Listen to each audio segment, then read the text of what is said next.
Okay, sorry we're a minute late. The September 11, 2023 regular meeting of the Malibu City Council is now called to order. On account of the ongoing COVID-19 pandemic, this meeting is being held in a hybrid format that allows members of the public to participate in person or remotely via Zoom webinar. In-person participants, if you'd like to speak, please submit your request to speak form to the clerk. Remote participants, if you'd like to speak, please join the Zoom webinar meeting printed on the agenda and raise your hand in Zoom when the item you wish to speak on is called. May we please have a roll call? Councilmember Riggins? Here. Councilmember Stewart? Here. Mayor Pro Tem Uribe? Here. Mayor Silverstein? Here. You have a quorum. Great. Do we have any remote speakers? There are no raised hands. Okay, we have nobody here either. So that being that, we will now recess to closed session to discuss the items listed on the closed session agenda. We will reconvene at 6:30 p.m. to begin the regular session and hear the closed session report. And for the record, Councilmember Grisanti is now walking in the room and is also here.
Is this working? We're going to be getting started in 1 minute, so you might want to take your seats.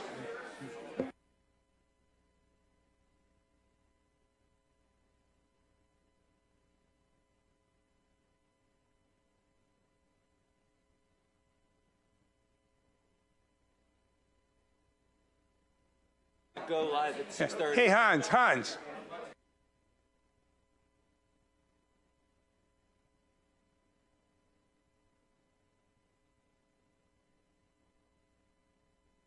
Let's sit down, we're ready to go. Touch Scott on the Hans on the shoulder, tell him we're ready to go.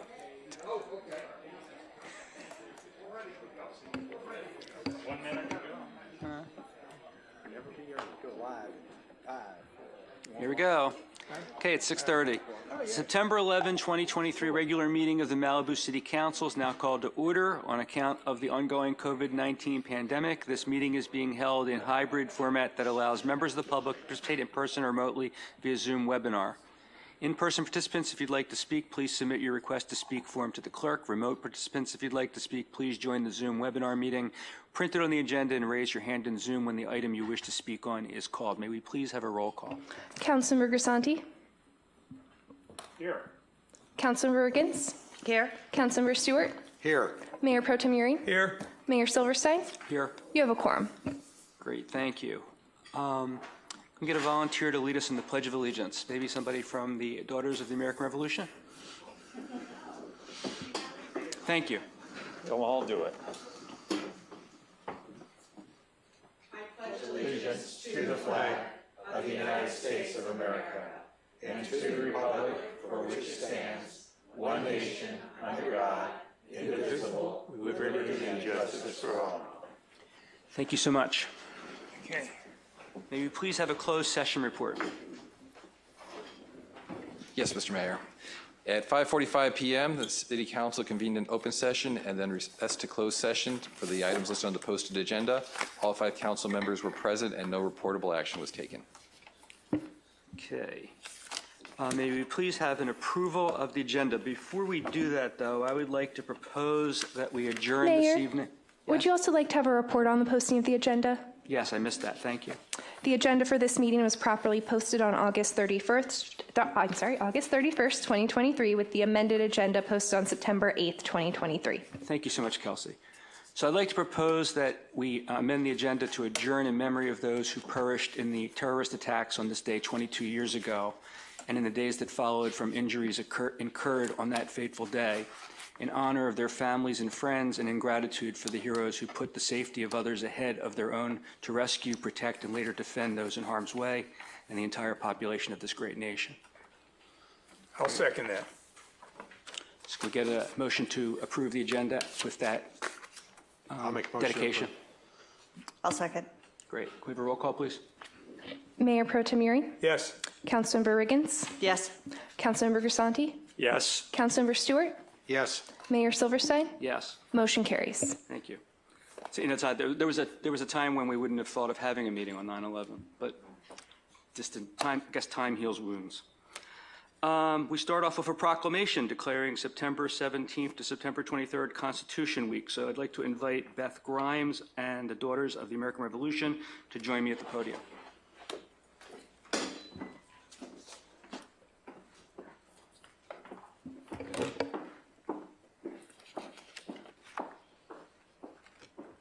Thank you, Mayor. Thank you, members of the City Council. My name is Beth Grimes. I'm the present leader of the Malibu chapter of the Daughters of the American Revolution. Beth, before you begin, I'm going to read the proclamation. Thank you so much. Sure. And then we would love to hear from you. So the proclamation reads, whereas on September 17, 1787, the Continental Congress approved the proposed Constitution for the United States of America, sending it to the states for ratification. And whereas the Constitution was ratified and became the governing foundational law of the Democratic Republic of the United States of America, and which establishes and protects the fundamental rights of the citizens and other persons within the United States. And whereas September 17, 2023 marks the 236th anniversary of the drafting of the Constitution of the United States of America, this date is celebrated each year and commemorated as Constitution Week. Now therefore be it resolved that the City Council of the City of Malibu declares September 17th, 2023 through September 23, 2023 as Constitution Week. On this day and during this week, we celebrate our Constitution and the rights, liberties, and freedoms that together we enjoy as the people of this great nation. The podium is yours. Thank you so much. It was a beautiful proclamation. I will keep my comments to less than 2 minutes, but they will be somewhat duplicative. And will you stay here because I have something to give you afterward? I'd be happy to. All right, thank you. I introduced myself. I also would like to introduce you to Tika O'Neill, Pat Nolan, and Jennifer Meltzer. They are all members and officers of the Malibu chapter of the DAR. DAR is one of the largest patriotic women's organizations in the world. DAR is a nonprofit, non-political, volunteer women's service organization dedicated to promoting historic preservation, education, and patriotism. In 1955, DAR petitioned the U.S. Congress to dedicate September 17 to 23 of each year to the commemoration of Constitution Week. Congress adopted the resolution, which was signed into law in 1956. The 3 goals of celebrating Constitution Week are to encourage the study of the historical events that led to the signing of the Constitution on September 17, 1787, to remind the public that the Constitution is the basis of America's great heritage and the foundation for its way of life, and to emphasize U.S. citizens' responsibility to protect, defend, and preserve the U.S. Constitution. We're very proud that the city has issued this proclamation and grateful. And we have a small gift to present to you. Each year, the National DAR, oh, look how beautiful that is. Each year, oh, you've taken my breath away. The National Society has a poster contest, and this is the winner of this year's poster contest. We hope you'll be able to find someplace in City Hall or in the Malibu Library or someplace to display this. If not year-round, which would be ideal, then at least perhaps during Constitution Week each year. Thank you so much. I'm sure we'll find a place to Thank you, Mr. Mayor. do so. That's so beautiful. Nice to meet you all. Is this for us? That's for you, yes. Thank you so much. Sure. You get to put that in your Regents book. Oh, my goodness. Thank you.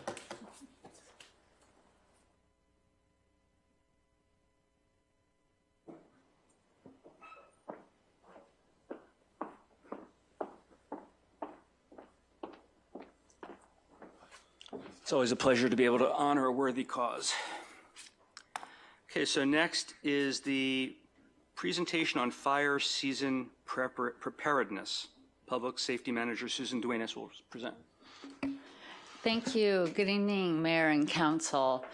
Tonight we're kicking off the first of a 3-part series to inform the Council and the community on all the wildfire preparations that have been happening in the community. Tonight we'll be talking about, from the Public Safety Department's our activities, what we've been doing to prepare for wildfire season. And then at the next meeting, we'll be hearing from Chief Drew Smith and Captain C2 to hear about what our first responders are doing to prepare for the season. And then in the next meeting, we'll be hearing from some community members who have been doing amazing things to prepare, hoping that they can encourage their fellow Malibu residents to do the same, because some people have done some really great stuff. So anyways, to kick it off, I'm going to hand it over to Fire Safety Liaison Jerry Vandermeulen to go over the Fire Safety Liaison projects.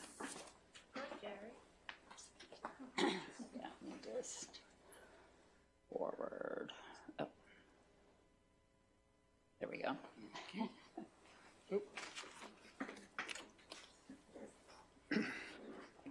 Okay, good evening, Mayor and City Council. I'm just going to go over a couple of the points that we've been working on for fire safety over the last few years. So the first one is the hazard tree removal program. This was made possible by a grant from the MRCA, an initial grant of $324,000 back in 2021. And then that was followed by an additional grant of $350,000 that we were able to apply as well. So since November of 2021, we've been able to remove 500 hazard trees, and we're just about out of funding at this point. There's about 5 work days left. So that has been able to remove trees that were damaged during the Woolsey fire and were a hazard because they were burned out, and then others that were just not safe or we just created a severe fire hazard. So those were done by request and were evaluated by our fire safety liaisons, and then they worked along with the contractor to take those out. So that's where we're at with that program.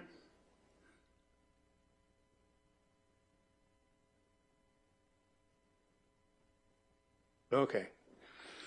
Next are beacon boxes. We entered a contract with Flame Mapper to purchase 47 beacon boxes that would be placed strategically throughout the city. Currently, we have 29 in place and 17 left to go. So the purpose of these beacon boxes, when we get a large-scale incident and we get mutual aid response coming from all over the region and even all over the state, sometimes out of state, they come in and they're at a real disadvantage, not knowing our area, the geography, the hazards, the roads. So what these boxes do, they contain laminated maps, several laminated maps.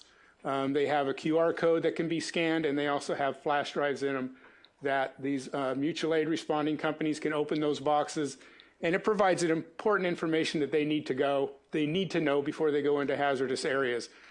Primarily, narrow roads, if they have the ability to turn around, it tells them about water supplies, hydrants, and even auxiliary water supplies, people that may have pool pumps or draft hydrants off their pools, and just other important information like that. So again, there's 47 in the contract, 29 in place right now, and another 17 to go. Our Home Ignition Assessment Program, or HISA as we call it, we started in 2019. This was based on the NFPA class that we actually just gave here recently, and just a lot of research that has been done that points out that 60% or more of structure loss during wildland fires is not caused by homes being impacted by the fire front, but actually from embers that can be cast miles in advance, sometimes depending on what's burning and how old and mature the fuel is, and how long it can maintain heat as it's blowing this long distance. Pardon me. So with this program, it's a voluntary program. We try to advertise it a lot and really put it out there and let people know about it. So they can call us. We'll go out and spend 30 to 60 minutes with the resident or homeowner and walk around their property. As with all things, we always like to point out the positive, to not be too much of a doomsday prophet. But and most houses do have a lot of good things, but we'll just go through and show where improvements can be made. And a lot of them can be really cost efficient, not very expensive to do. One of the really popular ones that we get very often are just hardening the vents. Vents that were previously placed, either attic vents on the roof or side vents in the side of the house, have mesh on it that is large enough to allow embers to go through there and into the attic and find receptive fuel there. So just by simply putting finer mesh over those, you can buy a roll of mesh for $20 or $25. So that's a really cheap and easy and effective way to stop this. So through 2022, we had done 407 assessments completed. And if you're counting where we're at this year, it's a running total for 2023, but we're at about 450 right now. So, and actually it kind of ebbs and flows. Sometimes we hit a little bit of a lull. I think maybe with the preparedness activities we've been doing and some other things, I just did 3 of them today. So that's really good. All of a sudden they're picking up again. So that's great. And it's probably worth mentioning too, there are a few other entities. Some HOAs are doing them. I think Big Rock does them, and I think some of the fire brigades are starting to do them. So that 450 number it is greater. We just don't really know what that is because we don't track those numbers. Okay, brush clearance signs. I'm sure we've all seen these around town. over time, some of them disappeared, some of them faded. I think I've seen one or two that even ironically kind of took a little bit of heat during a fire and they weren't legible anymore. Pardon me, we used to have, look at my notes here real quick. We used to have 12 of them in town. And when Brad Yoakum got here, he drove around and noticed that we had some faded and that we could certainly use more of them. So he found places for another 10 to go in. So we have a total of 22 now for this reminder for the annual brush clearance. And then 2 of them were pretty faded, so they replaced those. So we've gone from 10 to 22.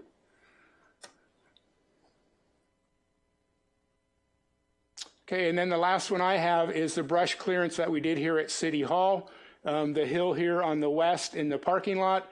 I think for all of us fire liaisons, it always kind of hurt a little bit to come in, and it was a little bit shaggy. And we were fortunate that funds were approved to clean up that hill and provide some clearance.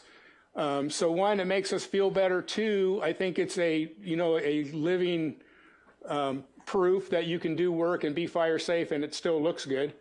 You can see a lot of the trees got thinned out there. We had several pine trees. I think there's one left now, and it's just kind of a fuel reduction kind of a thing, so that if we do get fire in there, it's going to be much less intense.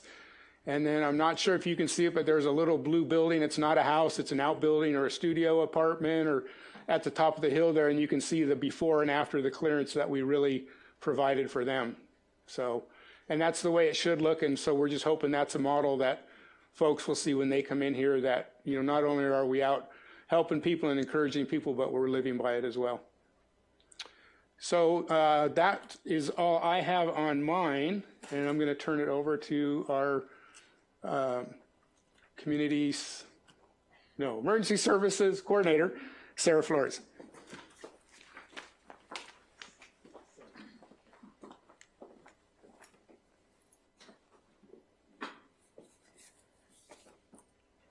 Good evening, Mayor and City Council. I'm going to be talking about some of our community outreach that we've done, as well as some training within community and city staff. So first, we have our community outreach, which is our home ignition zone assessment preparedness backpacks. We gave these backpacks away to Malibu residents who completed a home ignition zone assessment. These backpacks contained a lot of emergency preparedness supplies, such as first aid kits, solar hand crank radios, flashlight, food, water, safety gloves, nitrile gloves, file folders, preparedness, disaster books, and recovery disaster books.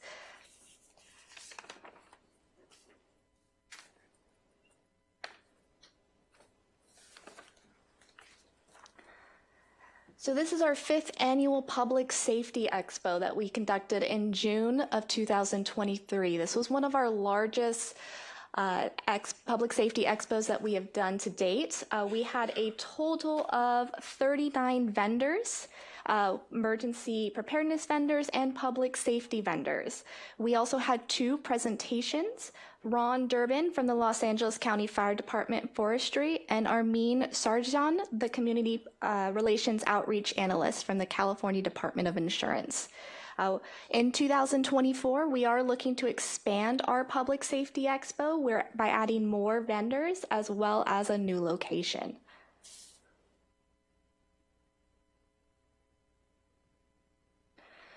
So for September, which is National Preparedness Month, the City of Malibu is hosting weekly webinars with expert speakers from county agencies and outside organizations.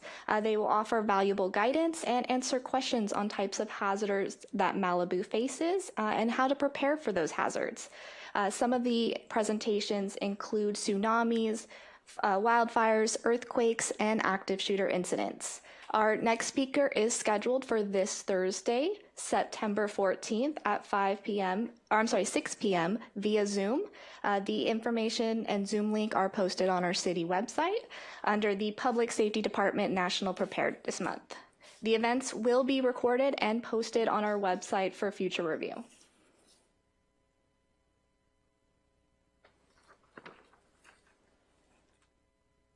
During the month of September, the city of Malibu mailed out preparedness postcards to all Malibu residents. This information on the postcards included our new updated zone evacuation numbers, as well as ways that the community can stay informed during a disaster.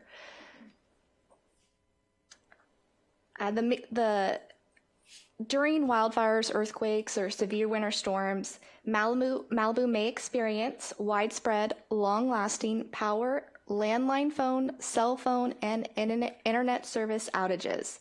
It's critical for life safety for Malibu residents to be able to access emergency information during a disaster. So the information provided on these postcards will allow residents to access that information. So it explains in details you can sign up for the city's emergency traffic and weather alerts. Does that sign up for disaster notifications?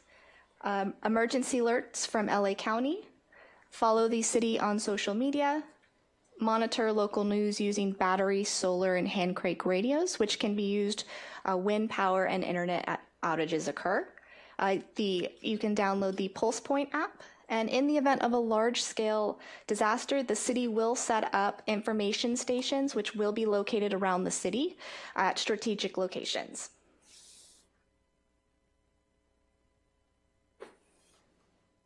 So these are some of the community trainings that we've offered in 2023.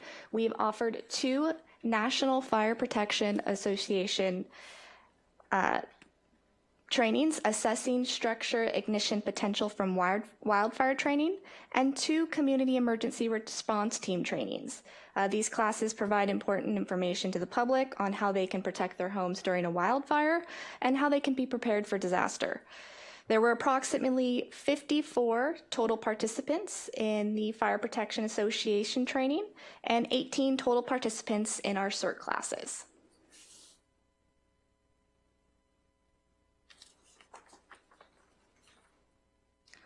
So these are our emergency supply bins, and these are located throughout the city of Malibu. These bins are maintained by our CERT team and are stocked with emergency supplies.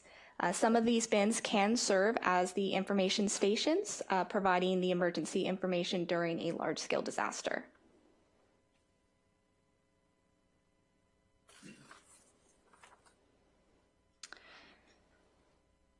For our disaster notification systems, the city utilizes Everbridge as our disaster notification system.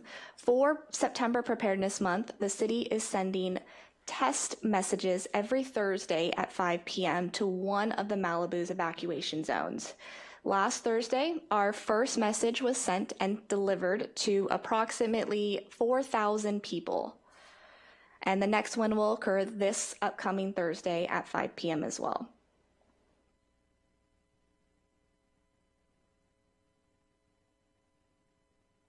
This is some of our staff training that we have done in 2023. We have completed multiple EOC software trainings, emergency operations center training, earthquake training, fire safety training, active shooter response training, and we will be conducting a drill with City Hall in the month of October. We will be closing City Hall from 3 to 5:30 p.m. We also have scheduled a internal test of our notification system.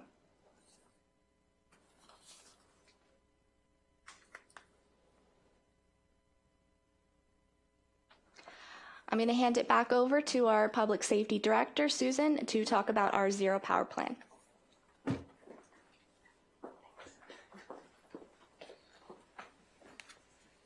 All right, so Sarah went over some of the ways that we provide, information to people when we have power and cell service, but as we know, that's not always the case during an emergency. So we do have other ways that we've developed to provide information to the public. That's what we kind of call our Zero Power Plan, which includes the information stations. Our CERT team built a number of sandwich boards for us to use where we can place them in key locations around the community, and we can post information, kind of doing it the old-fashioned way, I guess you could say.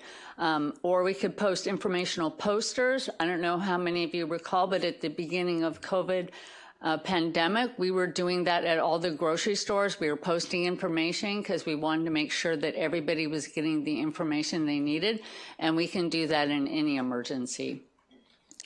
The city also has, 4 changeable message signs, which could be utilized when the power is out.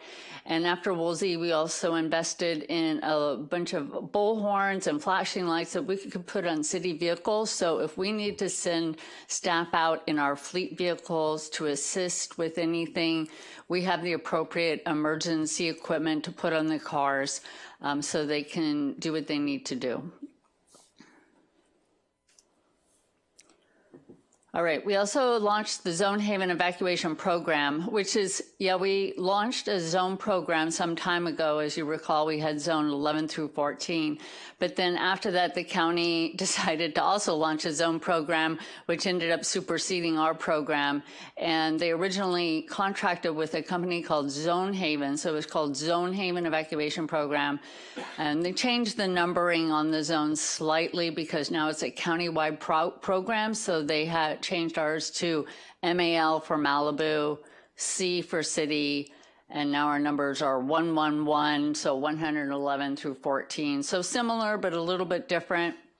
And then because the county always likes to change it up, and it's not their fault. Zone Haven was bought out by Genesis about a month ago, so now it's not called Zone Haven anymore. It's actually Genesis Protect. But the good news with that is when it was Zone Haven, they didn't have an app. They only had a website. So with the Genesis Protect app, I highly recommend everybody download the app. Because when you have the app, of course, if you have cell service, I know that's not always the case, but if you get into an area with cell service, with the Genesis Protect app, you can find out your zone. You can see what areas are being evacuated. It'll show where fires are. It'll show where shelters are. They're supposed to load road closures on there as well, and they keep building it out. So I think it's going to be a really important, useful tool after an emergency, but of course you'll need to be somewhere where you have cell service.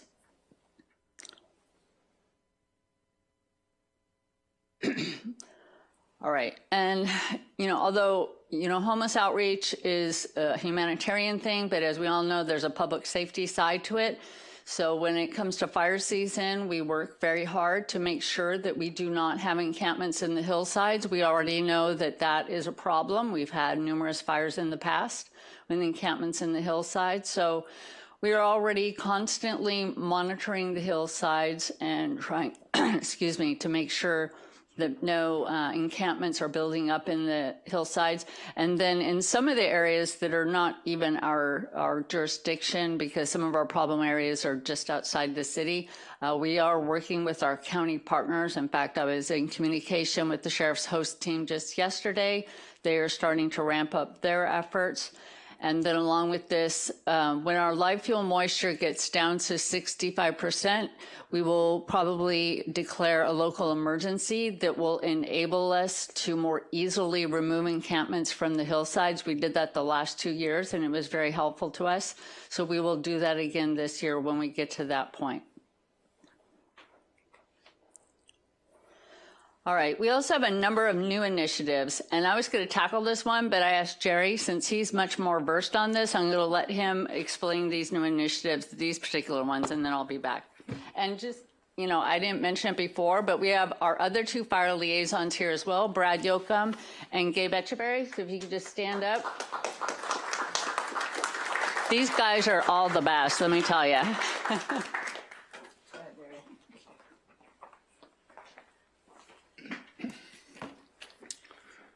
Okay, we've covered these over the last couple of weeks in the Public Safety Commission meeting and then also on our speaker series last week. But the FireWise USA recognition program is a kind of a grassroots program that is sponsored by the NFPA, National Fire Protection Association.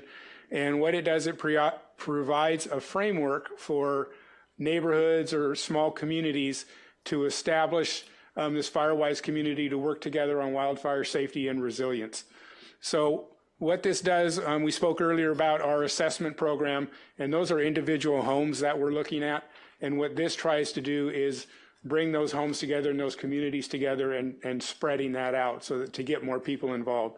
So kind of the thought process behind it is just, you know, helping out neighbors, and with this framework and this kind of just, I can't think of the word right now.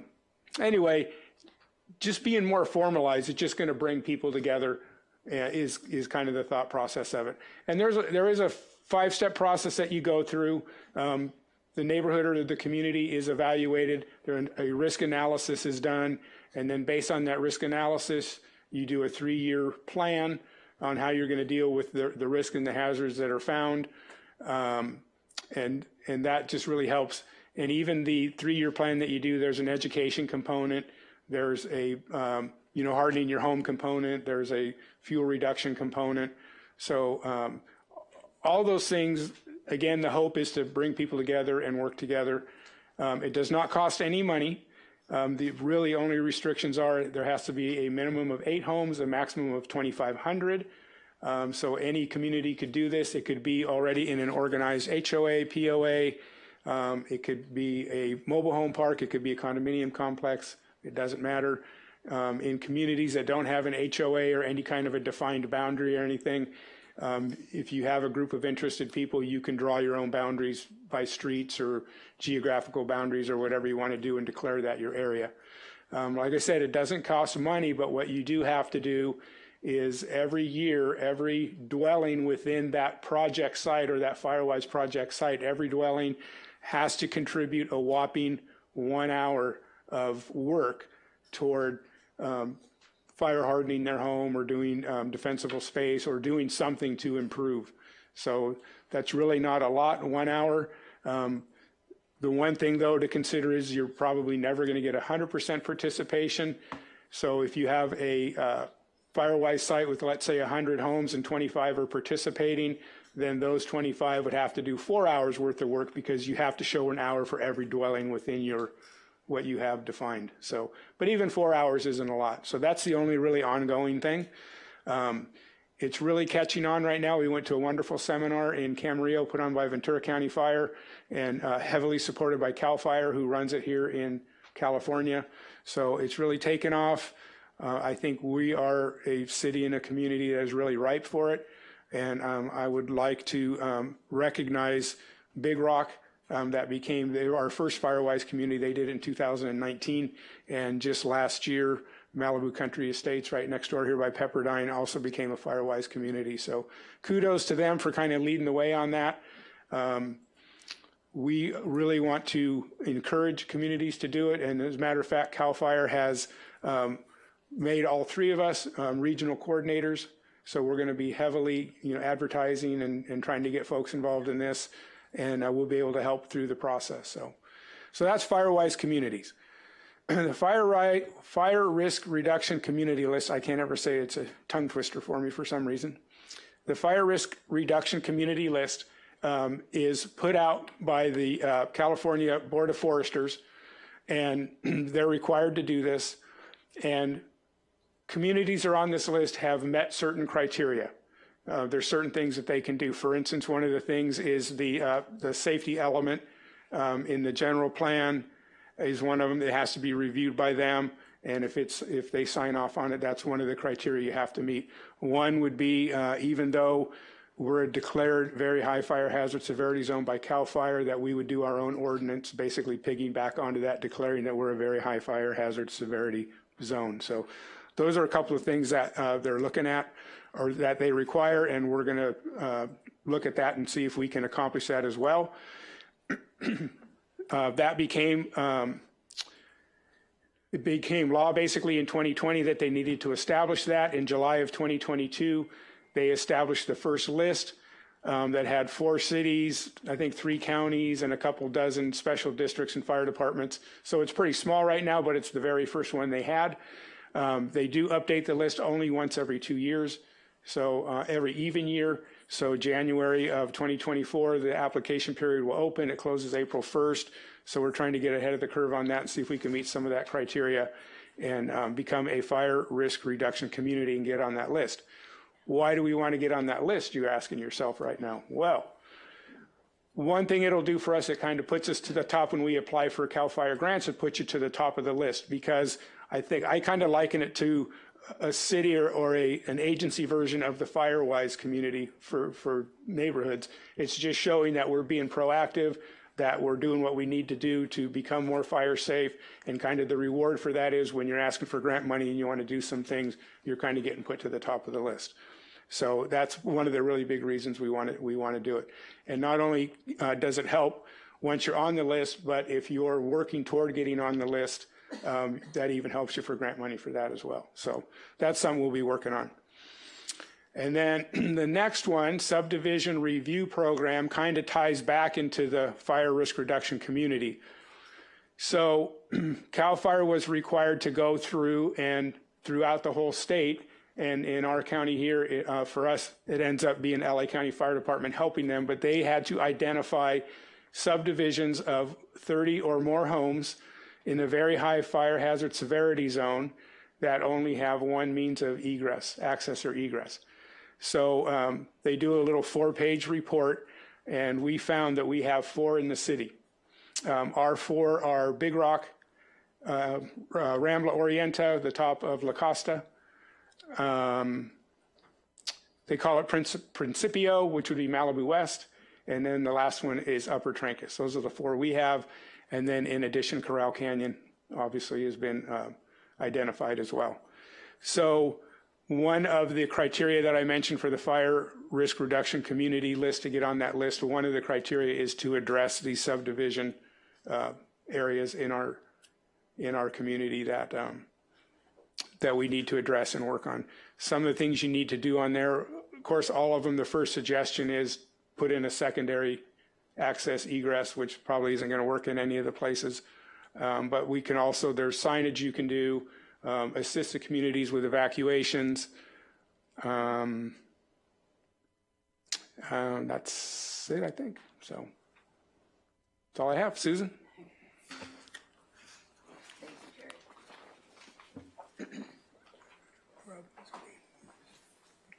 And just to add on to that really quick, it's assist the communities with evacuation drills. So we are looking into that, helping them with evacuation drills. I'm going to wrap this up really quick. A few other new initiatives. We're working on updating our emergency operations plan. We're doing a very comprehensive update. We've been meeting with key stakeholders throughout the community for a couple months now. I had more meetings, today with them, meeting with everybody. So also we're updating our hazard mitigation plan that will also have a lot of good information. And within the emergency operation plan update, we're going to be developing a community resources annex, and that's part of our meetings with all of our community stakeholders, is to get a better idea of what resources do we have within the community, how do we get them, when can we use them, who do we contact, stuff like that.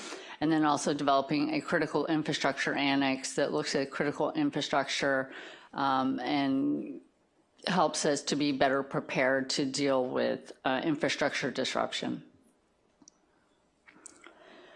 Also working to expand the FM radio capabilities, as I'm sure you're aware, working with KBUU to get more expanded FM coverage throughout the community so that we can communicate with people during an emergency, especially when there's no power. You can at least be in your car and turn on your radio. And this would also enable us to be able to explore getting Alert FM, which needs an FM station to operate, which could provide for fire alerts, like alerts sent via radio waves in the middle of the night when the power's out, et cetera, which is very critical for us because we all know we can send out disaster notifications, but if the cell phones aren't working, power's out, it's not going to get to anybody. So looking at how do we use radio for that. And that's also NOAA weather radios. They say can do that as well, and the county has given out some NOAA weather radios last winter, and I have requested now 3 times fire department from the county and Supervisor Horvath's office just this afternoon to see if we can get them to test the radios, because I really want to see how they're going to work and make sure they work, because I don't want someone depending on something and then find out it doesn't work in that critical moment. So hopefully we can get a test on those. And also, as you'll hear later tonight, exploring outdoor warning sirens. You'll be hearing from Public Works Director later this evening for an update on that. And that's all we have. I know it went a little long, but we've been very busy, and hopefully that helped you to see all the different things we've been working on to try to be as prepared as we can. I'll take any questions you have. Thank you all. I have a few questions. Does anybody else have any questions first? Okay. One is, I have heard from a few different people at different times concerns that if they ask to have the their property evaluated and they don't do something that they're told that they should do, that they're going to somehow get in trouble or be reported. And also there's a concern by some people, there's a number of people in Malibu that have things on their property they shouldn't have, that they're concerned about that being uncovered in the course of an inspection.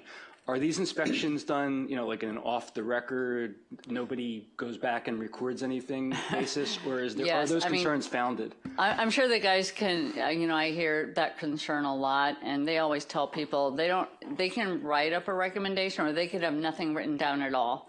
They want to assure people that they're not code enforcement. They're not there to report on anything. They're just there to provide information, give some guidance on how people can better protect their home.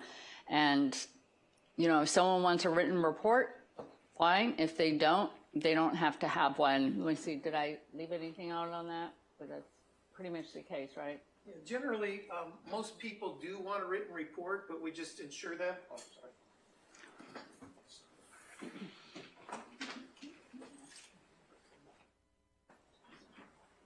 Good evening.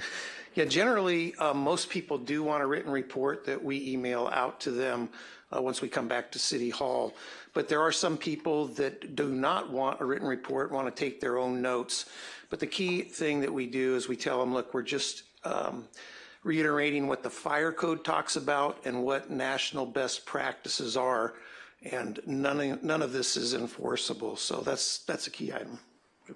Well, it might be helpful to make more public that fact, because like when the law enforcement asks people to turn in a gun type example, they have an actual rule, no questions asked, no records.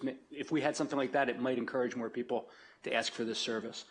Okay. The other question I have is Malibu small enough that we could have some kind of a walkie-talkie system that would cover the entire city? Okay.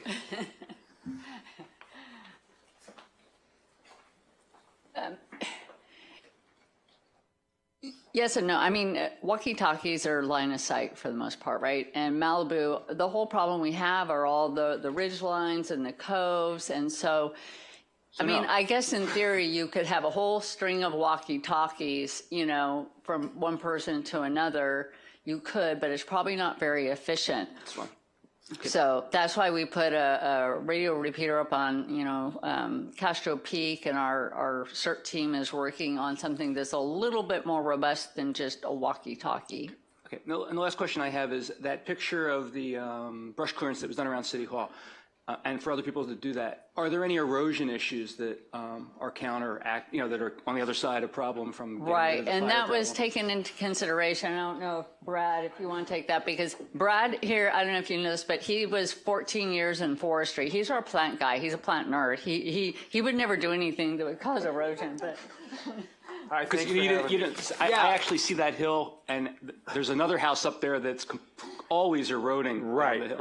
What we do typically out in the shrubs out here, it's like 40 tons per acre. We try to get it down to like 8 tons per acre. And what we did on this hillside, based on the slope, the species, we kept certain species there because that's a concern. Definitely the erosion is a concern. So when we go do these home ignition zone assessments, that's also addressed. So that is definitely a concern, and we're always keeping that in mind. So that's great to hear. Thank you. You're welcome. Other questions? Just a quick question. The fire department had a map out not many months ago that talked about zone 0, that within 5 feet of the house. And that has brought a lot of concern by people going, you're going to take out my rose bushes, you're going to take out my trees. Right. Any update on that? And well, right now it's still up in the air. The state still hasn't approved it yet, But what we do when we do these home ignition zone assessments, we kind of let the homeowners know that this is in the works, it's coming down the pike. And what I do, because there's a certain plant palette that they have around the home, they've had them for years. And so what I do is kind of do the easy thing. I go, if you can slowly start taking those out, those flammable plant material that you have around your home that could cause your home to burn, start taking those out and changing your plant palette. Putting rocks, succulents. We're just trying to set the narrative. We're changing the narrative of Malibu, of the palms everywhere and the cypresses and all those flammable plants which are causing the fires that get into the homes. We're trying to change everyone. And what we do is, again, we don't have any authority. It's just from all the experience that we've had throughout the years and what fire does. So that's kind of how we're tabling it. But it's still in the works. It may not come into play, but we are kind of preaching it out there. I'll make one comment on this. I think Drew Smith had a film of the test that CAL FIRE did where the embers were being blown in a Santa Ana-like condition against the wall of a house, and they dropped immediately. It was as though a solid wall, all these things dropped like snow and burning right at the base of the house. And that's what this Zone Zero is about. So. And that's what we tell them when we go out there. I always, before I even start, I say, imagine a blizzard, 60, 70 mile an hour winds, and little tiny embers from this big up to palm fronds blowing into your house. What is susceptible? Where are the breach points in your house? And we walk around the house and they're going, whoa, yeah, the house, you can go in here. So screening, there's a lot of things you can do to your house that's inexpensive that we're trying to show people. Thank you. Yeah, interestingly enough, real estate law changed in the last year, and these fire inspections are required on every transfer now. And so they are, I know you guys are doing them and the fire department's doing them. In every case, it's complimentary, and it's you know, gives people a wake-up call about what reality is. And I think it's great, and I can't be more enthusiastic about how much more robust our safety program is than it was 5 years ago. So, thank you. Thank you. I just had a question about the beacon boxes.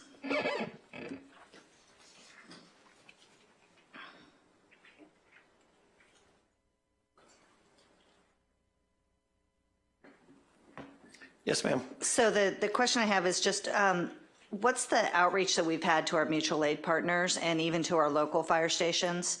I've heard in the past that they haven't been as well informed, and I just want to make sure that we're ongoing efforts to make sure that we're getting that information out there and everybody knows what they are. They see them, but they don't really know what the contents are, what the purpose are, and everything. So. Well, so what we're doing out of our office is we are meeting regularly with local fire stations here in Malibu. We've brought them into the stations, opened them up, shown them the maps, the QR codes, and the thumb drives so that they're aware of them. The problem is on the large fires, like you said, people come from as far as out of state. These beacon boxes do not have a national standard. These are a brand new thing.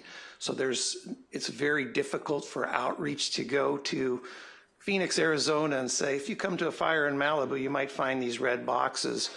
But the way we combat that is at any large incident, one or more of us will be at the incident command post for the briefings, and we would bring samples there and talk to the out-of-area resources and make sure that gets into the daily briefings.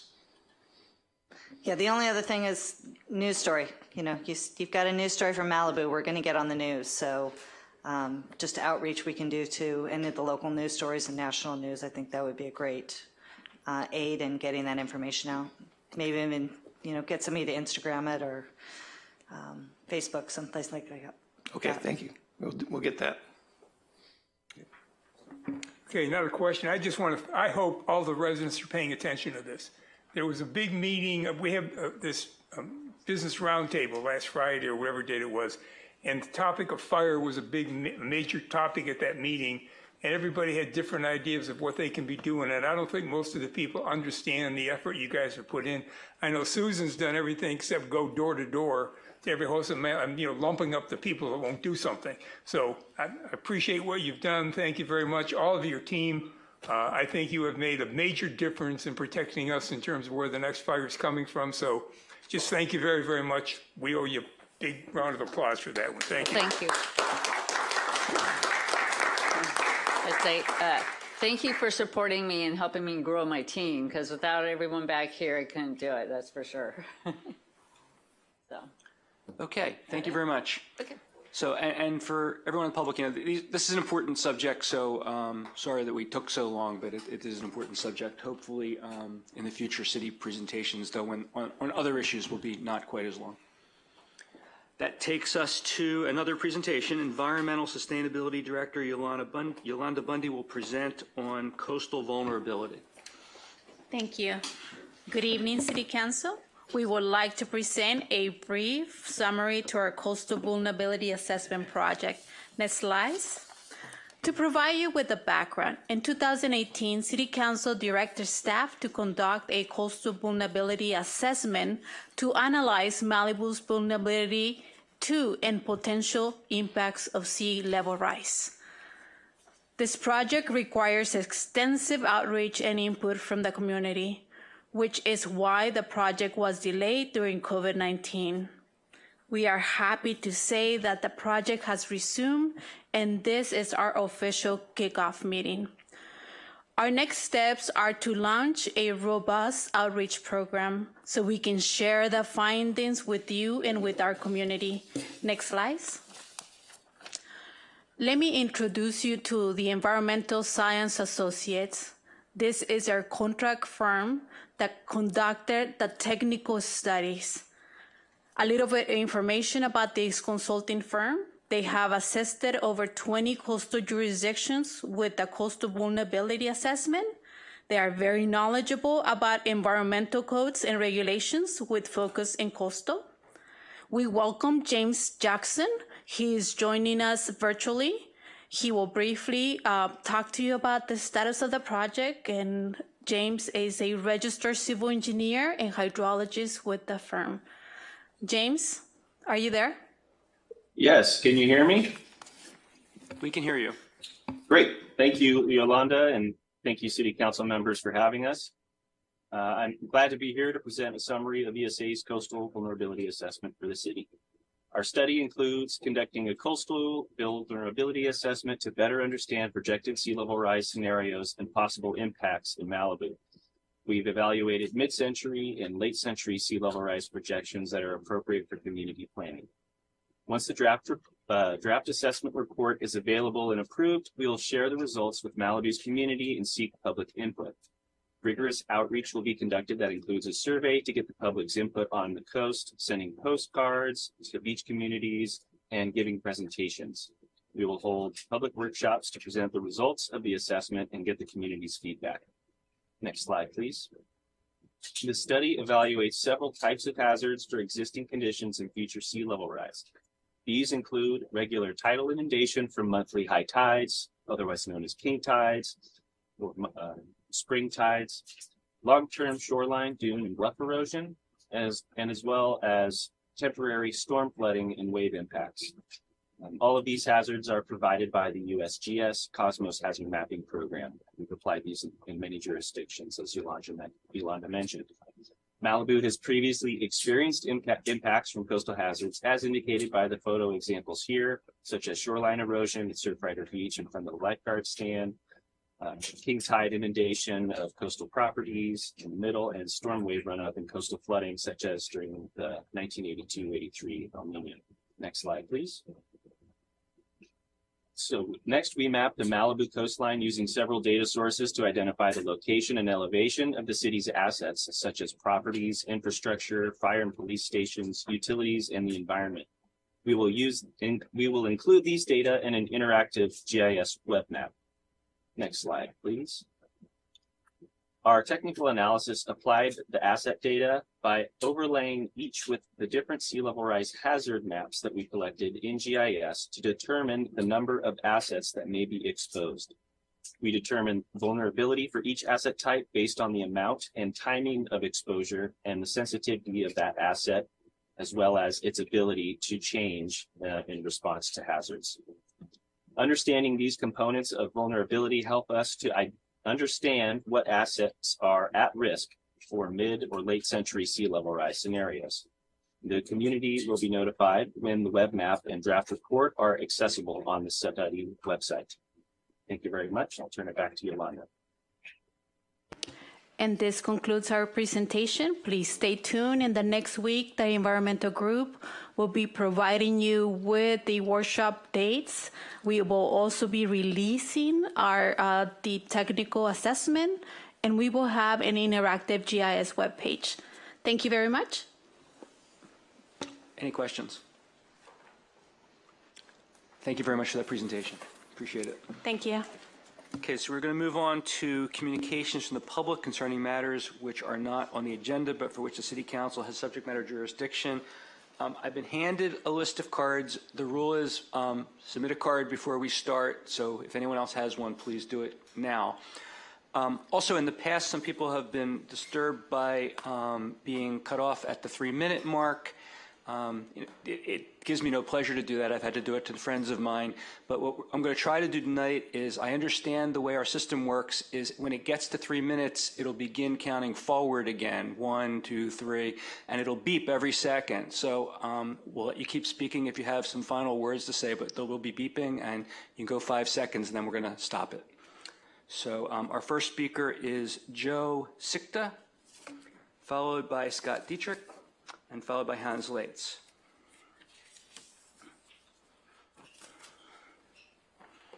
Good evening. Honored City Council members, I'm speaking today on behalf of the Board of Directors of the Malibu Aquatics Foundation, or MAF. The MAF is a long-standing city vendor running continuously since 2012 as Malibu Seawolf Swimming and then as MAF since 2016.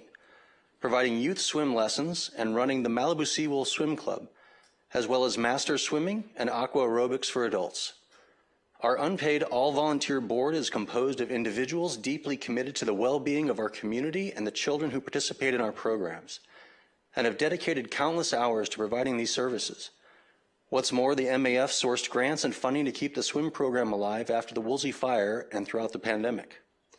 On June 2nd of this year, after a long and deliberative process, the MAF dismissed head coach Eric Rahn for cause, respectfully offering him a generous severance package, which he forfeited in exchange for launching a competitive swim team, competing swim team, the Malibu Marlins, and applying to the city to be accepted as a competing vendor against the MAF.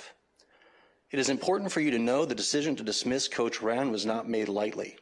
The job description for our head coach entails many duties that Coach Rahn was unable or unwilling to fulfill, and after multiple rounds of clearly defined expectations and benchmarks for improvement set by the board, the decision was made and a new head coach, Alex Reesfield, was recruited to fill the position. After only 3 months on the job, we are thrilled with his performance and happy to report that we have 58 swimmers on the roster and growing with a flourishing spirit of teamwork. Unfortunately, in the ensuing months since Coach Rahn's dismissal, the MAF and its board members have been the victim of a scathing misinformation campaign of defamatory remarks on social media, in emails, and as of this past Thursday in print in the Malibu Times, wherein the Malibu Marlins representatives and supporters made spurious allegations and insinuations designed to cause reputational harm to the MAF and its board members, while throwing members of the city staff under the bus as well. This vindictive campaign of misinformation and defamatory statements has poisoned our civic discourse and showed the low road some are willing to take in order to harm the reputation of the MAF, our board members, the Seawolf Swim Team, and the City Aquatics Program. As anyone who has followed this melodrama can attest, the venomous rhetoric has been entirely one-sided, and the MAF remains committed to taking the high road and staying focused on building our new program. Should the application come before the City Council, we would like to state unequivocally, it is the position of the MAF that to permit the Malibu Marlins to become a qualified city vendor would undermine the city's own aquatic program and damage its professional reputation, as the situation is a direct result of an employee being fired for cause. We implore you to deny this request and to back the decision of your trusted longtime vendor, whose only goal is to provide the city with a world-class aquatic program we can all be proud of. Thank you. Thank you. Looks like that worked. Next speaker is Scott Dittrick. Thank you, Mr. Mayor and Council. I came to speak on the anniversary of 9/11 about safety. That's got to be the main concern of everyone in this room. And as Susan and Jerry and Sarah have said, we've done a real fantastic job, I believe, in the city in improving our fire safety. There's a problem. There's an elephant in the room we're not dealing with, and I'm going to urge you to deal with it, to take action. 2 points. You got a letter today from Ryan Embry about undergrounding and city in the eastern, I don't know, San Bernardino or something, that successfully sued Southern California Edison to force them to underground. We've been talking about undergrounding for a long time. SCE says, oh, it's too expensive to do anything. It's too expensive not to do anything, because they just pass off the external cost to the public and to the citizens because they don't pay for the fires that they cause.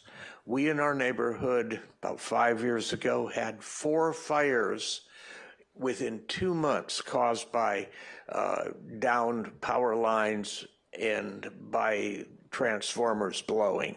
They weren't during the Santa Ana, so needless to say, the fire department jumped on it quickly, got it out. During a Santa Ana, it would have been a very different situation.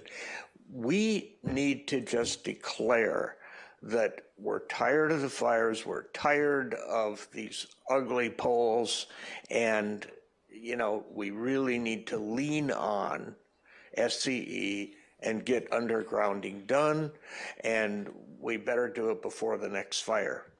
Secondly, and I've worked with staff and LA County Fire, just trying to get Las Flores Creek cleaned out. Paul came down and looked at it with me, but it's a jurisdictional mess. There's multi-agencies, and we've been unable to make any progress there. People just throw stuff in the creek and dead palm leaves. It's really embarrassing. We can't get anything done. We need to work. We need to get our county supervisors on board. And because if you look at the brush, the amount of fuel, and it's out of the city, that, you know, we need to limit this. We need to do something, or we're going to suffer the same fate as Towns. Good evening, Mayor, Honorable Mayor. I like the beeps. Maybe you need a gate for us to start, like at a slalom race, you know, get all charging out. And I hope that's not deducted from my time. KBUU went all solar Friday. We put in our house solar panels, and the radio station gets a free ride on that. We paid for that. So now we have a solar-powered radio station from one end to the other, and we're very proud of that. KBUU was put on the air. You're going to hear about, the reason I'm here is you're going to hear about Alert FM tonight. So I need to give you a little bit of background. They're on the phone. They're going to talk tonight. Back in '93, there was a big Malibu fire. City manager knew it was coming, so he told everybody on television, listen to local radio, i.e. KNX, and we will alert the city to evacuate via KNX. And they put out emails and everything, listen to KNX. It was a Monday night, and KNX at the time was carrying Monday night football games. KNX did not break in with the emergency alerts. They refused to. So the city got mad, and they said, well, we're going to put in our own radio station. And the only technology that they could get was AM. And the city put in 3 AM radio stations, 1, 2, 3, in Malibu. And as anyone who's ever had a baby or two, and you put a kid in the bathtub, the waves go like this. But if you put 3 kids in a bathtub, you've got a wet rug. Well, that's what happens with AM radio when you put 3 transmitters on the same frequency, and it didn't work. So the AM radio was a big failure. Tom Hassey, the city council member, put me on the City Public Safety Commission to say, fix it. And the solution was, the city said, we don't want to do a radio station. Would somebody in Malibu do a radio station? That's how KBUU was born. in 2001. It took us 10 years to get the license, and it took us another 10 years to get to where we are now. The problem we have now is that the FCC will only give us a certain amount of power to squeeze into this Malibu coast, like Susan said. And by the way, huge thanks to Susan and Steve for their assistance in this. But because the way the coast works, it's impossible to get an FM signal from Malibu into Malibu. If we had a radio station on Catalina Island aiming at Malibu, it'd work perfectly. But you can't do that with FCC rules. We're stuck. We have to have a tower up in the mountains with Pacific Coast Highway shadowing, being shadowed by the bluffs. So eastern Malibu, here, you don't pick us up because of where our main transmitter is. So you're going to be hearing from city staff soon about an eastern booster that we want to put in out as far out to sea as possible to cover eastern Malibu in the area from Latigo Canyon Road to Duke's Restaurant, including Big Rock, with a 24-hour, 7-day-a-week solar-powered radio station at almost zero cost to the city, something that we've invested, our contributors and I have invested about $300,000 in over the last 10 years. Thank you for your attention, and good luck tonight. Thank you. Thank you, Hans. Okay, our next three speakers are Brian Strange, who has 4 minutes, Ingrid Johnson, who has 4 minutes, and Sherman Balin.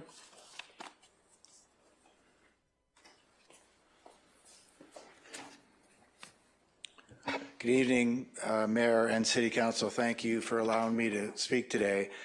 I'm not here to talk about my family business, Strange Family Wines, moving from the lumberyard because we were told to move, and the lumberyard has the right to tell people to move, and we did so. But I'm here to speak about the Formula Retail Ordinance. I'm going to call it the FRO, because it was clear to me when we moved, and it was said to my employees by the James Perse employees that Mr. Perse wanted to take over yet another space, our space. And so it was only in the process of moving that a former city council member brought up the issue of the FRO. Now, one can get lost in the verbiage of this ordinance. I get that. But I think the best way to look at it is that if James Perse is a formula retail establishment, he's limited to 4,000 square feet. And so if you look at the definitions of the ordinance, formula retail means any type of retail sales activities conducted within a retail establishment, which, along with 10 or more existing operational retail establishments in the world, maintains 2 or more of the following. I'm just going to list 3 that I think apply here. 1, standardized color scheme, 2, standardized decor, and 3, standardized trademark. I don't know whether these, okay. This is the ordinance itself, which we'll talk about in a minute, and see if I can move through here. Here are some of the tags. Each and every good sold in James Perse's retail and his clothing and the home store and other stores he has there, which are now not open, all have the same tag, which identifies James Perse in various ways, but it's one word. So trademark is defined in the ordinance as a word, phrase, symbol, or design, or a combination of words, phrases, symbol, or designs that identifies and distinguishes the source of goods from one party to those of another. So clearly the idea of James Perse is to identify it as a James Perse good, and therefore it's a trademark. So you have one of the 2 requirements. The second is the standardized color scheme. One needs only to walk through the stores of James Perse to see that it's a standardized color scheme. That's the whole purpose of his brand, which he himself calls a mega brand. So when you look at the definition of a shopping center being taken over by a retail establishment, which I think it clearly is based on this definition, we would be better off having Bloomingdale's take over one of the shopping centers, because at least Bloomingdale's, which carries James Perse, has more than one brand. And the problem with James First taking it over is it's all James First's brands. So the other issue I want to bring to your attention, I don't know where I am on time, but when you interpret an ordinance, you should look through the spirit and intent of the ordinance. And I think that all the lawyers here are familiar with that construction. But looking at the intent of the ordinance is cited in the recitals. And one of the things it says, and I'll quote from a portion of it, the city desires its commercial uses to likewise promote variety and charm and enhance its relative rural community and not distract from its unique qualities. Am I getting close to my time? You're done, I'm sorry. Okay. Thank you. Was that 4 minutes? Your Is that time- 3? Oh, that was 4 or 3? That was 4 minutes. I did correct it a few seconds after you started, so I apologize for that, but it was 4 full minutes. That's 4. Come back in 2 weeks and speak more if you wish. Okay, thank you very much. Okay, Ingrid Jensen. Actually, she's giving me a minute. Okay. So should I get up? Bianca. Yes, so you'll have 4 minutes.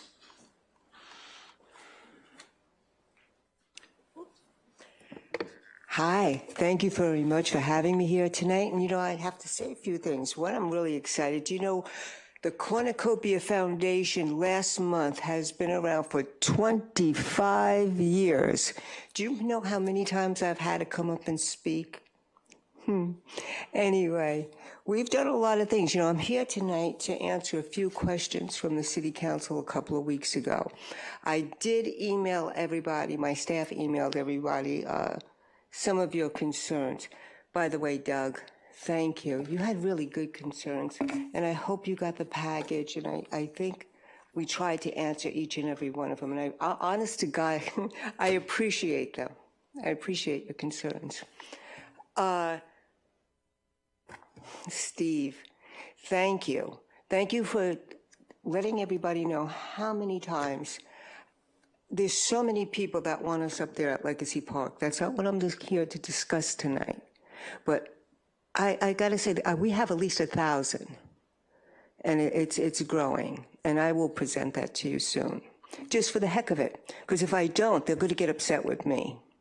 So I could just speak for the residents. I'm not speaking on behalf of the farmers market at the moment. But on behalf of the farmers market, Marianne, you mentioned you wanted to know what we did for the community. The Cornucopia Foundation was the first foundation in all of California to get hands-on education during school hours. You'll see all the awards for it. What else have we done recently? As Doug could tell you, we haven't made much money recently, but you know what? When the fires were here, as soon as they allowed cars in, our farmers market was here to feed the public. We were here through the mudslides, through the fires. During that time, if you look at the time frame, during that time, the county, we were negotiating with the county. I don't know if you were around then, Trevor, you might have been. We were negotiating with the county because they promised us, as is, that they wouldn't take an inch of our market away from us, slowly and surely. Right before we moved to Legacy Park, and businesswomen, how many businesses survived the pandemic or the fires? How many mom and pop stores are there left here in Malibu? Mom and pop, who's done for the community. Matter of fact, our hands-on education we never charged for. And we hired teachers. Back in the day, they were $45 a piece an hour. That was a lot of money for us. We didn't come to the city for grants. We raised it our own through our little farmers market. That's what we do for the community. Lately, we've been working on animal rescue. We average between 75 to 150 rescues a year. And we hope to do more. As we raise money, and if God grants us to stay here and help this community, because we work for the community. The foundation and us and the community are all one. You want to meet your community, come to the farmer's market. Matter of fact, you guys are more than welcome to come. We get at least 1,000 people coming through on a Sunday. You were there, Paul. You saw the traffic. We've changed. When we left Legacy, the county property, we were down to 14 vendors. Yeah, but we survived. We went across the street, and thank you very much for that then, okay? We're up 300% since then. But don't forget, we were down there. Am I ticking? Am I 4 minutes up? Your 4 minutes are up. Thank you. Okay, 25 years. Farmers Market is 23 years old. Thank you for your time. Sherman Balin? Sounds like a question. Am I reading that right? The handwriting's difficult. My writing's worse, I assure you. I've got the handwriting of a serial killer. Glad your time's Hi, beginning. so hello, Paul. Hello, Steve. Hello, the rest of you. I don't know you very well, but I do know Paul and I do know Steve, and they can tell you I'm probably the worst person in Malibu. I hate everybody. But with that said, I know a lot of people. So what's been happening for the last few months are people calling me and saying, what is happening with the farmers market at Legacy Park? What is going on with the farmers market there? I said, I don't know. So I talked to Deborah and I found that there's some type of issue. But I have to say, out of the 327 phone calls I received from people so far, which by the way, I kept them away from you. Being a Jew, I decided, okay, I'll take the problems on myself to help you guys. That they discovered Legacy Park through the farmers market. Now, mind you, it was just across the street, but people hadn't really gone across the street to venture out to see what Legacy Park was all about, whether it was the insects or the lizards or the beautiful open space, a couple of homeless people, but whatever. It was good, you know, it's fine. But the fact is, yes, a tent can be just a tent. But what the farmers market did was expose more people to that beautiful park. It exposed more people so that I could talk about the alligator lizards or the pollinators. It opened up a whole new world because people are so funny. Like they build right next to each other. Well, people go to the farmers market and they stay right in that area. They never ventured out to see the park that reflects Malibu. And in a way, the farmers market over at Legacy Park reflects Malibu. The fact that people would take their kids and walk around and say, do you know what kind of butterfly this is? Do you know what kind of lizard that is? That's a bee. That's a bumblebee. It was amazing that I was able to open up a kid's world just by having the farmers market there. And I think it was just a wonderful experience to be able to do that. And I'm hoping that we can keep that kind of going as well. And I just want to say thank you to you all. And I really am Rodden. Thank you so much.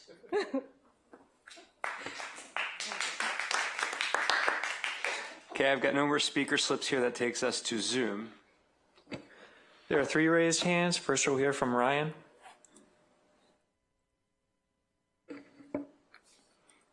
Thank you and good evening. I want to commend the city manager and the emergency preparedness actions that have occurred through the public safety department.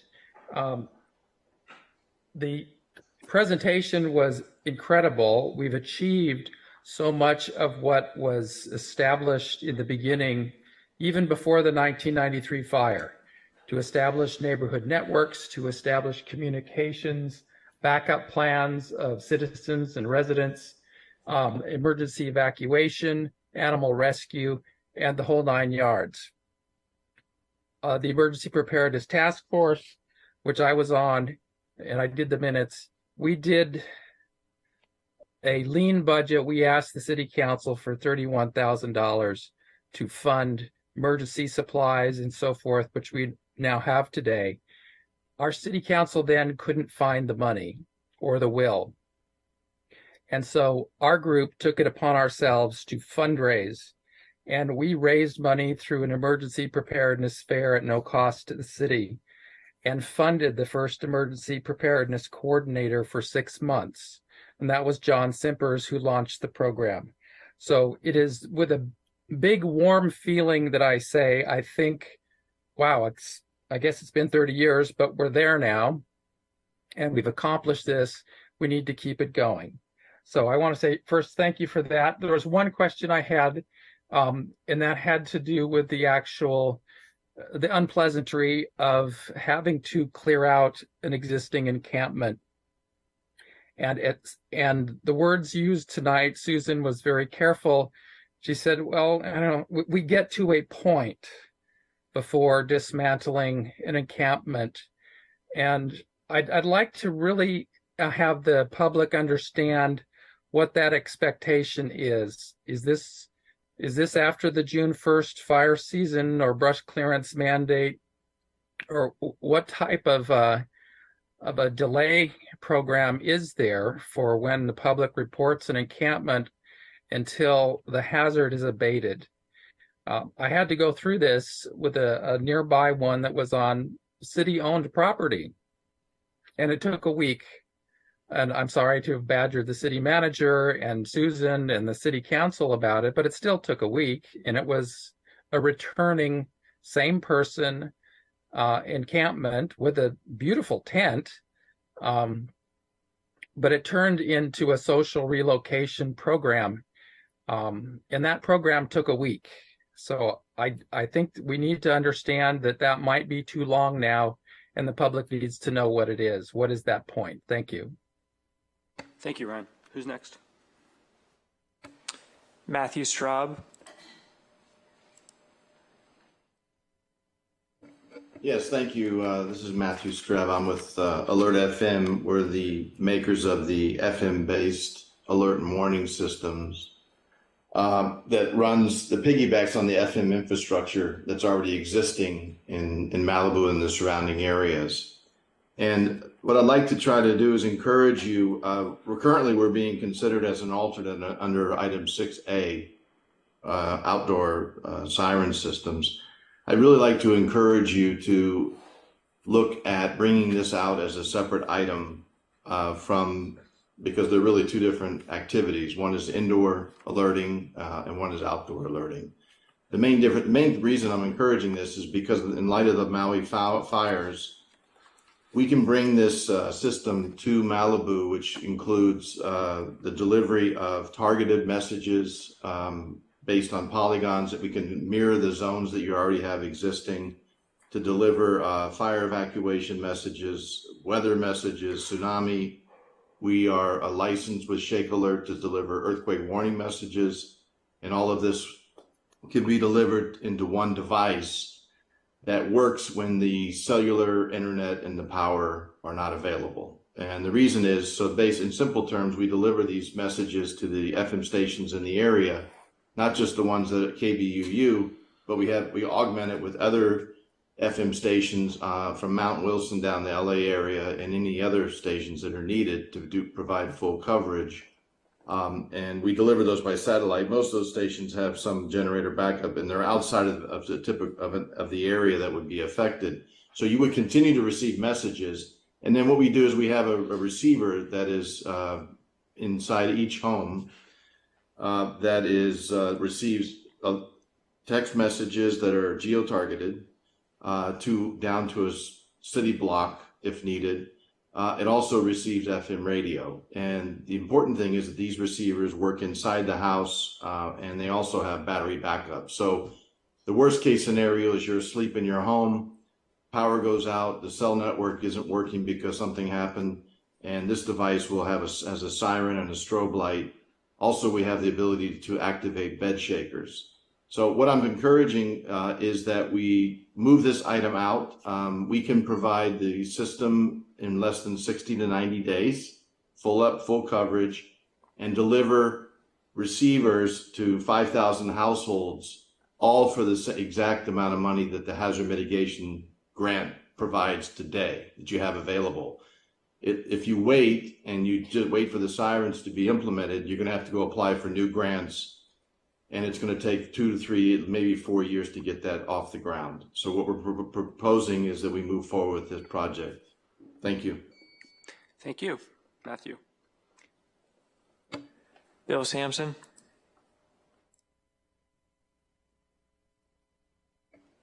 Thank you. Good evening. I see the timer. Thank you for whoever did that. As you recall, a couple of weeks ago, I could not see a timer and it was difficult. Craig Hill sent you some comments, and I concur that the more you can do for those of us who must appear or choose to appear electronically is appreciated. My wife and I both have medical problems, for example, that makes being in crowds particularly dangerous for her if I bring it home. And the ability to do this by Zoom is very helpful. As some of you know, courthouses all over the country, you can do an awful lot without ever leaving your desk. Second of all, but I do appreciate it, and I can see the timer. That's a good thing. I hope I'll be able to see presentation should I try to do one again. The other thing is, I'm wondering what's going on with short-term rental. In August, every single weekend, and then two including Labor Day weekend, the 3 motels on my street had occupants. They differed every single time. One of those motels actually has a permit, 2 do not. Although code enforcement says they're being rented for 30 days. I know better. I see what's going on. Why that's been said, I don't know. But I hope that some work is being done on this so we can make this better for the people who actually live here. That would be much appreciated. I'm a swimmer. I just hope I can keep swimming. I swim with Eric. I like Eric a lot. 2 of the board members, used to be 3, actually swim with Eric in an unrelated program in the mornings. What happened, I don't know. But he was let go. That's their business. It should be between them without costing an existing program. I'll let you know, I just joined it because whenever my doctors let me get in the pool again, I'm going to need 2-a-day workouts to be in reasonable condition. And I appreciate that opportunity. If the other folks want to have a different non-competitive program, that's fine, but don't do it at the cost of one that's worked for 12 years. Finally, I hope that at the end of this month, when the triathlon comes to town, that those of us who live out on the West End will be able to get in and out of our homes. So far, I haven't seen anything regarding the permit. It was very much a drag to be stuck there. I was hoping to be away that weekend. I can't be. Please make provisions for us. Thank you. Thank you, Bill. Are there any other speakers? Those are all the raised hands. Okay, that ends public comment. Now move on to the city manager update. I'm sorry, commission or committee updates. Are there any? No, we don't have any commission or committee updates. I guess I was psychic. That takes us to the city manager update. Thank you, Mayor Silverstein and members of the City Council. I'm happy to give my report this evening. First, on the Malibu High School and Middle School, happy to report that the Coastal Commission last week approved the city's modified application for local coastal plan amendment for the Malibu High School, Middle School specific plan. Good news, yes. Those modifications now need to come back to the City Council to consider approval. The matter will return to the City Council on October 9th. I just wanted to thank our partners with the school district for working closely with us on this and moving this forward rapidly. Also, regarding the school, last week the Malibu Planning Commission approved a coastal development permit for phase 1 of the campus, so that is moving forward as well. I'm happy to report that the Government Finance Officers Association of the United States and Canada has awarded the Certificate of Achievement for Excellence in Financial Reporting to the City of Malibu for its annual comprehensive financial report for the fiscal year ended June 30th, 2022. The report has been judged by an impartial panel to meet the high standards of the program, which include demonstrating a constructive spirit of full disclosure to clearly communicate the city's financial story and motivate potential users and user groups to read the report. The Certificate of Achievement is the highest form of recognition in the area of governmental accounting and financial reporting, and its attainment represents a significant accomplishment by a government and its management. We'd like to recognize and thank the hardworking staff in the city's finance department for achieving this award for the 22nd year in a row. Thank you. We are wrapping up the summer season, and the beach team is concluding its operations. They officially ended on Labor Day weekend. This year, the beach team did have some extra parking enforcement, which showed up in the number of tows and parking sites. I just wanted to share some of the statistics from the beach team work this year. They issued 1,108 citations for alcohol on the beach. They made 1 felony arrest and 6 misdemeanor arrests. They issued 883 citations for hazardous traffic situations, 4,121 parking citations, and towed a total of 513 vehicles. So thank you to the beach team. Also, and I'm sorry if I'm stealing any thunder from Sergeant Sutherland, but I just wanted to announce to the City Council that an arrest has been made in the stabbing homicide which occurred last month on Las Tunas Beach. The victim's spouse is the suspect, and she has been arrested. Coming up, I want to let everybody know that the California Coastal Cleanup Day will be in Malibu on September 23rd. Community members are invited to volunteer for the City of Malibu and Heal the Bay's 2023 Malibu Coastal Cleanup Day at Zuma Lagoon and Westward Beach on Saturday, September 23rd, 9 a.m. to noon.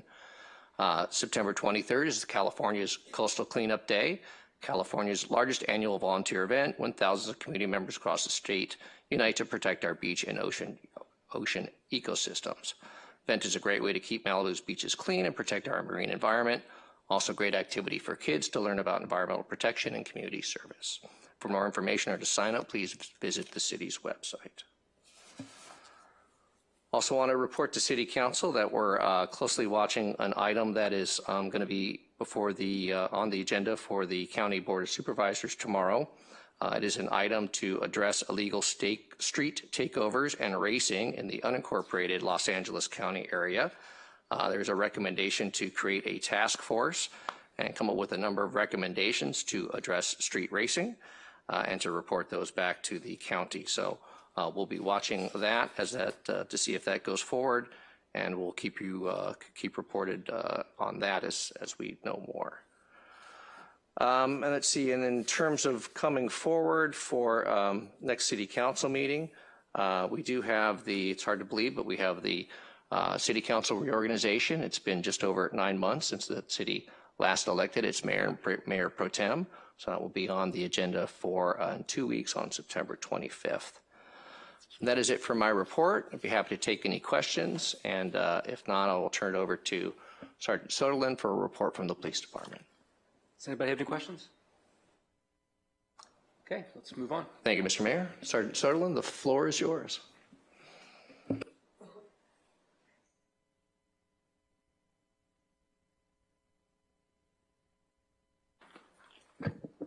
Good evening, City Council, Mr. Mayor, City Manager. So Labor Day weekend is finally behind us, and I'm happy to report that we had no major issues over the weekend. There was no major issues on the beach, and there were no major issues at the chili cook-off. The chaperone policy at the chili cook-off was immensely helpful in keeping the kids in check. They had to have adult supervision with them to enter the chili cook-off, so that was a very nice policy to have. So I hope that continues next year. I have the crime statistics from the month of August. Part 1 crimes year to date are at 314 compared with 331 from this time last year, which is a 5.1% decrease overall. So we're still trending below last year's crime. We've noticed an uptick, though, in violent crime, and I think partially it's due to the summertime, but summertime's winding down, so hopefully that will abate. Some highlights and noteworthy incidents from August, and again, these suspects you're going to see, not one of them was a Malibu resident, but A robbery was reported on Malibu Road. The victim had arrived home and was gathering items from her vehicle when she was approached by two suspects. One of the suspects pointed a firearm at her and demanded her jewelry, and the suspects assaulted her and took her property, and they fled in a gray Kia. We're actively investigating that. Our Major Crimes Bureau has taken the lead on that investigation. Another incident, a Los Angeles resident was arrested for assault on Malibu Road. The suspect hit the victim's vehicle in the parking lot, and the suspect then struck the victim's vehicle again while the victim was inside, and he was arrested. Another incident, a resident of Woodland Hills was arrested for assault that occurred on Malibu Road again, and the victim saw the suspect rummaging inside the victim's vehicle and confronted him. The suspect then got into his vehicle and accelerated his vehicle towards the victim in an attempt to hit the victim, and the victim was able to dodge the vehicle, fortunately. Later, the suspect was seen attempting to steal a vehicle on Tyner Court, which is on the Pepperdine campus. I'm sure you saw the other day where about 9 patrol cars were driving all around with their lights and sirens on. So that was that incident, and he was later apprehended. They chased the suspect down the lawn at Pepperdine across PCH over to Bluffs Park and caught him in the brush there. And finally, 2 suspects, residents of Los Angeles and Venice, were arrested for residential burglary on Malibu Road. They used bodily force on the rear door to gain entry, and the victim's property was recovered and returned to the victim. So Malibu Road seems to be the hot spot recently. As Steve McClary said, the suspect from the stabbing at Las Tunas Beach was arrested on Wednesday. And the suspect was the estranged wife of the victim. So it was a domestic violence incident. I have some highlights from the Malibu Special Assignment deputies. The afternoon deputies, so it's the 103 X-ray car. They contacted multiple transients throughout the Malibu area. They checked on the welfare of them and issued various citations for quality of life issues. They located and apprehended a felony domestic violence suspect at Westward Beach and were able to take him into custody without incident. They also assisted in the incident that happened at Pepperdine campus, and they also conducted high observation patrols around the Malibu Chili Cook-Off event for all 4 days. And finally, they are on the sheriff's response team, which is a county-wide unit, and they deployed to Catalina Island when the hurricane was coming through, and they were deployed there for several days in order to assist the residents there in case they needed to be evacuated from Catalina. The overnight car, which is the 108 X-ray car, they conducted multiple foot patrols of Legacy Park and the Malibu Library area, and they spoke to numerous transients and gathered intelligence regarding who's new in town and what's been going on with the transient population. They contacted numerous drivers parked along PCH in the areas of Coastline, Topanga, Tuna Canyon, and the Malibu Pier during the overnight hours, and counseled them and warned them about the illegal parking violations along the area. Some of their highlights, they made 16 total arrests last month, 6 felony arrests and 10 misdemeanor arrests. And some of the highlights of them, they arrested a suspect for an animal abuse warrant at 23525 PCH. They arrested a suspect for disturbing the peace warrant at Legacy Park during a foot patrol. They arrested another suspect for drunk driving and possession of a concealed weapon at PCH and Coastline Drive. And they arrested a suspect for public urination at PCH and Old Malibu Road. And finally, their best arrest of last month, they arrested a suspect for driving a stolen vehicle. The suspect had switched the VIN number on the vehicle, and with the help of TRAP detectives, which is our task force for auto theft in Los Angeles County, it's possible that this case is going to lead to a chop shop, mechanic shop located in the city of Los Angeles. Finally, Steve talked a little bit about the beach team. The beach team's over. full-time ended Labor Day weekend, but I'm staffing extra people on the weekends for this month to help out on the beach because the weather's been warm and we have a higher number of people coming to the beach. I know that the dogs on the beach is a big topic you guys get emails about all the time. So in addition to some of those stats, we issued 52 citations for dogs on the beach. That is all I have, so I'll take any questions. Just a clarification, Sergeant. You said the overnight car. It had all those arrests on the car, six felony arrests? Correct. Wow. When I was on public safety and we talked about bringing that car in, that's better than anything we ever expected. So congratulations to the team. Yeah, they're outstanding deputies. Well, I express our appreciation to the hard work that the Sheriff's Department does to keep our residents safe.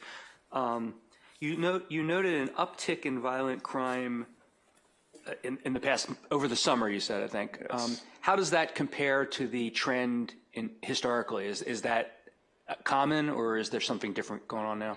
Usually in the summertime, we see an uptick in crime. I can't say what specifically is causing it. We have zero bail policy in effect right now in Los Angeles County, where anything but the most violent and serious felonies are being issued citations and let out of jail with a notice to appear in court. So there's, how can I put this correctly? People are not being held to account the way they should be.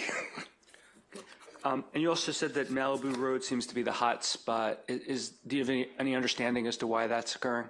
You know, I've directed the special assignment deputies to target that area. There's parking behind the strip mall there on Malibu Road, and there's a high number of transients that park back there, so that could be one of the reasons why.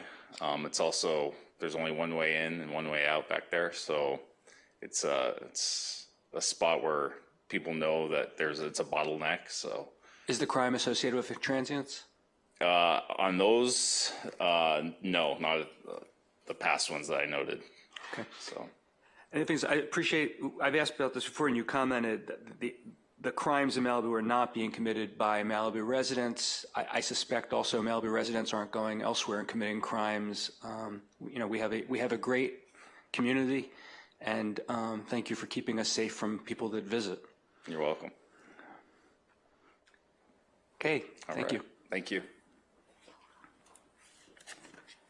Takes us to the consent calendar. Remote participants, please raise your hand in Zoom if you'd like to speak on an item. I haven't. Oh, I'm sorry. Wow, it's late.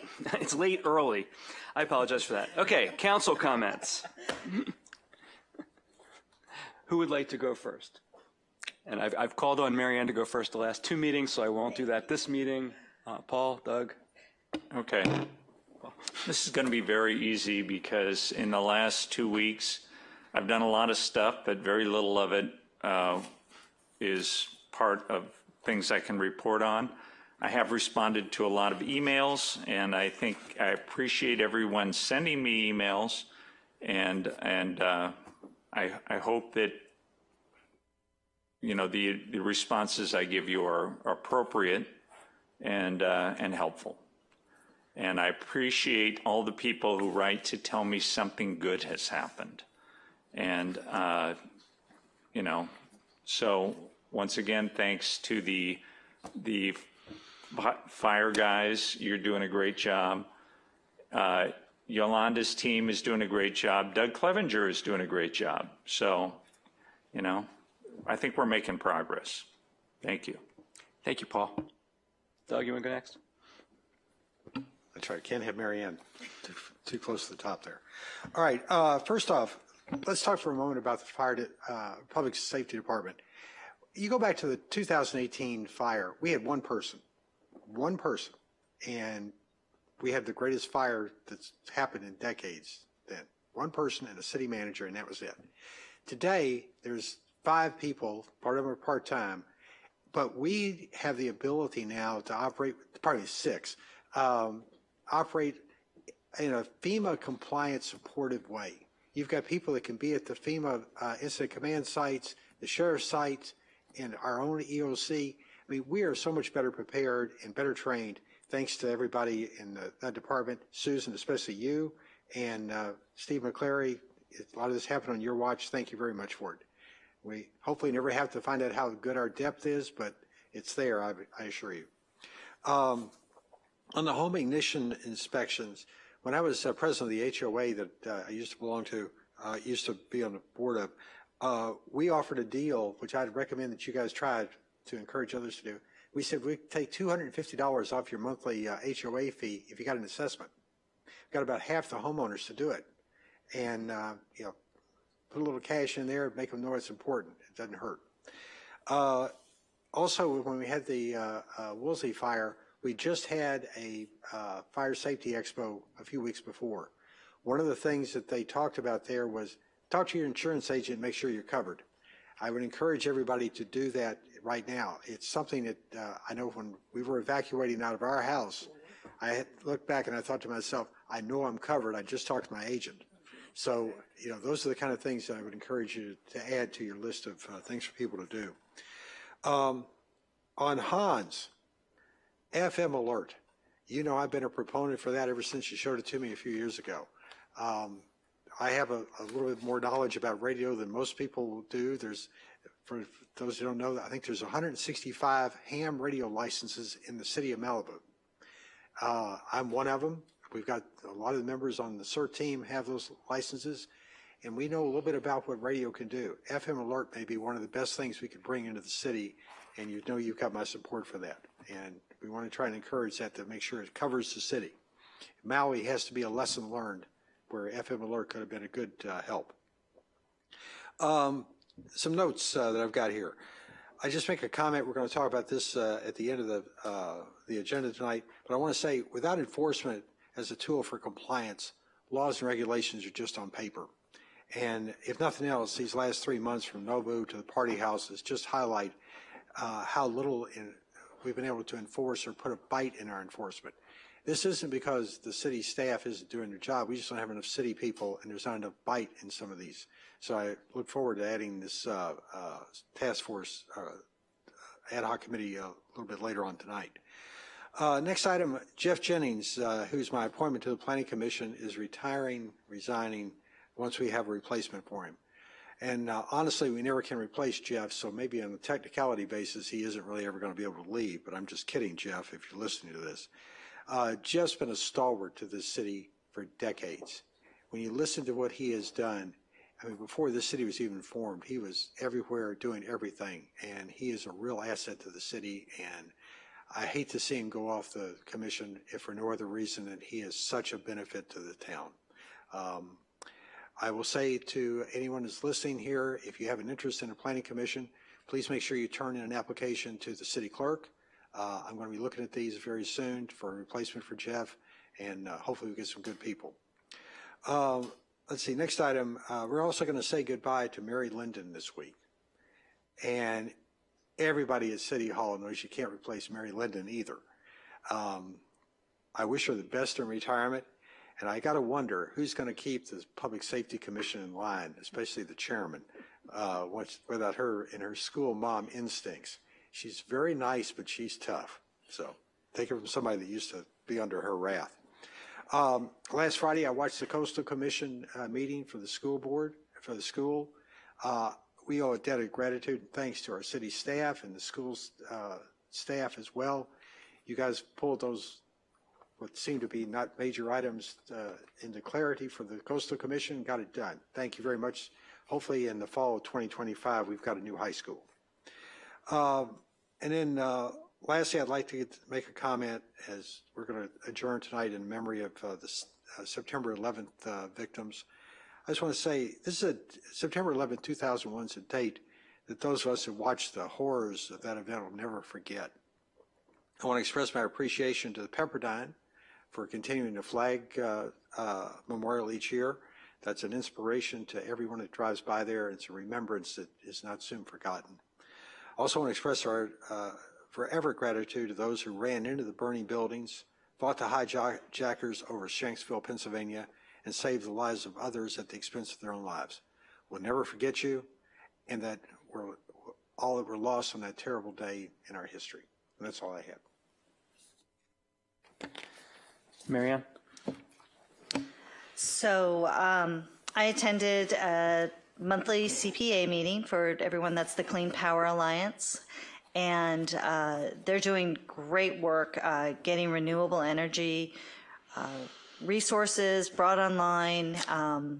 They are, I believe, the largest aggregate for getting clean power, and just so happy with their work and really excited about the things that they're doing in the future. I attended the California Contract Cities annual fall conference in San Diego over the weekend. It was a great event. They had discussions on homelessness, some of the things that are going on in the DA's office, as Sergeant Sutherland mentioned, with the no bail and what that means to cities and jurisdictions. The other thing I want to talk about is on Wednesday this week, September 13th, Point Dume preservationists are going to be at Point Dume Nature Preserve to do a weed pulling event. I think that's an incredibly important event that our community should come out for. You can sign up at Sign Up Genius and look for Point Dume preservationist, but it's going to be. And as a result, that underpass is unusable at this time. I don't know if I'll ask Mr. DeBow if he has heard any update from Beaches and Harbor or Caltrans on when they might be making some progress there. Good evening. I haven't heard back from Beaches and Harbor or Caltrans, but that's on our list to kind of get them going to try to figure out a solution there. That's all Beaches and Harbor's property. I believe several years ago there was a project to them to fix this, and they got hung up with some environmental and some Coastal Commission issues. And so we look forward to trying to facilitate some type of solution out there, solve that issues with the underpassing, but that's something that I'm going to be working closely on doing that. If you can keep pushing, that would help. I'm sorry, go ahead. No, thank you, Mr. Mayor Pro Tem. I just wanted to also add that we were going to bring it up at the September meeting of the PCH task force to see if we can highlight it there and see if we can get some movement on it. So thank you for raising the issue.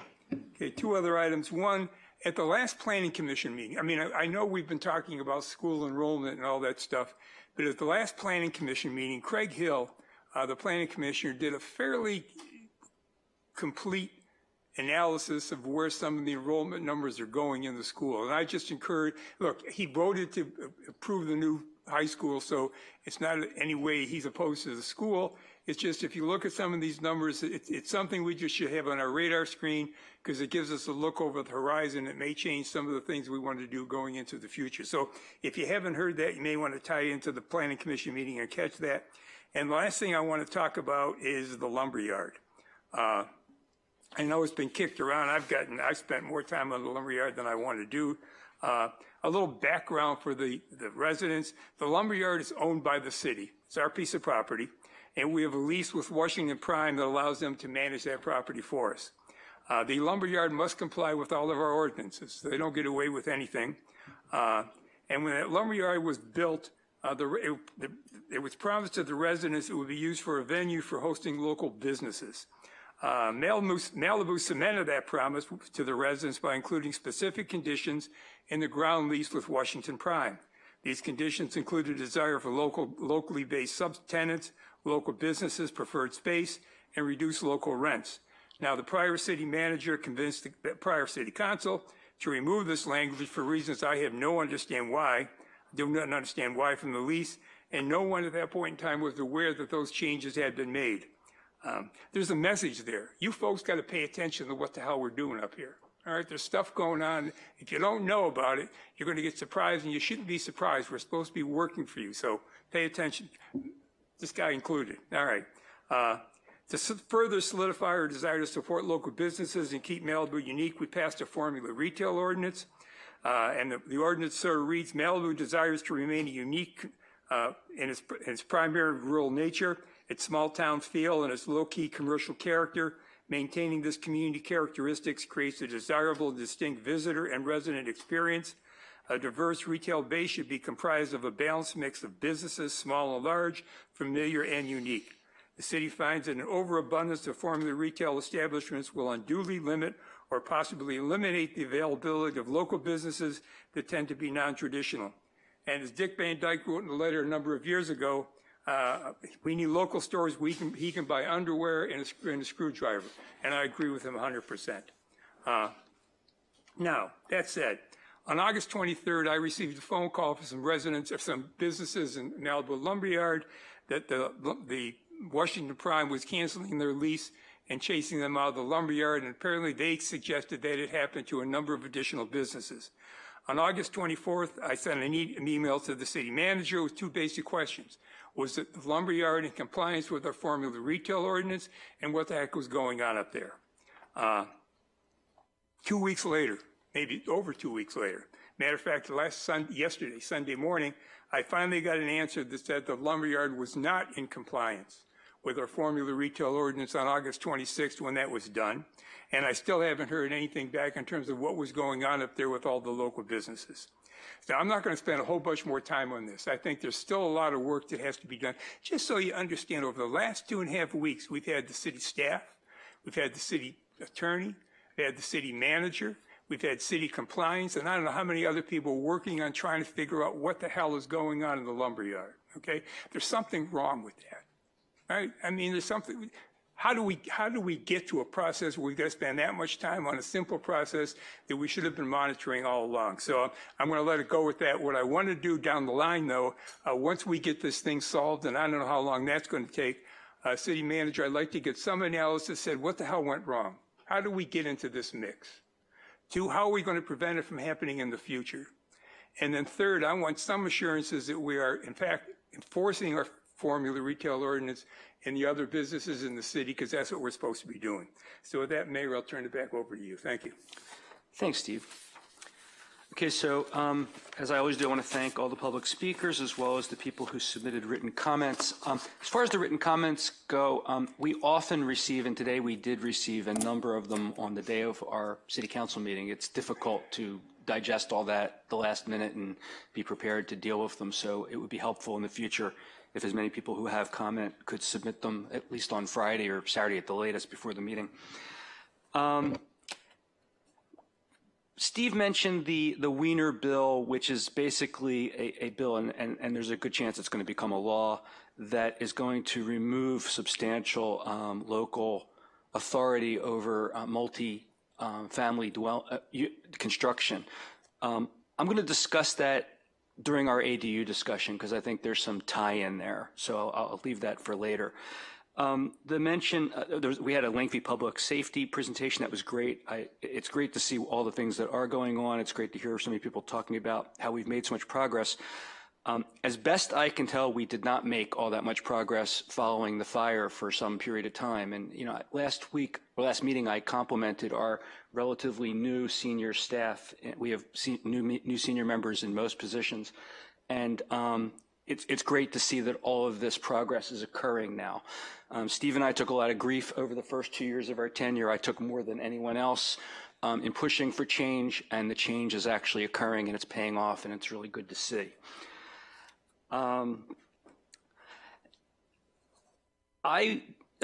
Doug watched the Coastal Commission meeting. I didn't watch the meeting, but I perused the agenda and I read the reports. I noticed, it was interesting to me, that there was an appeal from an approval of the City Council of a project on a bluff's edge about a couple months ago, and I was very vocal against that. It passed 3-2. It was adjourned, I saw, on the Coastal Commission agenda. It said see report. There was no report, so I contacted the Coastal Commission to find out if I could get a copy of the report. They explained to me that they hadn't yet prepared one, didn't think they were going to need to, because they had determined pretty handily that the project was inappropriate, and that they had told the project developer that they were going to recommend that there was a substantial issue and that they should have a de novo reversal. The appeal was not only taken by the appellants who appeared before us, but the appeal was also taken by the chair of the Coastal Commission and other coastal commissioners. And I had said during our hearing that this was going to get reversed in a heartbeat and that we should be following the law and not just doing what our predilections tell us. Well, that's exactly what's going to happen now, and it doesn't look good for us. There's been talk tonight by a number of people about enforcement issues. The last 2 weekends, I unusually had to drive out of Malibu on Fridays and Saturdays, which I try to avoid doing. But my son's had small availability lately, other than the weekend, so I've gone to visit him outside of Malibu. And there's been tons of traffic, obviously. I think everyone sees this, especially in the Malibu Pier, Nobu area. One thing I noticed, though, is as I drove by the Hertz lot, it was filled with cars. And I didn't understand that, because I remember that we had an appeal some time ago over the use of the Hertz lot as additional parking for the Malibu Inn Hotel. And we don't allow standalone parking in Malibu. That's a former rental car lot, so there shouldn't be any standalone parking in there. It's no longer a rental car lot. It was filled, though, and it's owned by the hotel. So I got to wonder, why is it filled with cars when we expressly denied them the right to use that as a parking lot for the hotel? So I'd like somebody to look into that. You know, consistent with that, I just don't understand why Nobu's allowed. We denied the hotel's ability to, when they asked us to do parking across PCH, but it appears Nobu's doing that on a regular basis. The valets are driving in and out constantly, getting cars, taking cars across the street, making U-turns. I don't get how that's lawful. I don't understand how the hotel had to ask us for permission, which we denied, and Nobu just does it. I also, frankly, don't understand how Joffrey's parks cars on PCH, is what I see happening on a daily basis. Maybe I'm not seeing what's really happening, but it looks like valets parking cars up and down PCH, and I didn't think we had laws that permitted that. Public speakers tonight. Joe Sikta and to a lesser extent, Bill Sampson. You know, we appreciate being told what's going on. The community, I'm sure, appreciates being told what's going on. Private decisions by private organizations as to who employment issues are really not in our bailiwick. The use of the pool, though, is by community groups that request permission, and I understand that that's a decision that's made by the staff. I assume, although I don't know this, that there are standards they have to follow. It's not a city council decision as to who gets to use the pool.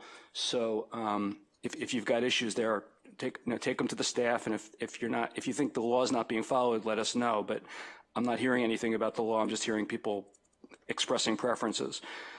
Scott's statement about undergrounding and that we should lean on SCE. I mean, leaning on them is not going to do anything. But you know, if there is a lawsuit to be had, if there's been success elsewhere, maybe that's something we should be exploring. But if it's not something that they're legally compelled to do, I'm confident they're not going to do it. They're not going to spend tens of millions, maybe hundreds of millions of dollars for us. Hans, I really appreciate the honorable mayor beginning. I didn't think I'd ever hear that from you, but thank you, and we appreciate your efforts to make Malibu safe, and hopefully that'll come along and we'll get that done. Brian Strange is no longer here.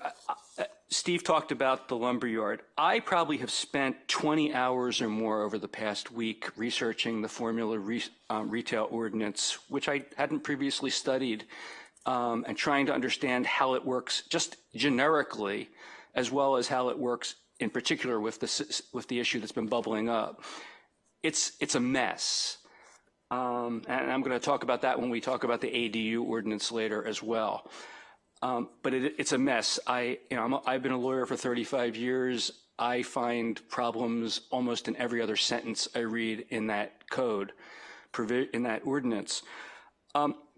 But there are things that are clear, and I'm preparing an analysis of it that I'm going to actually share with people. But I understand that the specific issue there right now raises a number of issues of first impression in Malibu that have not been addressed by the planning department before. And the way the ordinance works is first the planning department has to make decisions and they then report them up to the planning commission. It's not clear to me what the planning commission can or does do because it simply says they get reported to the planning commission and that 2 days after that happens, they become final unless the planning director revokes them. So I'm just not sure I understand what the planning commission does. And there also does not appear to be any provision for the city council to do anything. There's no, as far as I can tell, appeal to the city council. Maybe I'm just not understanding it right. But I'm hoping that the planning director, when working through these issues, if they are issues of first impression, will proactively come to the city council for guidance in interpreting our code, rather than have us no opportunity to do that until after the fact when we already have established vested rights on somebody's part. You know, we obviously can study the statute and amend the statute or interpret the statute in the abstract many months from now or a year from now, but it'll be too late if there's something going on now that shouldn't be going on. So I'm hoping that you'll bring that to us proactively so we can take a hard look at what's going on. Maybe nothing wrong is going on, by the way. I am conscientiously avoiding prejudging the factual subject. I've been trying to figure out what the law is. I have no idea what the facts are, and hopefully that we'll have an opportunity to figure that out. Appreciate the comments about the farmers market. You know, I think every one of us would love to give the farmers market permission to be at Legacy Park. We can't. It's deed restricted. It's not our deed. We have no authority to override that restriction. As Paul explained at the last meeting, the majority votes for removing that restriction won't remove them. So you know, maybe the residents can prevail upon the party that owns the right to stop it, but we just don't have that authority. And those are my comments. So that now does take us to the consent calendar. Mr. Mayor? Yes. I was just going to add that I think one of the things we could do is explore a business license program. Maybe if we crafted something like that, we'd have a little bit more control over which businesses are operating in our city, and we'd know more firsthand, because right now it's the county that administers that on behalf of the city, and they have their own list of businesses that require business licenses. If we had one of our own, we could tailor it to what's important to us. So just a suggestion. That's maybe something that's worth exploring that actually wouldn't have anything to do with what's going on at the lumberyard. I mean, the lumberyard, we have an ordinance already that may or may not be enforced, but you know, that's worth exploring. But yes, I think it's just another tool that we'd be able to use to make sure that businesses are coming into the city before they're starting operations, which I think we miss a lot of them right now. So I know the city staff is tremendously burdened. We pile on new things that stop the old things from getting done, and the new things don't get done either. But you know, maybe it's another thing to add to the list of wishes, because it's a good idea. Any other comments from anybody? Okay, consent calendar. So we will turn to the consent calendar. Now, I don't have any speaker slips, so no person in person has asked to have anything pulled from the consent calendar. Is there anybody on Zoom who wants something pulled? One raised hand from Ryan. Ryan, without telling us what you'd like to say, just tell us what item you'd like removed. It was item 3B6, I believe. Okay, any others? Well, it was 3. I had a question on 3A1 as well. I think. Hold on. Are there any other items that you have an issue with? No, I think I can handle it in 6 minutes or less. Okay. Okay. Let's find out if there's anyone on council who has an item they'd like to pull. Anybody? I just need to abstain from 3B3. We weren't on the council then. Same for me. Okay, and before we move on, with respect to 3A, you said you have a question, Ryan, not a comment? If you I have a one- comment on this one. Okay, well, if it's a and- comment, no, if it's a comment, then let's just pull it. If you had a question, I thought we could answer it and then approve it, if that was going to be the issue. Okay, so can I get a motion to approve the consent calendar with the exception of 3A1 and 3B6, and noting the abstention from 3B3 of Doug and Marianne? I'll make that motion. I'll second it. We have a roll call, please. Councilmember Riggins? Yes. Councilmember Grisanti? Yes. Councilmember Stewart? Yes. Mayor Pro Tem Euring? Yes. Mayor Silverstein? Yes. Motion carries. Okay, so Ryan, that takes us to 3A1. You're up. Yes, this is the report for the second reading of the approval of the, I guess, the ordinance for the conversion of an office building to a hotel opposite Nobu. And the question that is my comment is that the council, including especially the mayor, had mentioned that this second reading would give the time for the city and the staff at the city to get in contact with the Coastal Commission, and including concerns Marianne had raised as to the lack of input on how the $800,000 of the so-called mitigation money that the Coastal Commission had extorted from this applicant would be spent. That the presumption was that it was to be on some type of alternative housing, overnight accommodations that would be cheaper than, a boutique hotel. And, there were other things listed there, but nothing even possible would give the assurance to Malibu residents that something would be occurring locally or that benefits our community locally, and that it would not simply be an export of issues to outside the city. We have a homeless overnight problem. Maybe we could use the funding toward that end of something legitimate. But I wanted to hear from the city, maybe from the mayor, Marianne, and the city manager, who was contacted, what was done, who gave us the pound sand order, and why there's no mention of any chance to control how that portion of the $800,000 or of the total amount, which is just over $1 million, I think would be spent, and why the Coastal Commission gets to choose how it is spent in Malibu. Thank you. Okay, thank you, Ryan. I will respond. It's my understanding that Malibu has no say with respect to the expenditure of the $800,000 that the developer agreed voluntarily or coercively to provide to the Coastal Commission. That's not part of the monies that went to the city. That was the basis for my objection to the project and to the approval of the LCPA.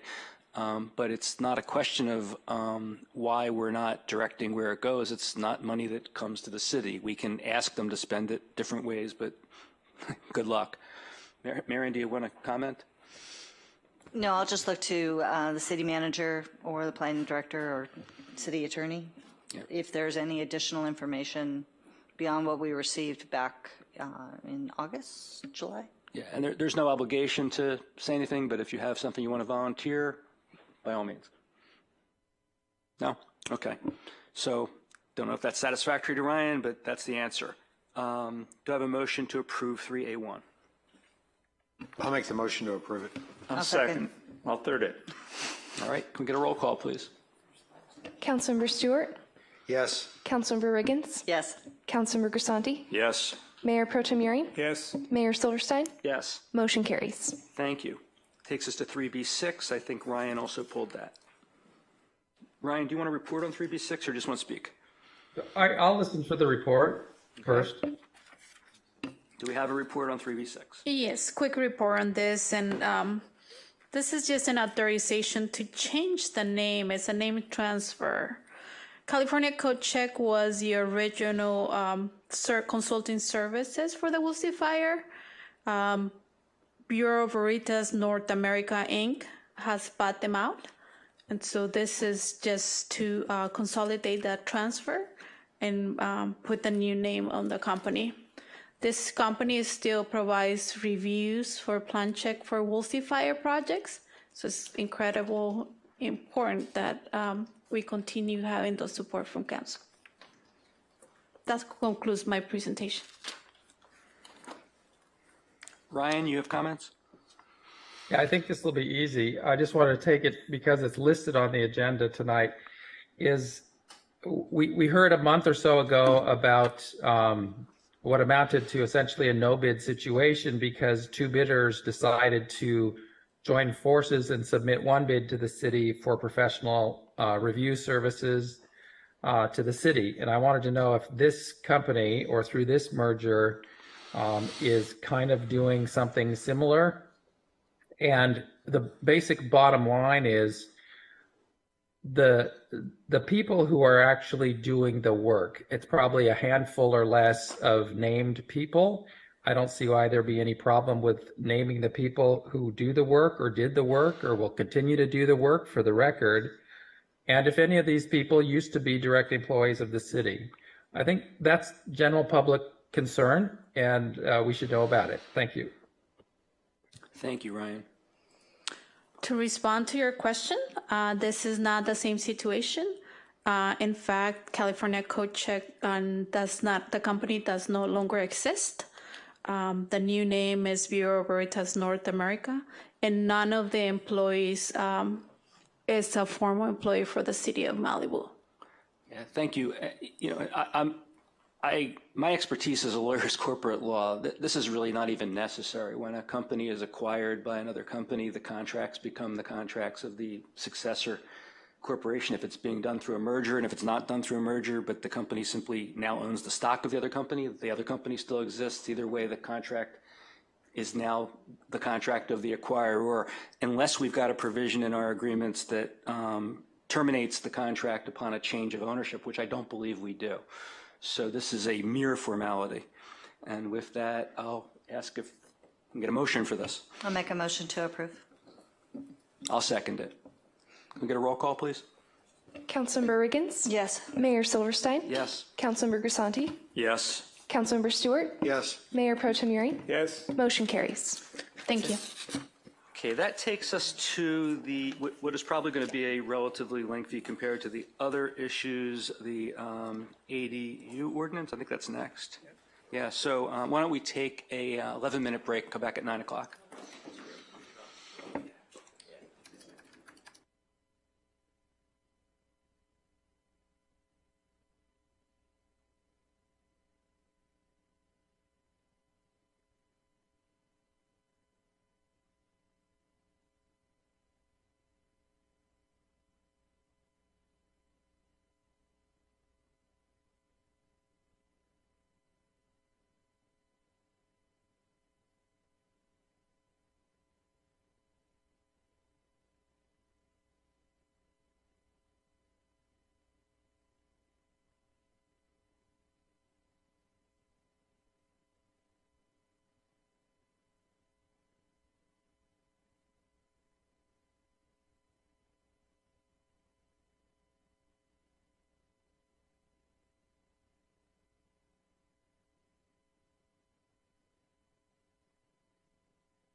Need to go back on camera here. Okay, 9:01. We missed going back on time by 1 minute. That takes us to 4A, an amendment to Title 17, zoning, of the Malibu Municipal Code and the local coastal program to update regulations related to accessory dwelling units. I don't know why it says Seaview Hotel Project here. Is that right? No. Please raise your hand in Zoom if you'd like to speak on this item, and you'll be called after the staff report. That was on my agenda. That was on my script, not on the agenda. Okay, so is there a staff report? And before we begin, are there any public speakers that have comment cards or no? No, we have not received any speaker slips for this item. Okay, so staff report, please.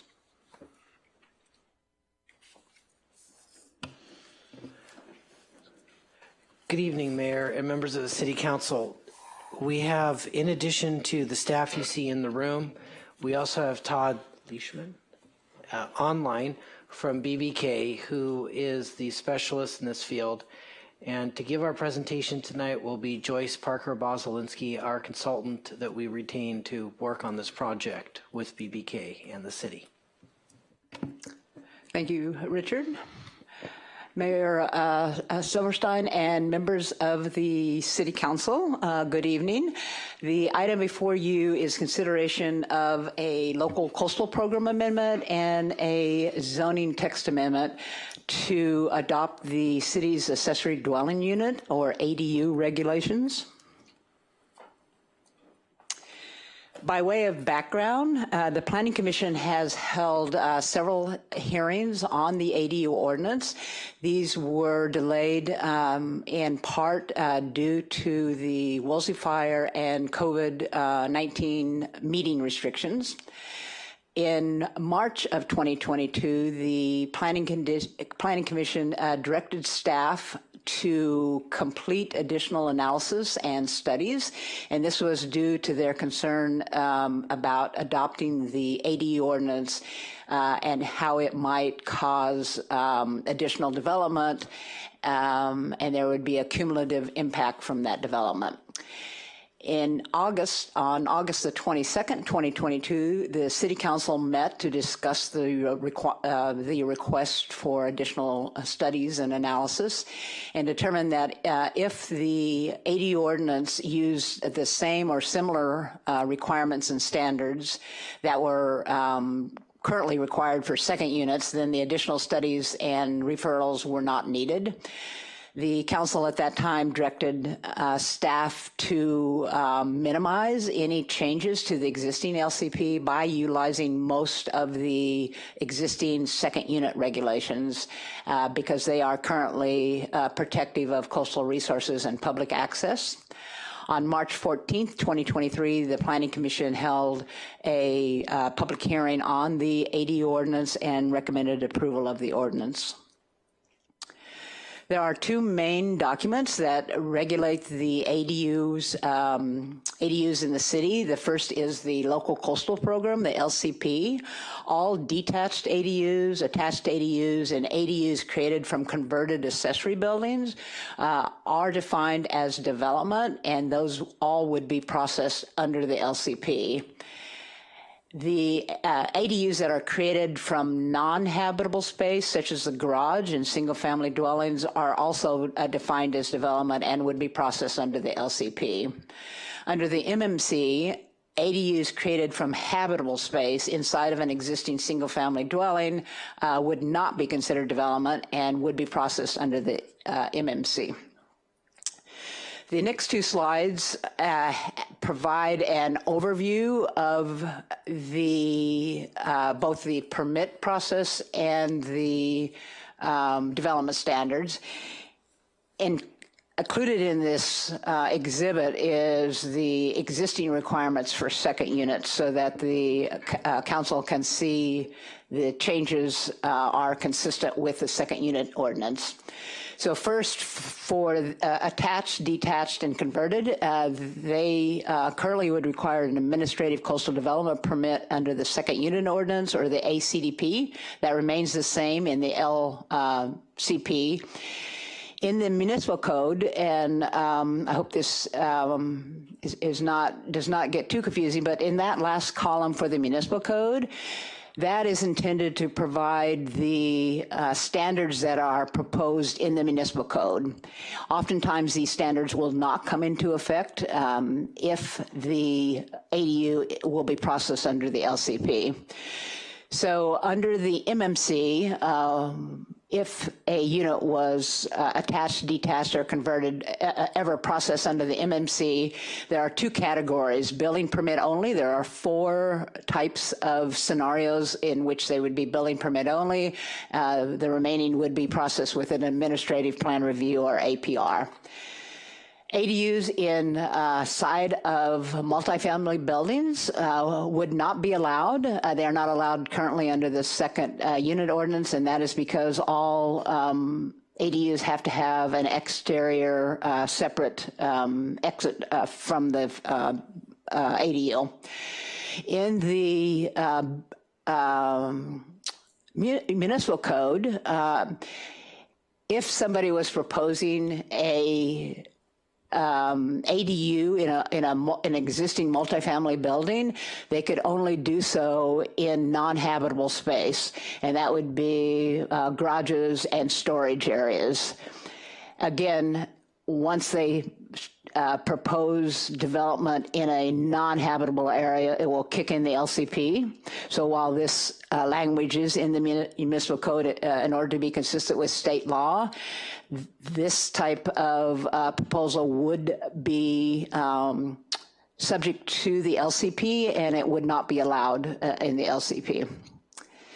The attached ADUs in multifamily properties are not allowed under the second unit ordinance, and also not allowed under the proposed LCPA, and also not allowed in the ADU municipal code. Detached ADUs are currently allowed as a second unit with an ACDP that remains the same in the LCP. And again, the only scenario in which you could have a detached ADU on a multifamily would be under the 4 building permit only categories.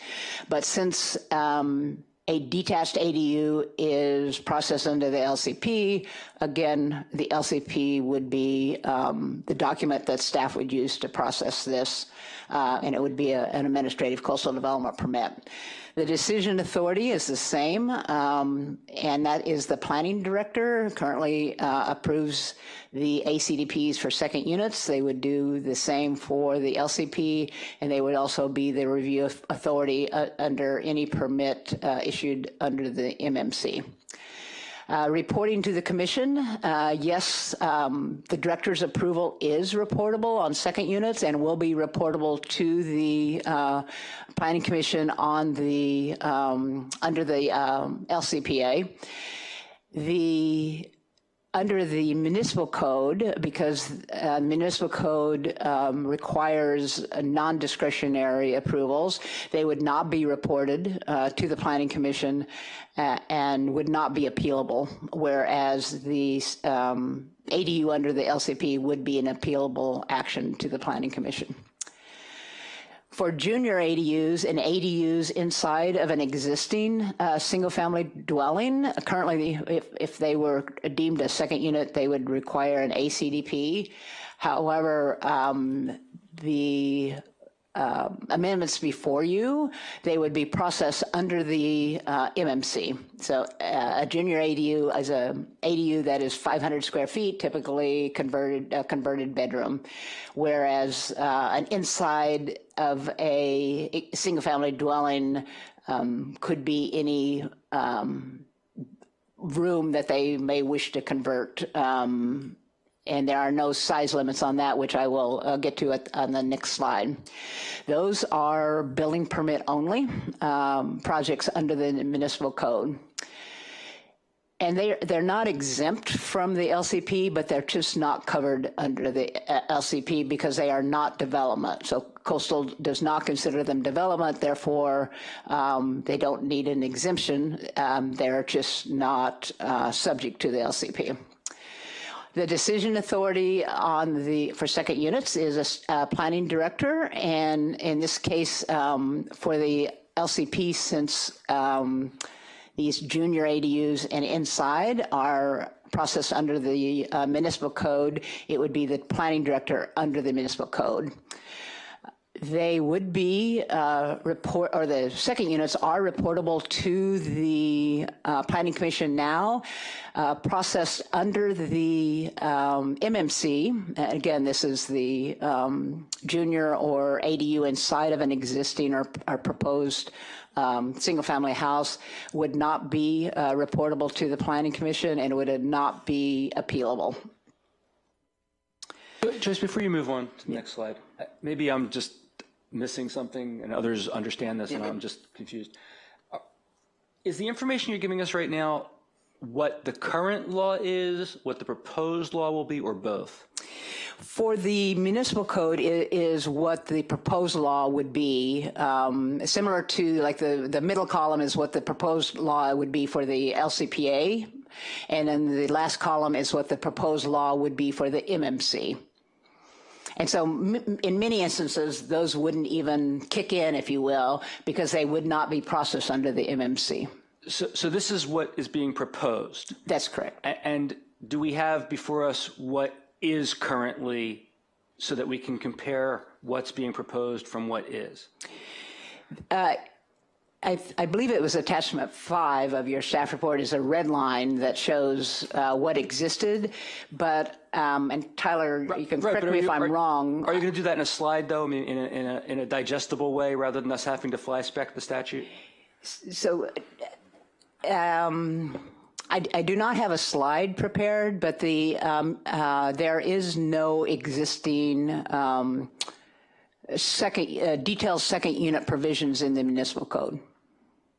So for the most part, this will all be new. And Tyler, you want to? Go ahead, Tyler. Yeah, thank you, Mayor. So what Joyce has before you here, the second unit column on the left is what is current. So that's what's currently in our code. Then the ADU LCP is what's proposed in the LCP, and the ADU MMC is what's proposed in the MMC.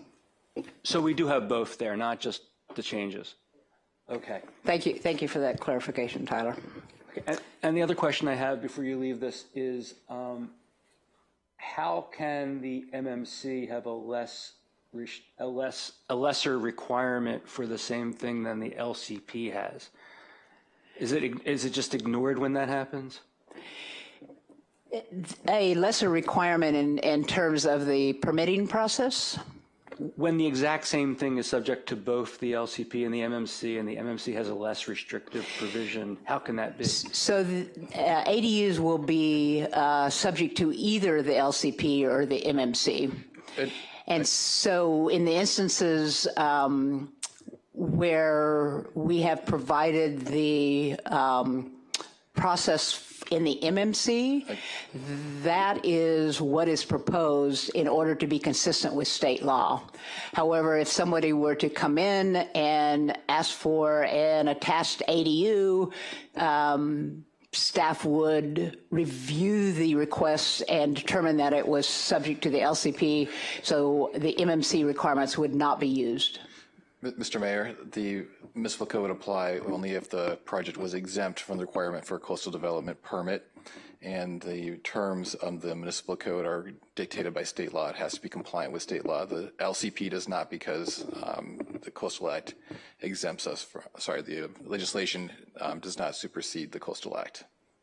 Okay, so just to use the very first line there as an example, if I'm understanding this correctly, the first thing that's shown there, the current law is that an ACDP is required.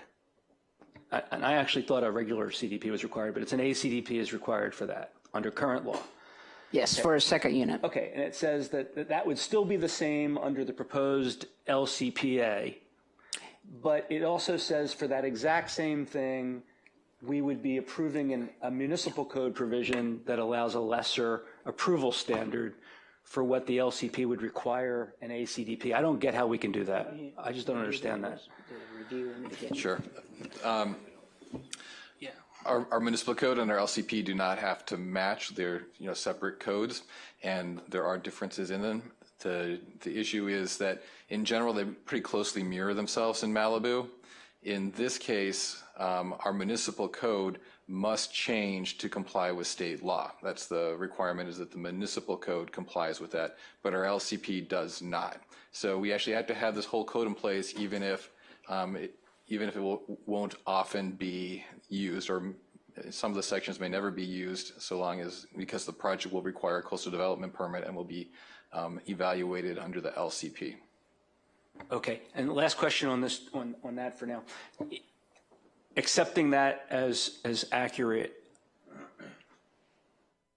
is the change we are being proposed to be made to the MMC exactly what we're mandated to do by the state, and not a sentence more, or is it something further? I believe that's correct. Todd, the city has put the minimum standards in that are required by the state. Is that correct? Mayor and Council, this is Todd Leishman from BBK. I guess I'm a voice from the ether for you. But Trevor's right. There was some talk about maybe being more generous than what state law required in the MMC, but in light of the broad application of the LCP here, I think in every case it was left at the level that state law requires and no more. Okay, so I was just asking about that one line, but what you're saying is that throughout the entire night, there's not going to be a single proposed provision of the MMC that is an iota more liberal than what the state is mandating we do. No, I can't promise that because I don't have the whole thing memorized, but that was the theme for staff's draft and our review. And so Joyce can speak to whether there were any iotas that went beyond state law. Okay, well, through the course of the night, I'm going to want to hear what those differences are. So it's going to be important to hear them. Doug, did you just a quick question, since we're on this one page. As I look at this on the ADU MMC, it's almost never going to, I can't imagine, with the exception of something that's inside an existing single family dwelling, you'd ever use the MMC. Is that correct? Unless it is a conversion of habitable space to an ADU, such as a bedroom that's already allowed to an ADU, that would fall under the municipal code. But a conversion of uninhabitable space, like a garage or something like that, to a ADU would actually require a coastal development permit. So really, with the exception of what's in black on the slide that we see right now, the part for the MMC up there is mute. You're not going to ever use that. Unless there's a change in state law that would. Okay, thank you. All right, thank you for the indulgence. Move on to the next slide. This slide provides the development standards. So the first item is the size of a detached ADU. Currently, second units are 900 square feet. The ordinance is proposing under the LCP a maximum size of 1,200 square feet for an ADU. And again, under the ADU MMC, it is consistent with state law, which is 800 square feet for a studio or one bedroom, or 1,000 for 2 or 3 bedrooms. The size of a converted accessory building, 900 square feet with a second unit, and 1,200 again square feet for under the LCP as proposed. The difference with the municipal code is state law does not have limits like the 850 or 1,000. Rather, if you are converting an accessory building, the ADU can be not greater than the size of the existing accessory building. So if it was a large accessory building, it could be larger than 1,200 square feet. So before you move on, just two more questions. If I understand, let's use the first one again as an example. The current law for a second unit is 900 square feet. That is correct. So we are being asked to add 300 square feet to that. Is that something we're mandated to do, or is that a discretionary issue? On the in the LCP, that is not something we're mandated to. That was a recommendation by the Planning Commission. But yes, under the MMC, those standards are the minimum required by state law. Okay. And so the city could not, in the MMC, restrict an ADU to 900 square feet. Okay. So we've been told, subject to possible exceptions that the lawyer doesn't have off the top of his head, the MMC proposals are all required by state law. We're almost ministerially doing them, although that may not be right. Are we going to understand as we go through this which of the changes being proposed for the LCP we're required to do versus those which we're just deciding to do? So under the LCP, the city is not required to do anything? Right. Okay. Those are all, it's not subject to state law, I'll put it that way. The MMC is the one that's subject to state law, in which we're required to have those standards. So to be clear, we're not required to change the LCP, to propose an LCP change? I'm trying to think of the word required. It's to comply with state law. They're currently called second units, and so we need to change the term to an ADU and then consider what changes we want to what was essentially the second unit ordinance. Okay, but we are not required by state law, if I hear you correctly, to make any alterations to the size or process with respect to the LCP. We are only required to make a change in nomenclature. Mayor and Council, this is Todd Leishman from BBK again, if I may.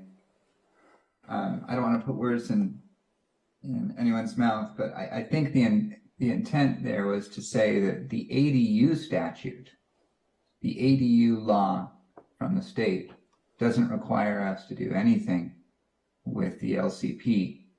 Independent of the ADU law, the city, of course, has to comply with the Coastal Act when creating and amending its LCP. There really is very little here that gets close to an LCP requirement. The one caveat to that, I would say, is that the Coastal Commission has taken the clear position that the conversion of existing livable area is not development and therefore not subject to the LCP. So some of what you're seeing is that. Wait, Todd. As I understand it, we already have an LCP that does cover all of these issues that are set forth on the chart. And we're being asked, if I understand correctly, to make various proposed changes to the LCP that we're not required to make. So are the existing LCP is a policy choice for the city. Right. It's okay. I agree with that. That's what I thought. That's what I want to nail down. So is the existing LCP enforceable? Are you telling us it's not? Are you not telling us it's not, right? I'm telling you it is enforceable. Yes. Okay. And it was approved by the Coastal Commission, so it's part of the Coastal Act. It is a valid LCP today. Okay. So everything that there's a difference between column 1 and column 2 is what we're being asked as a discretionary policy matter to change, correct? If you're looking at the columns titled second unit and ADU LCP. I'm talking about every single thing between column 1 and column 2. Well, column 1 to me looks blue, but okay. I'll go with you on second unit. Second unit versus ADU LCP. Yeah. Anytime there's changes in the words, those changes we're being asked as a policy matter to adopt discretionarily, right? I would say that's a fair statement. Thank you. Yeah, real quick one, Joyce. You mentioned that the 1,200 square feet was a recommendation from the Planning Commission. I don't think they recommended that. I think that's what they were presented with. Is that not correct? If I could jump in there, Council, it actually stemmed from the previous council. So some may recall that after the Woolsey fire, there was a concern to allow for temporary housing on residential properties that were burned out. There was an interest in allowing folks to move a modular type structure to live in while their home was being rebuilt. And then the idea was to put a code provision in. The council wanted to allow for a mechanism to allow for that prefabricated structure to become a permanent structure, so an ADU or some sort of accessory on the property.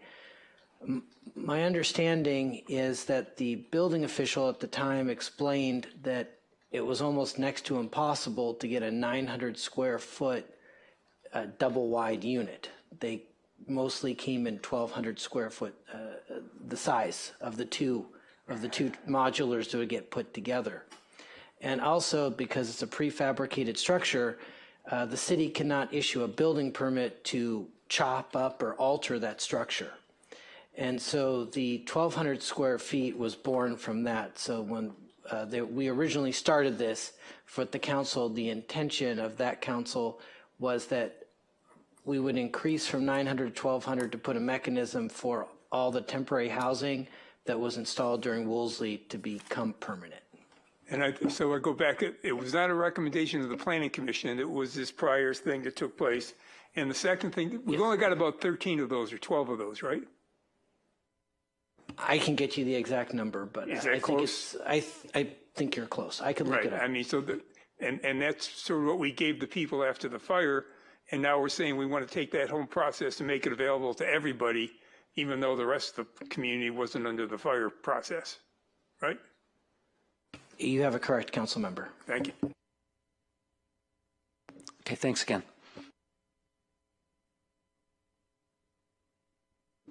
Sorry, it took me a minute to remember where I left off. I think you were in the third or fourth row. Okay, so under the size of, I believe I'm on the third row, under the size of attached ADUs to the primary dwelling, again, the second unit is 900.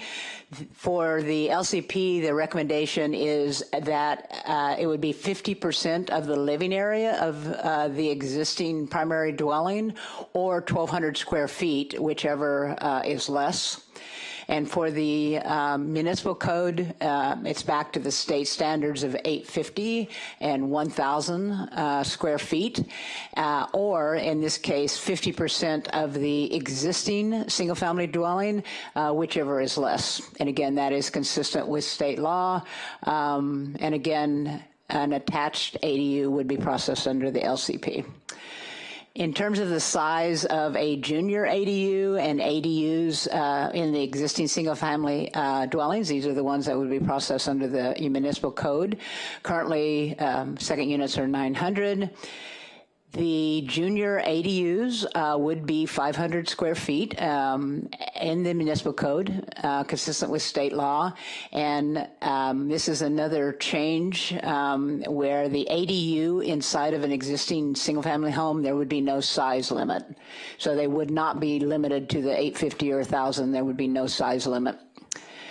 On setbacks, for a second unit, they are subject to existing setbacks that are found in the existing LCP, and this would not change in the LCP. All full setbacks would be required.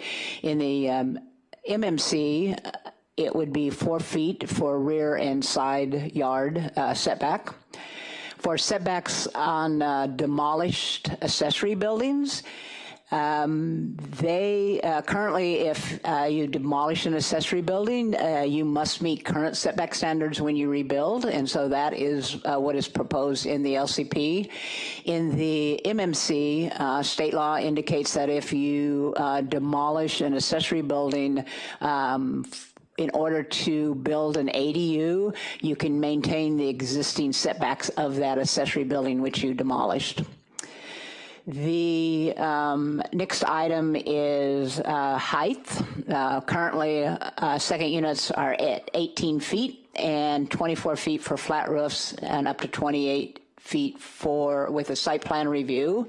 The Planning Commission recommended lowering that to 16 feet maximum height as opposed to the 18, and only up to 24 feet with a site plan review. So that is would be different from the existing second units. In the ADU ordinance in the MMC, it would be 16 feet with exceptions up to 25. And those exceptions are if you're within half a mile of a public transit, you can go to 18 feet. And if you are attaching to an existing house that is taller than the 18 feet, then you can go up to 25 to match the existing house. Okay. And again, this is the requirement in the municipal code, and most all units will be processed under the LCP. Right. So you're saying that those changes, where the municipal code would allow more than the LCPA, we're mandated to put that in the municipal code. That's correct. Okay, and there's no such thing as adding height to an existing structure, right? I mean, inside, if the municipal code only deals with the interior that already exists, there's going to be no such thing as an added height? That is correct, but keep in mind that the municipal code by state law has to cover every type of ADU. I get that, but as a practical matter, my understanding then that there won't be any ADUs covered by the municipal code that are not covered by the LCP that will be able to extend the height. That is correct. I'm just thinking through that, yes, because the only type, as you indicated, would be inside of an existing or proposed. Okay. That's helpful to understand. Is there a limit on the number of junior ADUs within a house? Yes, I believe it's only one. Okay. Todd can correct me if I'm wrong on that. Tyler is nodding that I had. Yeah, I see the nod. Okay, and the other question. You are not wrong. Is the setback issue also the same as the height issue? I mean, right now, if your house has to be set back more than 4 feet, you can't possibly have a change to the interior that's only 4 feet, right? That is correct. Generally, where that would come into play, I think, is if you demolished an existing building and rebuilt. You could go. So let's just say you had a building that was 10 feet away from the property line and you demolished it, you would be able to rebuild it at the 4 feet. How? Wouldn't that be covered? Through the municipal code. Again, this is only... But the municipal code wouldn't govern your rebuilding your house, right? That would be governed by the LCP? That is correct. Okay. Thank you. Sorry, it's confusing, but we wanted on that last column to make sure the council understood what was in the municipal code that is before you tonight. This is very helpful. I mean, the one thing that might have been a little bit more helpful would be to understand which provisions that we're adopting for the municipal code are meaningless because they can't be done anyway, but that's helpful to understand. All right. All right, so the next item is height of a demolished accessory building. So if you had an accessory building, you demolished it, the same provisions would require of the second unit and of the ADU LCP, which as proposed under the LCP would be a maximum of 16 feet in height and 24 with a site plan review. I think that would mean if you have an existing accessory building that's 20 feet,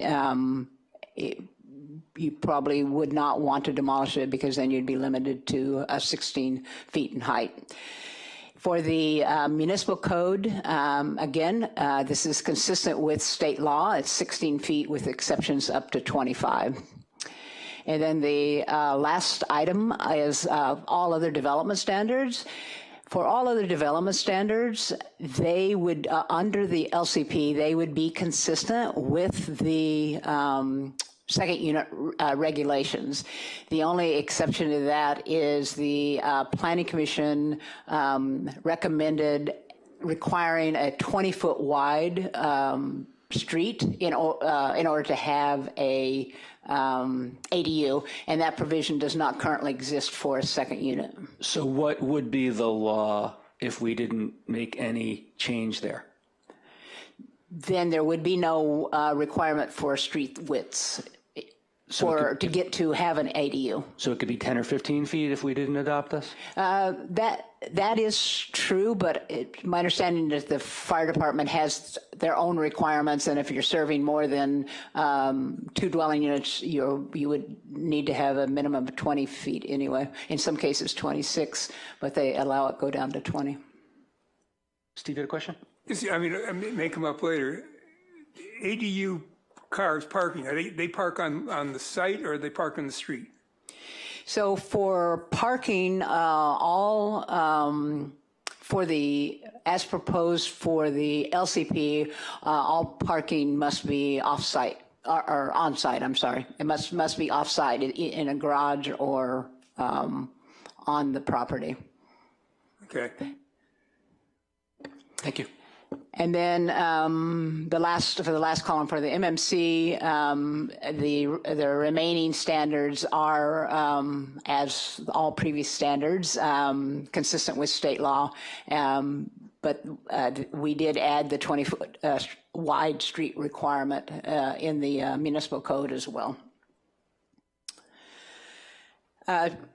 In terms of deed restrictions, there is a whole list in the council's attachments as to the different types of deed restrictions that would be required. For instance, you can't rent more than 30 days. The deed restriction that I wanted to point out tonight was the one for owner occupancy. Junior ADUs, per state law, are subject to an owner occupancy requirement, so the property owner would have to live on the property in order to have a junior ADU. For regular ADUs permitted after January 1st, 2020, but before January 1st, 2025, they would not be subject to owner occupancy. But on or after January 1st, 2025, they would be subject to an owner occupancy requirement as the current ADU law provides. And as you know, the legislature may decide to make a change before 2025. You're talking now about the municipal code, the LCP, or both? This is for the municipal code.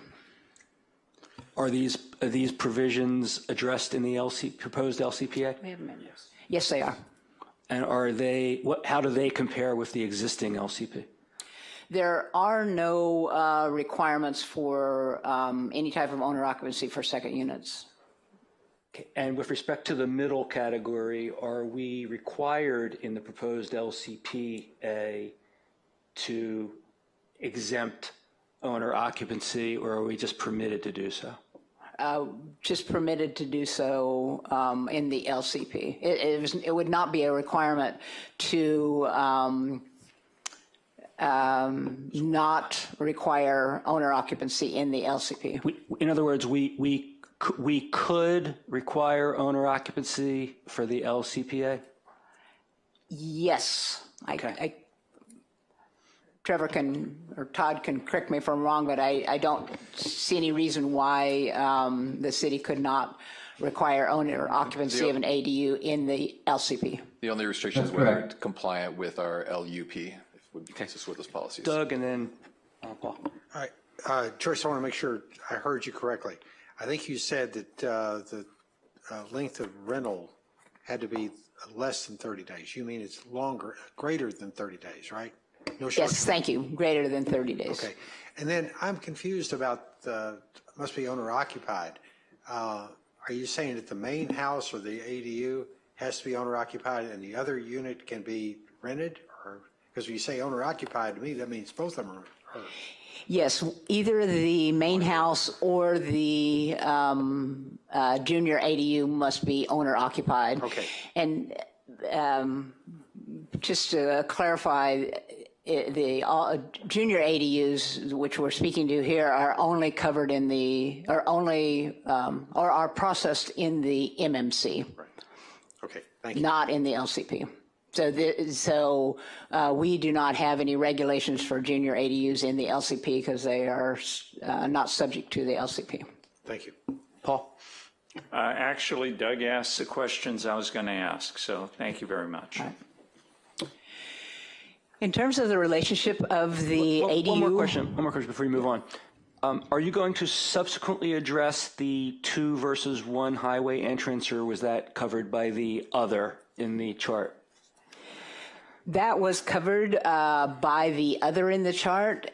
When the Planning Commission, so the initial ADU ordinance had a requirement that you had to have 2 means of access in order to have an ADU. The Planning Commission voted to remove that and replace it with a requirement for a 20-foot wide street. Okay, so is our MMC proposal our MMC proposal will not include a requirement of 2 highway entrances, correct? That is correct. Is that mandated by state law? No, it is not. Okay, so that's one of the IOTAs, right? Yes, and so the state law allows cities to consider public safety in determining the regulations, and that is why the 20-foot wide street was also added in the MMC. Okay, I assume then that we are not required in the LCPA proposal to allow only 1 entrance. We can require 2, correct? That is correct. Okay. What other changes are we making from what the MMC is not mandated to make? For the MMC, all of the proposed changes are required by state law. No, we just identified one that's not. Are you referring, Mayor, to the 20-foot wide? No, I'm referring to the 2 versus 1 entrance. We're explicitly permitting only 1 entrance, whereas we're not required to, where we can require 2. What else are we doing that we're not mandated to do, or that we could do otherwise in a more restrictive way? So to explore further the concept of allowing only 1 or allowing or requiring 2 streets in order to have an ADU in the municipal code, as opposed to the 20-foot wide. There are similar requirements. Again, state law allows cities to add provisions if they're related to public safety and others, and maybe Todd wants to weigh in on that, and that was what we were doing. There is no other policy or no other provisions in the municipal code that we're proposing that is not in state law. Okay, so if I understand correctly, we're making changes we're mandated to make, but we're also not making probably many changes that we have the discretion to make that would offset things that we're required to make. I would have to know what changes you're requiring, what your requirements your. Well, let me ask you this question: Yeah. What analysis has been done of what flexibility we are given under state law to make it more difficult to do the things, or less permissible to do the things that we are mandated to permit? That analysis was done by Todd, and he ensured that everything in the municipal code was consistent with state law. And anything that staff had added that to, I don't want to say personalize the MMC, Todd had recommended removal. Yeah, Todd can address this. What I'm getting at is we've now identified that with respect to 2 entrances or 1, the state law doesn't prohibit us from requiring 2. And if we did require 2, that would be substantially more restrictive than only requiring 1. What else are we allowed to do that's more restrictive than what we are doing And what analysis was done of the menu of options so that we can know whether we're missing one or not? Mayor and Council, this is Todd Leishman with BVK again. So in general, the theme of the MMC amendments that you see before you is to comply with the state law, and that's it. Just comply. Don't be any more generous toward ADU development than what the law requires. And across the board, it does that. There is one part of the state law, and the state law is pretty locked down. It doesn't allow us to choose to be more restrictive in any area except for one possible area right at the front of the law. This is in subdivision A, where it refers to cities having the authority to restrict areas of the city from having ADUs based on public safety concerns and infrastructure restraints. So Todd, would being a very high fire hazard severity zone be an example of a public safety concern? LA County thought so. That's why they developed No, I didn't ask whether restrictions on the street sizes. No. My question is whether it is a subject that can be considered, not whether we ought to do so. It's a subject that can be considered. And Mayor, you have here in this draft a response to that concern. Okay. Are there other things that we would have the authority to do without violating state law that would be more restrictive on account of being a very high fire hazard severity zone? Yes, you're limited only by your imagination and That's a what good I policy thought. reason for doing it. Okay, that's what I assume. So we could, if we wish to, essentially, by using safety concern provisions, do away with all the things we're required to do, but in other provisions, right? I wouldn't go that far, no. My imagination goes that far. Well, put it in check.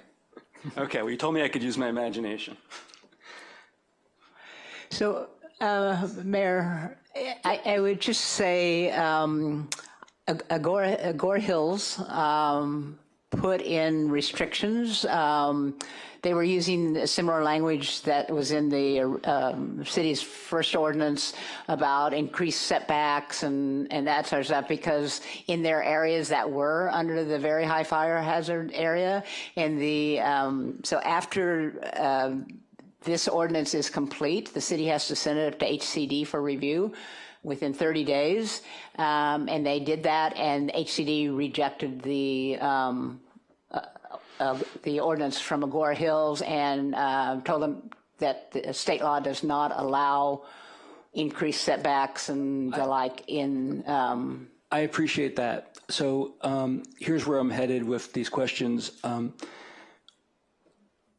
Assuming there are some limitations on what we can propose because of safety in the MMC, are we not, though, permitted to propose all those changes along with whatever else we do in the LCPA,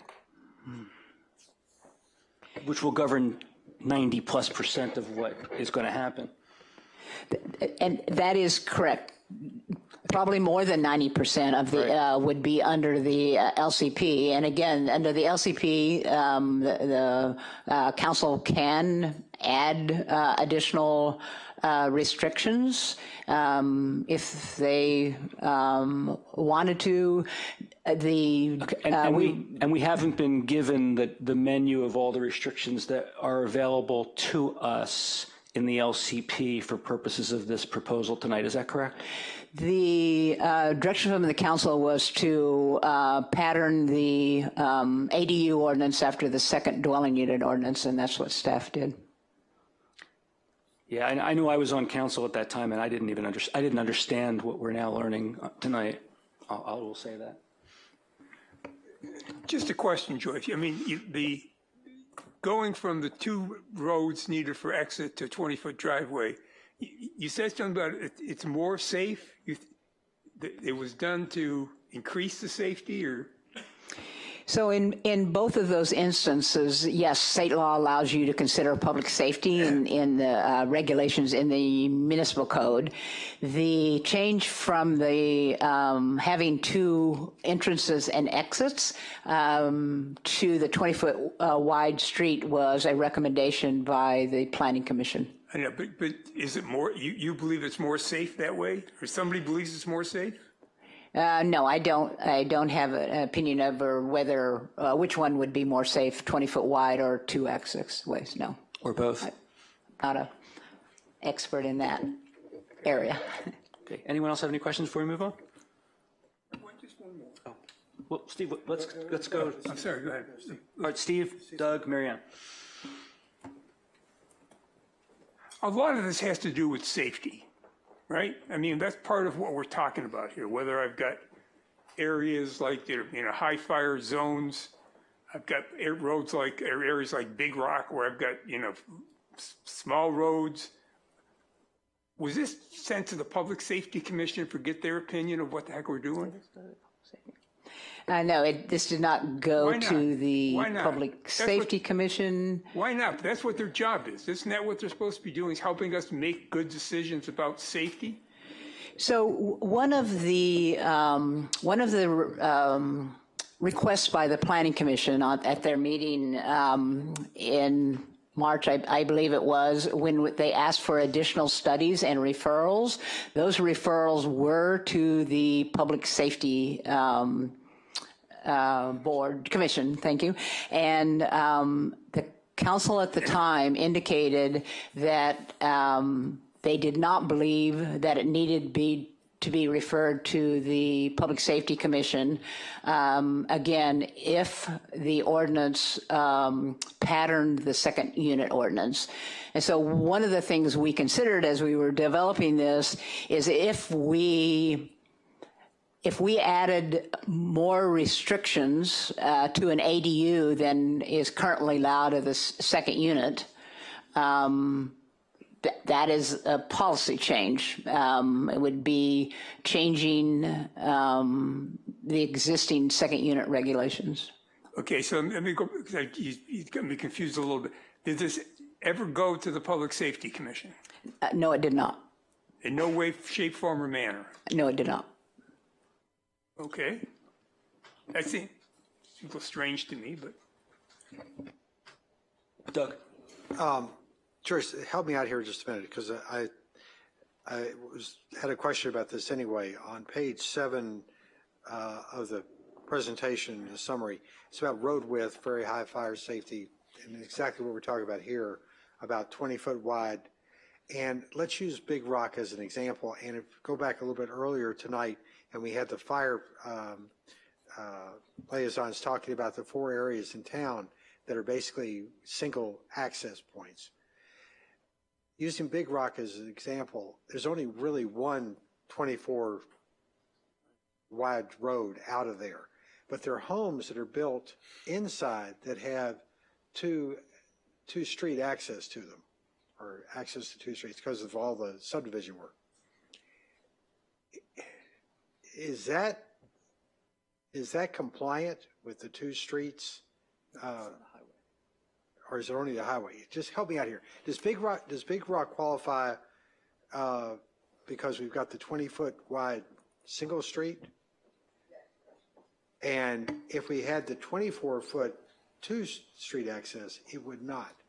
That is correct. You would not be able to have ADUs in the Big Rock area. Okay. And you say the county in this, because I've got all this marked off here on my sheet, the county said you got to have 2 24 wide streets, correct?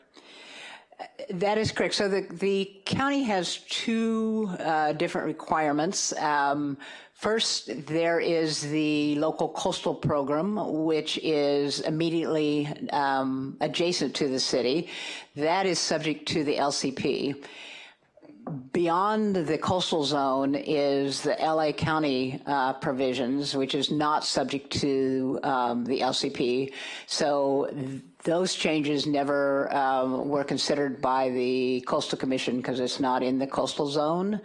And they applied to all unincorporated areas of the county. So that would mean not just in the Santa Monica Mountains, but in Palmdale and Santa Clarita, and it was a county-wide ordinance. All right, well, let me kind of tone down here where I was headed on this. The county is saying 2 24-foot wide streets. We're saying a single 20-foot street. Does the second unit requirement we have currently say anything about the width of the streets? No, there's no requirement for street width for a second unit. Okay. And the fire department requirement that's mentioned in here, 20 feet wide is fine with them no matter where it is, correct? For development, it says the majority planning commission felt it better to approach fire safety, follow the Los Angeles County Fire Department requirements in which a 20-foot wide width for roads serving 2 dwelling units. That is correct. But if you're on a street like, and you've got 4 or 5 homes, are you talking about just 2 dwelling units or multiple houses on the street? If I've said that correctly, you look at Big Rock again. If a street's got 10 houses on it, does that count as a 2 dwelling units, or is that 2 houses, 10 houses? So the Planning Commission felt that if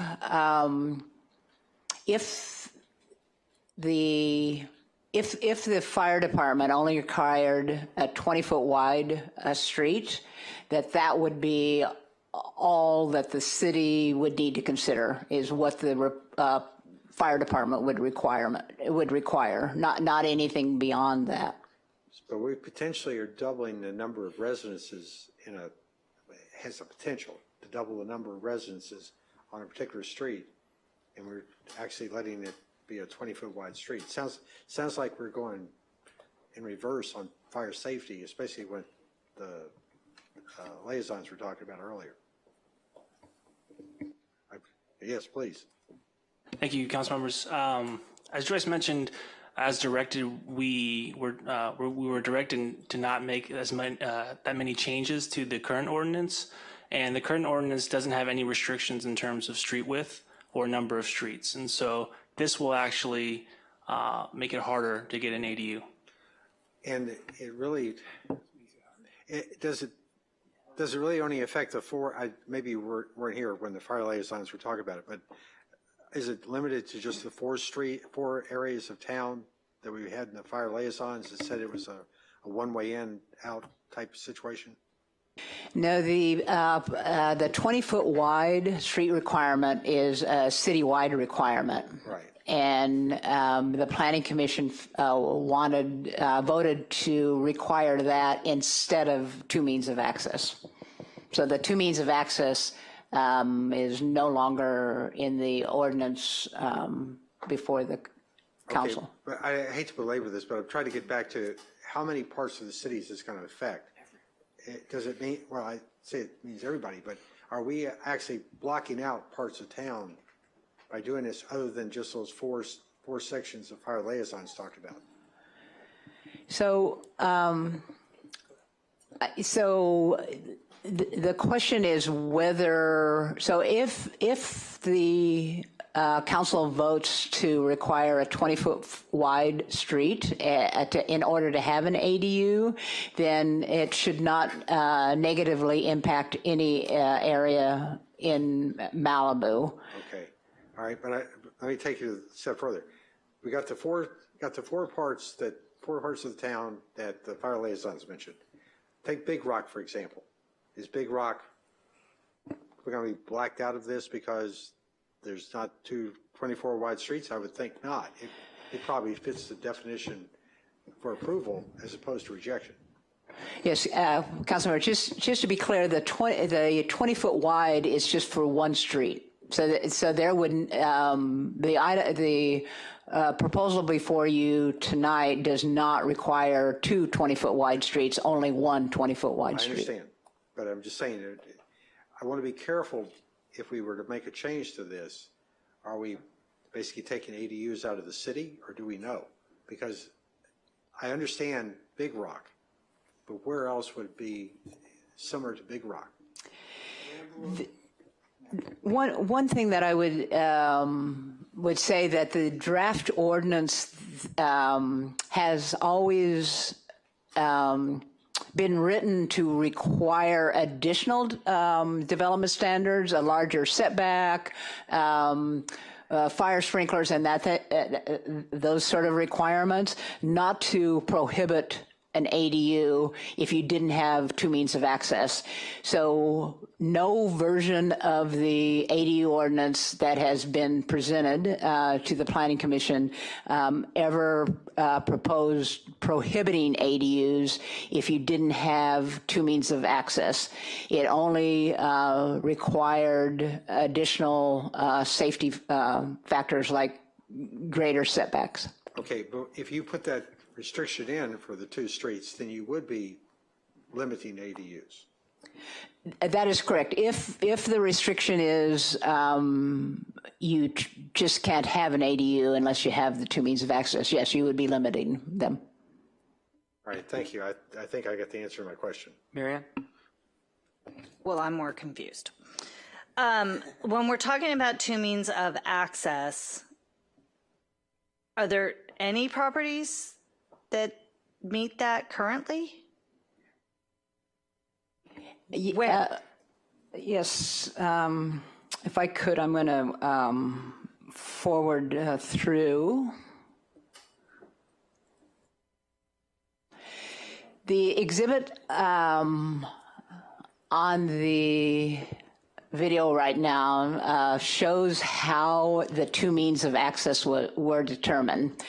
And so if you are on a cul-de-sac and you lived in a house on the cul-de-sac and you exited your street and you could only turn one way to get to PCH or another street, you would not be able to have an ADU.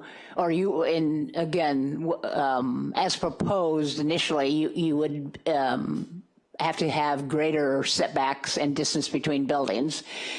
If you were on up top, if you were to exit, I believe that's number 2, from that way, and even though there's one street in front of you, if you could turn right and go down to Pacific Coast Highway, or if you could turn left and eventually make your way down to Pacific Coast Highway, that would be allowed. That would meet the requirements of two means of access.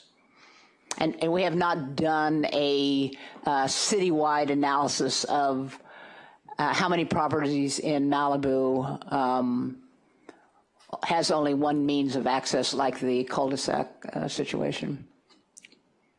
Okay, thank you. Now I'm confused. All right, looking at your example up there, if you're in Big Rock and you can, instead of the highway, you can get to Big Rock Road, Big Rock Drive. Does that not work? Oh, that's right, because Big Rock Drive is dead end at one end, correct? Okay, I got it. Help me see if I understand this correctly, as I thought I did before we came in here. Point Dume would be permissible throughout the point because there are multiple ways to get to PCH from any house, right?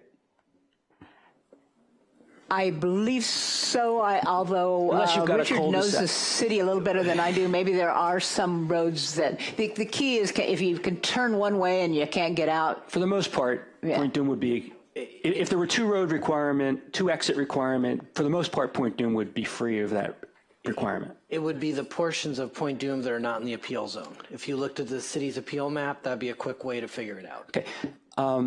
The Malibu Road would qualify because you can go in either direction and get to PCH, right? That is correct. Okay.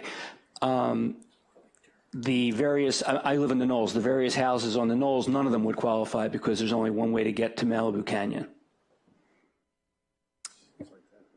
That would be correct, because yes, you're right, Right. one way. So, and any development in the city which only has one entrance and exit to PCH, basically, or Canaan, would be restricted. You'd have to have two ways to get to one of the major arteries. That is correct. Okay, that's what I understood.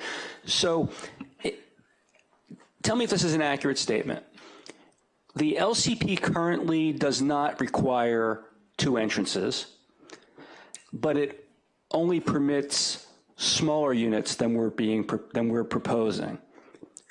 The proposal would expressly allow only one entrance and exit and would give larger entitlement, the ability to make larger ADUs. Is that accurate? That is accurate. Okay. So right now, although you can do it with one street, it's not necessarily economically feasible because you're stuck with this 900-foot limitation. And we would be opening up the ability to make them economically feasible, but also explicitly allowing only one street, which would make them even more economically feasible. Is that right? I would prefer not to speak about the economic feasibility. I mean. Okay. More people would likely take advantage of the opportunity to build a 1,200 square foot ADU than are currently taking advantage of the ability to construct a 900-foot ADU, right? Yes, I guess that is possible. Okay. And take Big Rock then, for example. We are creating the potential for a bottleneck getting out of Big Rock in a fire if a large portion of people take advantage of the ability to do a 1,200-foot ADU that wouldn't have taken advantage of a 900-foot, and we expressly allow only one highway entrance, right? Again, I don't like to speculate as to what somebody might do. Except my hypothetical that more people will take advantage of a 1,200-foot ADU than a 900-foot, such that if that's a truth, then we are creating the potential for larger bottlenecks in developments like Big Rock, like Malibu West, like my street, and like any other street and any other development in Malibu or subdivision in Malibu that has only one entrance to PCH or to a canyon. If I may, I think there are some other factors also. It's not just whether or not there's access from a street. Things that we're going to be considering is the total development square footage of a property. There are many more limitations within the Big Rock neighborhood that may prevent any second unit being built due to the geological issues of that neighborhood. Additionally, you've also got the fact that, you know, if you've got a home, we don't restrict how many people and how many cars that particular home can have occupied in it. So to make the leap that we're going to be doubling our neighborhoods is not necessarily true. A 3-bedroom home could have 3 adults in 3 different bedrooms, or an adult couple with 2 teenage children each having a car. So if we're worried about the amount of vehicles that are going to be exiting from these, the ADU may or may not have any impact on that type of exiting. So I think we should keep those things in mind, that just because we're adding another structure that's going to be a habitable structure, it doesn't mean necessarily we're going to be doubling or tripling the amount of vehicles that may or may not be exiting in an emergency situation.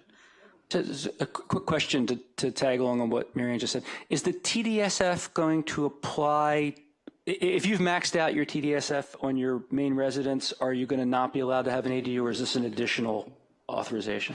That's correct. So TDSF also applies.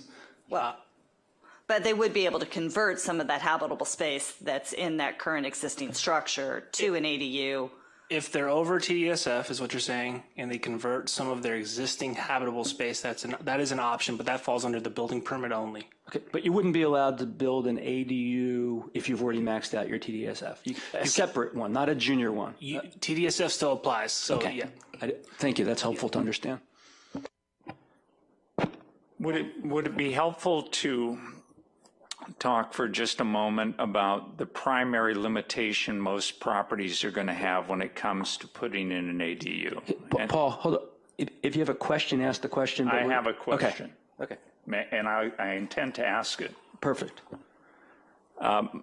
When I put in, if someone wants to put an ADU in most cases, their existing septic system will not be large enough to allow the construction of an ADU without removing the existing septic system and replacing it with a larger system that is compliant with all our current codes. Is that correct?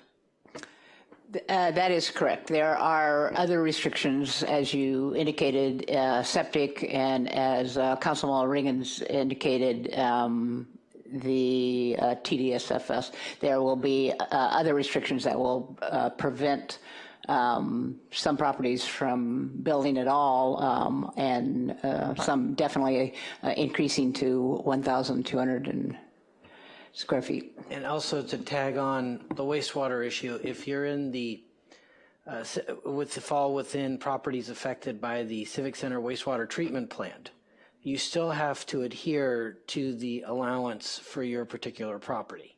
This won't allow you to go above that discharge allowance.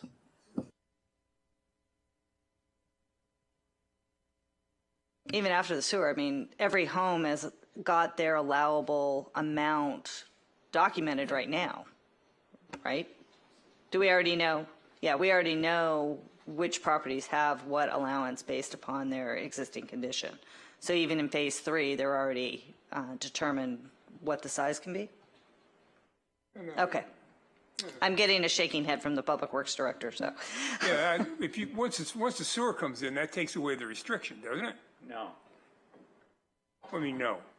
The sewer design has an allocation for each house, and the people, for example, in the colony, have been asked to request an allocation for the number of bedrooms they have. Okay. And that does not allow them to change their mind later after the system is in without going through a whole lot of rigmarole and paying a whole lot of extra money. Rather, as if you had a septic system which was good for 3 bedrooms and you wanted to add an ADU as a 4th bedroom, they're not going to do that without you putting in the latest and greatest. So it's a cost. Yes? Yeah, if I can just add, everything you guys are saying is exactly true. And as Mayor Silverstein mentioned, really the only difference is adding 300 square feet to the 900 that exists. So every kind of check that exists today for a second unit will exist with a ADU. So they need to go through Waterworks District to check the water availability. They need to go to Big Rock, for example. Factor of safety will be an issue. So nothing is getting shortcutted, I guess I should say, in the ADU law. Okay, do we have any further questions before we hear the rest of the presentation? I keep going back.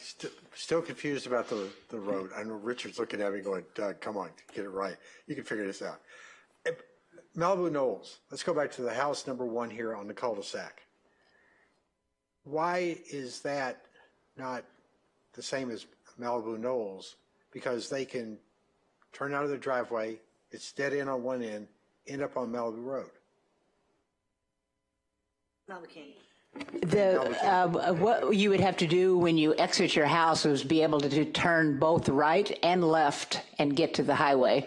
So if you can only turn left to get to Canaan or to Malibu Canyon, and if you turn right, you'd run into a dead end, it would not be 2 means of access. But on number 1 up there. Number 1 says ADU not permitted because it's overlapping access. Oh, it's okay. I thought you said it was permitted. Think of it this way. If there's a fire on your street that blocks the road, if you can go 2 different directions, you can get around the fire. If you can only go one direction, you can't. I got it now, because I didn't see the part where it said it wasn't permitted. I'm sorry. Thank you. Got it. Thank you, Paul. It's far. Far. It's far. Far. See it. Good, Joyce. Excuse me, Joyce, if I could interrupt and beg the pardon, Mr. Mayor, for the interruption. I just wanted to note that it's 10:15 right now, and I just wanted to make the council aware that, at least from staff's perspective, depending on council's pleasure, we do see some need to perhaps address item 5A this evening. The rest of the items we could continue to a future agenda, but there are some timely issues with 5A that I think staff would at least like to be able to daylight with the council this evening. Appreciate the heads up. Actually, I was thinking about the fact that when we get done this, we probably will ask for a vote. I would assume we'll get at least 4 votes to go on to 5A, and that we may or may not get any further to go beyond that.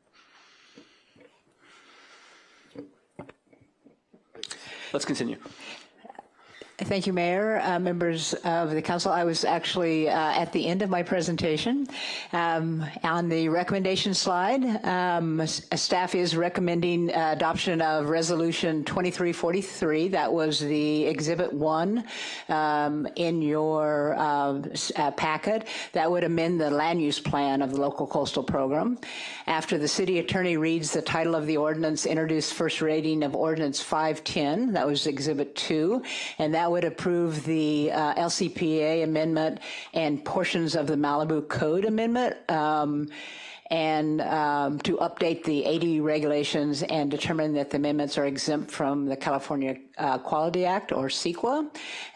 Number 3 recommendation is, after the city attorney reads the title of the ordinance, introduce on first ordinance, Ordinance 511, and that was Exhibit 3. This is the ordinance that would be considered the city's ADU ordinance, which would be sent to the state, the HCD, for review.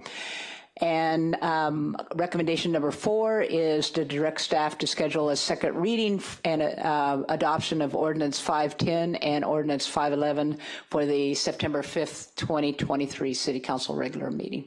And that concludes staff's presentation. We're available for questions. Okay, thank you, Joyce.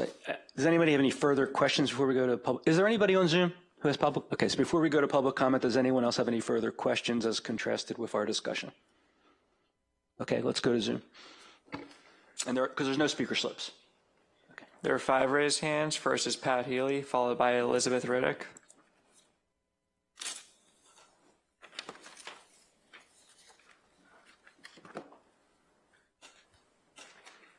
Good evening, Council. I'm speaking tonight for the Malibu Coalition for Slow Growth. For the safety of Malibu residents, Slow Growth urges the Council to adopt the portion of the county ADU ordinance which limits ADUs to areas where there are 2 exits to a highway in high fire zones. Malibu doesn't have the road infrastructure to allow a safe fire evacuation for its residents. We saw this in the Woolsey fire, and I also personally experienced the inability to evacuate from Malibu West in a timely manner during the Corral fire.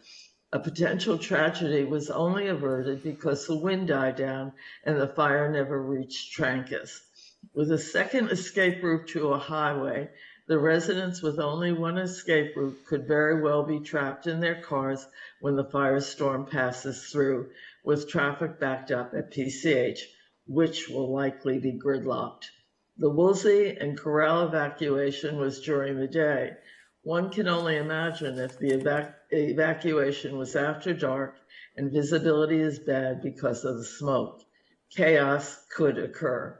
Obviously, more cars evacuating, the greater danger of the loss of life. We ask you to be cautious, protect your residents to the best of your ability, and adopt the portion of the county ordinance that deals with ADUs in very high fire zones to best protect the health and safety of your residents. As far as small subdivision, our understanding of the AUD law is not all neighborhoods in the city must be allowed construction of an ADU on their property. Ideally, they should be allowed on lots consisting of 1 acre or more. Small lot subdivisions are not suited for ADUs. They are mostly suited for junior ADUs and garage conversions, and recommend that you limit ADUs to this. A 900 or greater square foot ADU is not appropriate on small lots. A 400 square foot maximum is more reasonable. And the reason for this is the ADU is so close to the neighbor's property line. It could create for the neighbor a nuisance, the loss of enjoyment of their property, and the loss of privacy. So we ask you to adopt the county language and to limit small lot subdivisions to junior ADUs and garage conversions. Thank you very much. Thank you, Pat. Elizabeth Rodick, followed by Joe Drummond.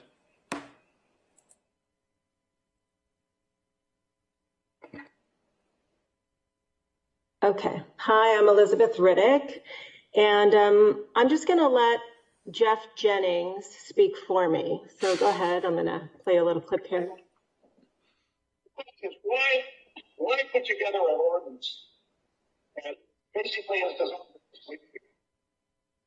Okay. So I hope you all could hear that. Why put together an ordinance that is basically designed to mislead people? The state of California gave us the ADU law and gave all of the stakeholders in Malibu who comply and who live close to public transit with a number of other restrictive qualities the ability to have an ADU in the privacy of our backyard. They gave us very, very, I think, conservative restrictions. And all of us in Malibu, I think, would like to access that freedom. And I don't know why the council feels that they have the ability to come in and change the LCP to take that away from the stakeholders here in Malibu. Why don't you let the stakeholders decide? I ran into 2 people on the beach in Zuma and another 2 in the park, and all of them thought that the vote today and the discussion was to allow ADU compliance within the city of Malibu. But in fact, you are doing just the opposite. And I think it is very important that this council is not deceitful and is honest with the public in Malibu and speaks the truth. Are you trying to comply with state law? Are you trying to harmonize the LCP with state law? Or are you trying to take away our rights? Please be clear. I'm going to let Jeff Jennings finish my comments.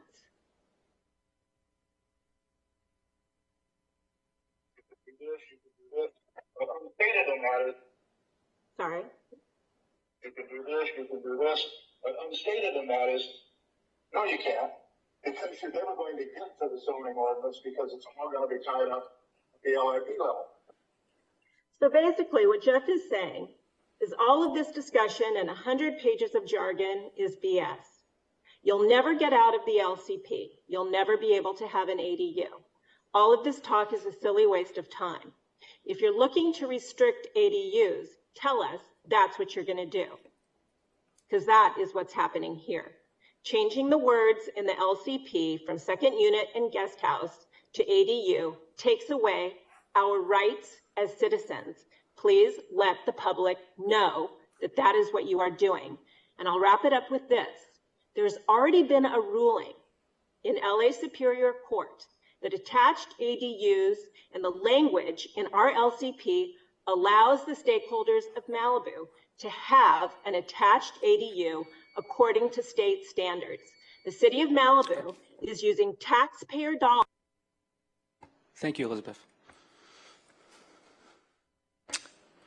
Joe Drummond, followed by Ryan. Hi, can you hear me? We can hear you. Okay. Honorable Mayor Silverstein and City Council, it has been mentioned that ADUs are being compared to second units. Aren't second units only allowed in multifamily zones? Only guest houses without kitchens are allowed in single family homes zoning, as I understand. So ADUs should not be compared to them. ADUs as new development without any restricted areas would have to apply for a variance if in a landslide area or ESHA, as I understand, as well as any other small structure in a landslide area, such as big rock, such as a small shed, deck, or fence. Your planning department and planning commission will be inundated with applications and hearings for all of this. It is better to just not allow ADUs in these areas, as septic systems should not be increased and add water and effluent and more subsurface discharge to a landslide area or ESHA. even in the existing square footage, as it will increase capacity and water usage, so they need to be restricted in these further geologically risky areas and environmentally sensitive areas. As an aside, variances should not be required for anything under 10% in size of the existing home on the property, basically any small projects. Talking about what the city is more lenient on with regards to state law in LA County, I know there was much discussion also around the heights allowed for ADUs, and there doesn't seem to be a limit under 25 feet where it should be limited to 16 feet as suggested by the state, and it should be added that they should never be taller than any existing structure, example, a 15-foot high main house on a lot. This is in the interest of preserving existing views that can only be blocked by a structure. Exceptions cannot be made up to 25 feet as it will possibly block ocean views. Also, LA County only allows ADUs when a property has 2 separate egress or exits to the main street in and out of the property dedicated to the ADU due to our high fire hazardous zone. I'm not sure why this wouldn't be applied and made a requirement in Malibu, also given we are in a total very fire hazard zone. So why wouldn't we be as cautious as LA County? Why do we want to proliferate ADUs that will cause more people on the roads to evacuate and more structures to burn in a wildfire? They should be just few and far between and be there for people such as the Riddicks who wanted one for their aging parents to stay in. I'm not sure if they have a separate egress or entrance. I'd hope there would be a provision that it would only be used for extended family members. This would mean that owner occupancy for all ADUs, current and future, should be required. For fire rebuilds, they should definitely have a separate egress from the new ADU or temporary structure that it's being replaced with. This is specifically a stipulation for wildfire safety. A 20-foot roadway is not enough to be as stringent and more risk-averse as LA County's requirement and need to require 2 entrances to a property that has an ADU. Malibu needs to require 2 entrances, egresses for our safety to at least match LA County's laws so that it is not as much of a fire risk as all of Malibu. If this does not allow ADUs in a landslide area such as Big Rock, then this is all that's necessary rather than risk. Thank you, Joe. Ryan?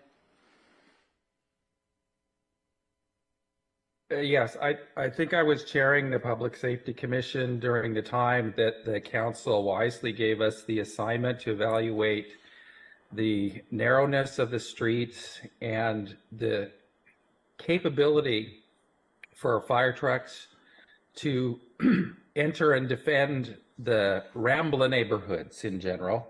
It was the first time the city had ever conducted a roving meeting where it convened at certain places at a certain time and you could carpool or get there, but that was a new thing.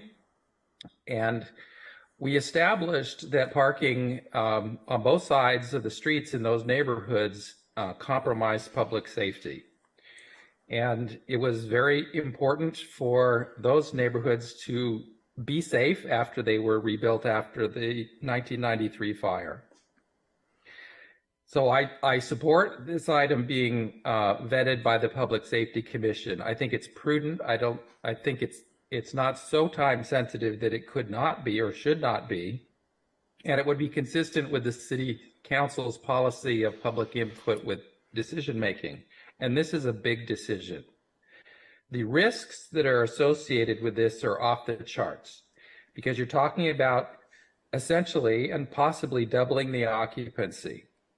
There's no limit that a family of 3 or 4 could not live in an ADU.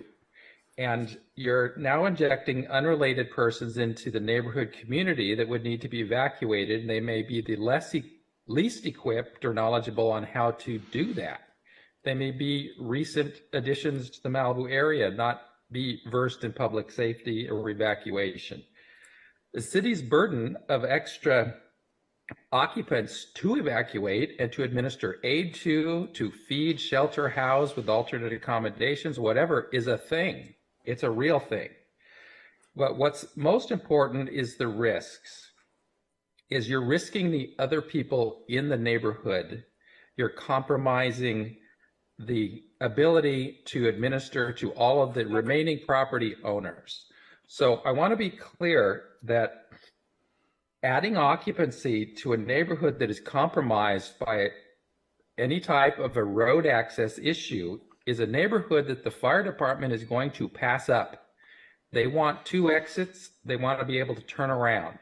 And when they look at these fire maps that you're talking about tonight and see it's a one way in, one way out, they may not even go there. And we don't need to add more people into an area that is going to be least served by our fire professionals in rescues, evacuations, and putting out fires, let alone the ADU could create a fire. Thank you. Thank you, Ryan. Does anybody else join Zoom? The last hand is Helmut Meisner. Yeah, can you hear me? We can hear you. Okay, Mayor Silverstein, council members, let me start my speech with a magic spell. It's actually a quotation from a section of the state ADU law, and it goes as follows. Nothing in this section shall be construed to supersede the California Coastal Act. Our planning commission is using this spell to prevent ADUs from being built in the city of Malibu. Here's the rationale. The LCP needs to be certified by the Coastal Commission as consistent with the Coastal Act. Hence, whatever is in the LCP trumps the ADU law. Of course, the Coastal Commission does allow the city to make coastal resource protection a part of ADU requirements. But when they say coastal resources, they obviously do not mean the entire LCP. Other than Todd and Trevor, just about every legal expert dealing with ADU law will tell you that the city's interpretation is a violation of that law. And I ask the city council to get a second opinion from outside. I want to illustrate the practical implication of this spell without personal experience. My wife and I filed an application to build an ADU, 600 square feet, on the flat area on the bottom of our backyard slope. We want domestic helpers to live on property. The prefabricated unit had a price tag of around $200,000. As of today, we spent more than $50,000 just for city permits, expediter, and other expert fees. And where did we get? We got a friendly email from planning staff, and I do not mean this sarcastically because they were genuinely helpful throughout the process. And this email said, the only issue with the proposed ADU is that the rules for the Malibu Country Estates Overlay District only allow one building pad per lot. So there is no way to build something down the slope of the main house, even if all other conditions are met. And since this rule is in the LCP, the spell prevents the ADU. The building pad rule is unique to the Malibu Country Estates Overlay District. And as I described in the submitted written comments, that rule does not serve any purpose other than preventing development. As for allowing ADUs, I respectfully ask you to delete the single building pad provision from the municipal code and LCP, or at least make it subject to an exception for ADUs before the ordinance is finalized. I thank you for your attention and consideration. Thank you for your comments. Has anybody else joined? Those are all the raised hands. Okay, that closes public comment and brings us back to council. We've already said a lot, but now we can have a discussion. Who wants to go first?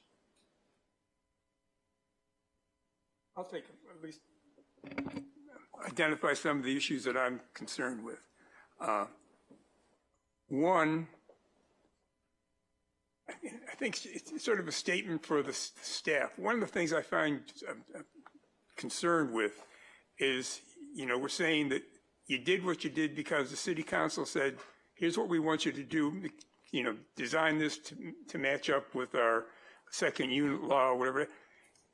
And I don't think that's your job. I think part of the thing you guys have to look at is saying, what do we have to do to make this thing as safe as we possibly can? And whether that we call sending it back to the Public Safety Commission or whatever, to sort of say, I'm not going to dig into that as much as I can, because the city council gave me some other direction. I just don't think that's the right thing to do. And I don't think the city council would have said, we want you to do that, but we don't want you to look at all the safety issues that may come into play. So okay. Second thing is there any noticing? If somebody's building an ADU, do they have to notice their neighbors? Yes, there is a noticing requirement, the same noticing requirement for a second unit, which is An ACDP, yes. Okay. And I guess the last thing I want, that I'll have more later on, I think you got raising the size to 1,200 square feet, I think is wrong. You know, if you want to grandfather in all the folks, the 13 units you got from the people who dealt with the fire, I don't have a problem with that. The 1,200 square feet is a big unit. And I just think that's outside of what we want to be doing if we're going to do anything with ADUs. So, Mayor, back to you. Sure, I'll go next unless somebody else wants to jump in. All right, so first of all, I want to thank Joyce, Tyler, and Todd. You know, this was a hot bench tonight. So, and you did a very nice presentation and you answered our questions very well. I appreciate it. And the staff, I think, also did a good job with a very difficult subject matter here. This is the first time this particular iteration of the proposed ordinance is coming before the City Council, and I'm not comfortable approving it tonight. With the short-term rental ordinance, which unfortunately, after a great process by the City Council, went down at Coastal Commission, there were multiple times that it came before the City Council. There were a lot of comments. There was a lot of comments among the City Council members, from the public, and we ended up with, I thought, a really good result that everyone in the city there's never a situation where everyone's happy with the result, and they always say the best settlements or compromises are ones where no one's happy with it, but I think we ended up with a good compromise in that situation. And I don't know that we're going to get there tonight at 10, especially after 10:30. When this was before us a little over a year ago, we did decide, and we have 2 new members now, that it should go back to the Planning Commission with directions to make as few changes as possible consistent with the current code.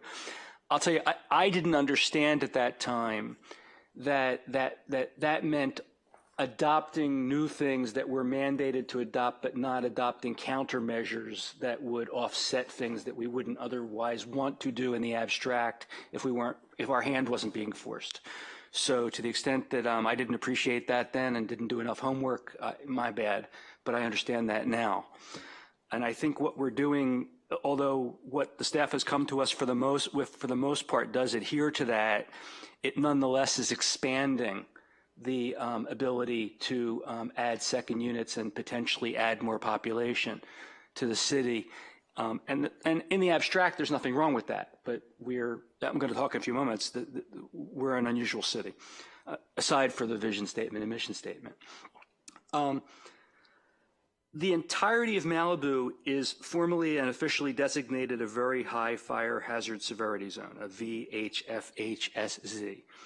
We have successfully relied upon that designation to impose regulations upon the unhoused population that cities outside of those zones couldn't do. We've successfully relied upon that designation to oppose the state's dilution of local control over local zoning and building decisions. We've successfully relied upon that designation to compel the clearance of nuisances on private property that pose a danger to the health, safety, and welfare of the community. We've successfully relied on that designation for other things, and as Steve mentioned earlier today, there's currently a bill pending in state House or Senate or both to take further control away from from municipalities for multifamily housing, and it also has an exception. It's still unclear what the exception means, but it has an exception for very high fire hazard severity zones. This is not just an excuse, this very high fire hazard severity zone. It's a reality, and it's a reality which gives rise to these exceptions and these abilities to do things. We live 24/7, 365 days a year with the very real danger of a devastating wildfire, as occurred most recently with the Woolsey fire. And it would be a sin for this City Council to fail to rely upon our very high fire hazard severity zone designation to not limit the ADU ability as much as we have the legal right to do so. So what I'm hearing is it's being proposed to us that we only allow that which we're mandated to allow, but we're also not looking at what we're allowed to restrict. And that troubles me, and I hope that others here will agree that we should have more time to think about that. And I think the 2 exits versus 1 exit is one of the biggest issues. And although I actually prefer to see if we're going to increase the size, and I would say even if we don't increase the size, I would prefer to see a requirement of 2 exits. A possible compromise would be to allow up to 1,200 feet where there are 2 exits, but keep the existing 900-foot limitation if there's only 1 exit.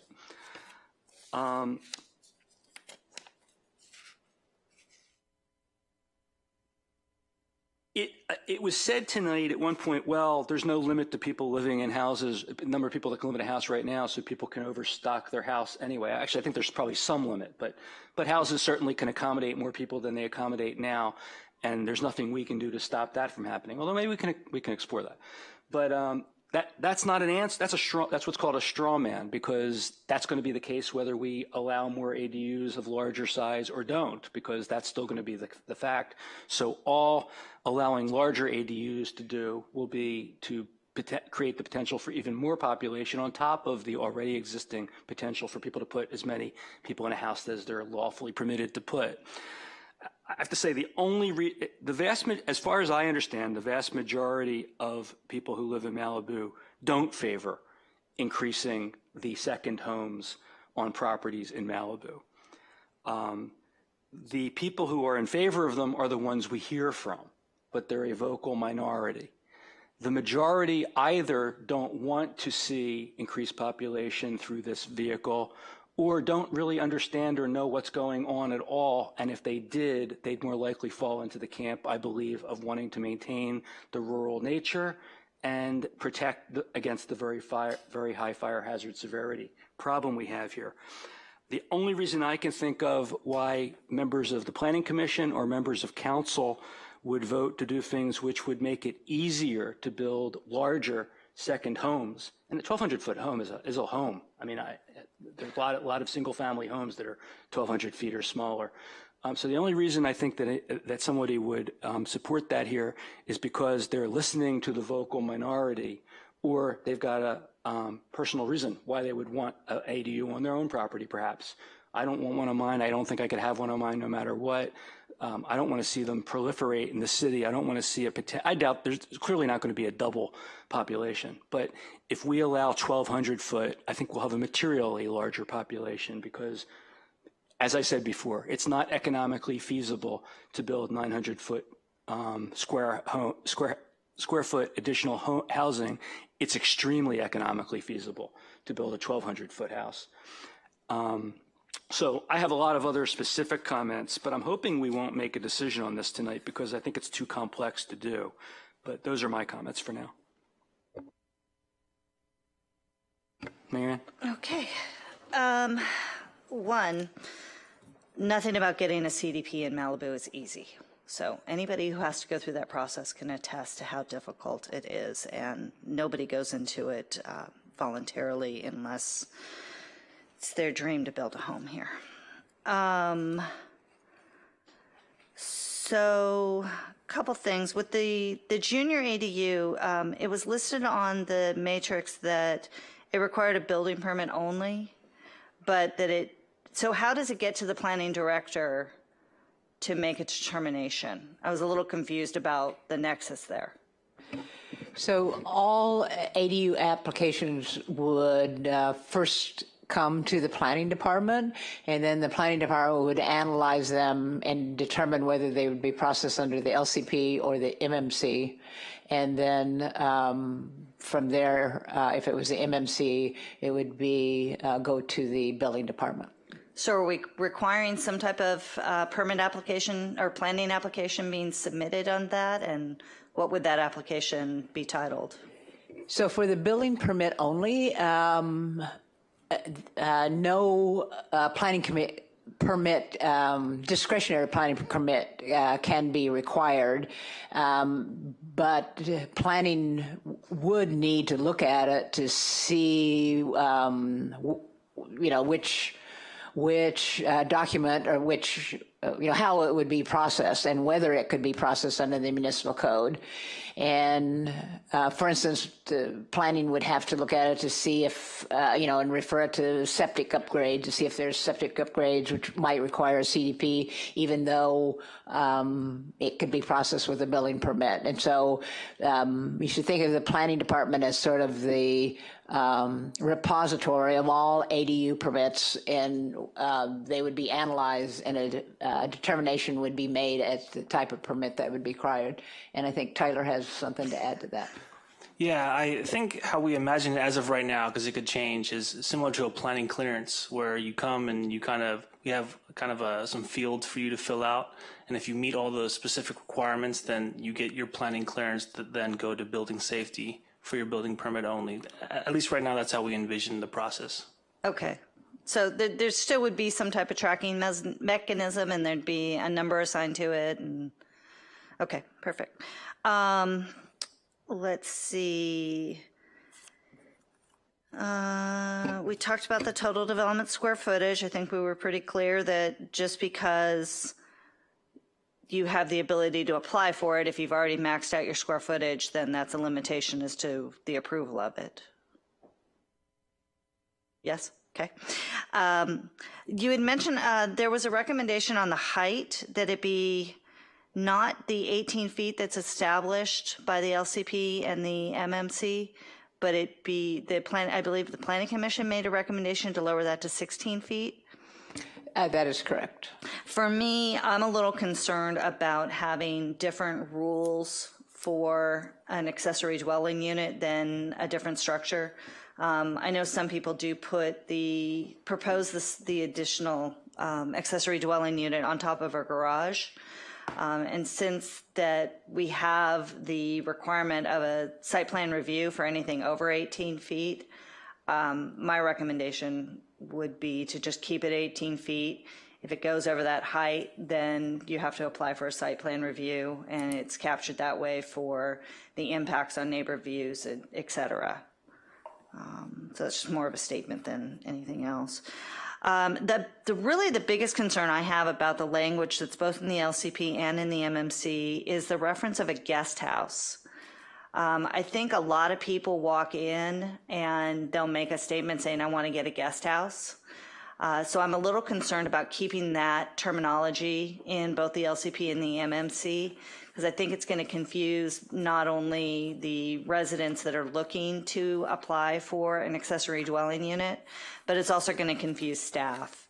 And so I think by keeping that description, we should look for something else that's going to describe what currently that description is in the two codes. Okay. And I think that was it for now. Oh, I'm sorry. With reference to, there's been a couple comments with regards to, I'll just say Malibu Country Estates. Those rules were established even prior to cityhood. Those were just things that were rolled into our MMC and LCP when we became a city, and that was established when that neighborhood was developed originally by that developer. So those restrictions that they're talking about with one building pad and such, that goes back to their neighborhood requirements? That is correct. So if the HOA in that area wanted to initiate a code amendment to allow 2 building pads, or if the council directed us, the staff, to initiate a code amendment to allow 2 building pads, that would be a separate process from the ADU. And so you can do a attached ADU in the Malibu Country Estates and a converted. So someone could convert their garage in the California or in the Country Estates. It's just the detached ADUs that are on a separate building pad. And so the first step would be that overlay would have to be amended, and then we would consider the ADUs, and then the ADUs would be allowed. But we've always seen that as separate from the ADU ordinance. Great. Thank you very much. Paul, you usually have more to say about these kinds of issues. You go next. Doug, go right ahead. Have at it. I think that we have a very difficult path for anybody to get a second unit right now. And if we're going to call an ADU a second unit and just allow them to have cooking facilities in them, then we're probably good with that existing path. Because most people who think they want to add on to the property, when they discover the expense of the septic system and everything else, and the changes they have to make because the whole property has to be brought up to that current code, it doesn't happen. So I'm not terribly concerned that I live in a neighborhood where I don't want one, okay? But I can foresee a time in the future where I might own a property in Malibu and want to stay in it as long as I'm physically alive, so that when I die, there will be a stepped-up basis for my grandchildren. And in that instance, if I was old and needed help, I would want someone to either be living in the house with me or do a junior ADU, so that could happen in that existing house. So, but there are people who have multiple family members who want to live together. I know of a gentleman who has a house for his wife and kids, and the mother-in-law wants to come and have her own house. So that is an ideal place for an ADU or second dwelling unit. And, you know, that particular guy has plenty of room to do this no matter what path we do. But we're spending a lot of time here on trying to deal with what the legislature has told us to do without making any changes. And I don't really care one way or another, but I think that Marianne's made some very good points, and I don't think there's any necessity to jump through as many hoops as people want to do. So that's my thought. Thank you, Paul. Doug? Okay. First off, I want to tell the staff, thanks very much for bearing with me while I try and figure out which way is the entrance and exit street. But more than anything else, you guys really made this clear for me. I've spent the last couple of years listening to piecemeal about second units and ADUs, and I was confused as I could be about what applied where. MMC, local coastal plan.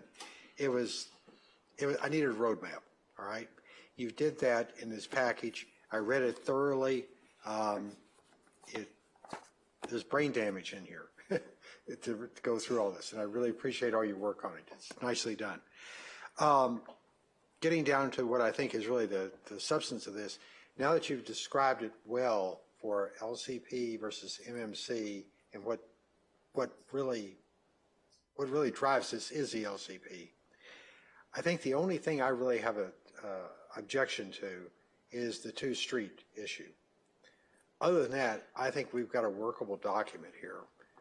Yes, I agree. I think 1,200 square feet is a lot of extra space to add, but if you can fit it in on your TDSF and everything else, I can probably live with that. But I do think from a fire safety point of view, and I think that's one of the things we've got to be careful about here, about how many people we put in these restricted areas. And believe me, I keep going back to what the fire liaison said today about our 4 neighborhoods that are, in effect, box canyons. We need to be careful about how many more people we bring into that area. If you can comply with the septic system and so forth, that's fine. But we do have a responsibility to say enough is enough in some of those areas. So I'm willing to go with this with the addition of the two-street option. Now, as far as what we do tonight on this, I don't know what the census is, or the consensus is with the council, but if we have to bring it back to clean up some of these points, I think we need to decide what we think needs to be amended. For instance, the two-street option, do we have enough people that support that to bring it in, and anything else, and then bring this back and let's get it boxed up and put away. But this is one of the most important things that we will do as a council members, because we're changing the face of how the city is populated. In effect, we're putting duplexes on these properties. That's the way I look at it. 1,200 square feet with a 2,400 square foot house already there, you've got a duplex in most cities. So whether it's connected or not. So I think this is critical. I think we have to comply with the state law, obviously, but we also have to make sure we stay with the character and the safety of the city. So I'm ready to proceed if we want to make some consensus votes. Well, I have a question, I'm going to comment, I'm going to make a proposal. The question is a legal question for our council. Are we under a deadline for the municipal code portion of this? Well, Todd, we're technically past the deadline, right? Yes, Mayor and Council. The city's current regulations for what we now know as ADUs do not currently comply with the state law, so they're all null and void as a matter of law. In many cities, that's a significant problem, but in Malibu, with the LCP applying to most properties, most ADUs, it hasn't been the pressing concern that it might be somewhere else. Okay. What that means is, if it's exempt from a coastal development permit, then you're subject to state law right now, not our municipal Got code. it. Okay, so and my comments are twofold. First of all, the comments from everyone else have been very helpful to me in understanding this and in maybe moving a little more towards allowing something than I had been before I heard the comments from others. So that's been helpful to me. One we didn't talk about was the owner occupancy requirement. And it seemed to me, just like the two-street, we ought to, if we're going to amend the LCP, we ought to consider also mandating that there's an owner occupancy requirement for one of the two dwellings, even though we're not required to have that one, because again, we're giving advantage, and I think we ought to make sure that we're not just making investment properties more valuable and able to hold two families as opposed to one family. We're supposed to be doing this for the residents, not for third parties. Here's my proposal: is unless we need to do the municipal code tonight, I think we should come back at the next meeting or the meeting after that with just the municipal code proposal, and just make sure before we do that we are only allowing what we're mandated to allow, and that we haven't missed a something we're allowed to also add, like the two-street. I propose we don't do an LCP amendment at all, since we're not required to. We have an LCP. It works whether people like it or not. It's worked for years. But in any event, if we're going to tinker with it, we not tinker with it tonight, and that at a bare minimum, we bring it back with the two exit requirement if we're going to go up to 1,200 square feet. So that's my proposal. It's not, if you want to consider that a motion, it could be a motion. I could support the two-street, and I can support the owner-occupied. So. May I make a couple comments? Okay. I'm a little troubled by the owner-occupied. Maybe I need to have a little bit more explanation. In full disclosure, I actually have when it was built, it was called a granny flat because it was actually built for my grandmother. And now I occupy it and I rent out my main structure as a form of income. So if I were to choose to move away from my property but not sell my property, you're essentially restricting me from being able to have any income on both of those units. So I would like to have a little bit more discussion about that. I do think we do need to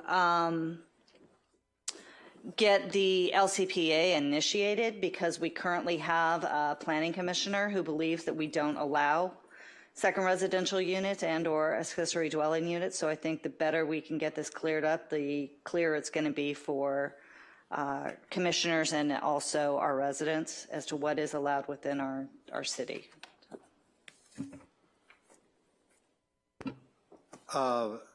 Let me just say, I think it is appropriate to bring both of these back together. I know the mayor wants to put a column for the municipal code, and I think that's a valid point.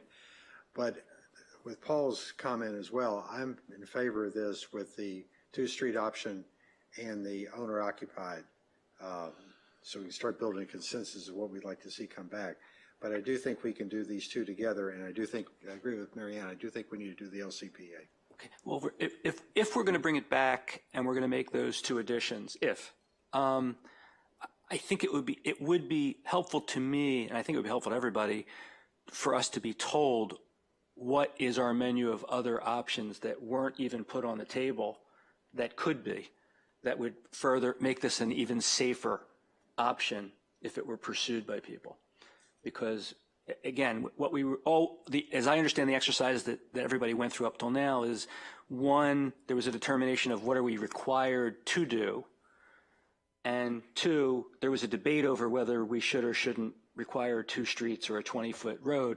But there probably are 15 other things that could be done that that aren't in the nature of expansion, but are in the nature of protection, that weren't even discussed. Well, I will say on the owner, I have one more comment about the owner occupied. I could be persuaded to be, no, I would entertain a restriction of only, no short-term rental on it. Because I think that achieves the goal of at least having long-term residents, and residents are going to. I think that's already a given. I know, but just if we were going to, just making sure that. Is there an issue about whether, should Marianne confer with you offline? Well, it wouldn't apply to her, because this is a provision that's going to be for new construction, correct? So this is not something that's coming in by fiat and dealing with people who already have existing. It would be a deed units. Restriction if you are going to do it Yes. now. So if you wanted to replace it with a new one, or anybody, when you already have your coastal development permit, it allows you to continue that. It's only on new units is the deed restriction is going to apply to, correct? Okay, so it's not an issue to decide what. So we're not going to be prejudicing anybody that's already got a second unit. No, it's not taking any. We're not going to come through the city with a clipboard and. So with that said, Marianne, are you on board with the deed restriction requirement? You mean the owner occupancy? Well, I thought it was a deed restriction that there be owner I just want to occupancy. specify there's a few deed restrictions. Yeah. Let me dwell on that a little bit. Dwell. In my dwelling. Steve? Yeah, I would second your motion to let's take another good look at this. And I would just encourage all of us, before we bring it back, to spend a little bit of time and talk to some of our neighbors in terms of what they really want. I mean, I go back and think about the evacuation we had with the Woolsey fire. We had PCH packed, right? And people were on the back end of the car line were afraid of getting toasted, okay, because the fire was getting close to them. There are some things that we're going to be doing in terms of, I was up in Big Rock over the weekend. I'll tell you what, you put some cars on the road up there, people trying to get out, and you put getting out right now is a problem. You put additional units in there and ask people to try and get out. I think you're creating a problem that will have a safety issue. And I think our primary objective, and I know not everybody's going to like this, but we're here to put these things in place that will protect the safety of our residents. I mean, I know what they want, but if they're looking for something that's going to cause them to get in danger, I think we've got a responsibility to explain that to them and to try and prevent that if we can. So At the risk of going backward, which I don't think this will cause, but it's just something further to think about, I'm hearing consensus when it comes back on requiring two ways out to a highway, two ways to a highway, for a 1,200 square foot second unit.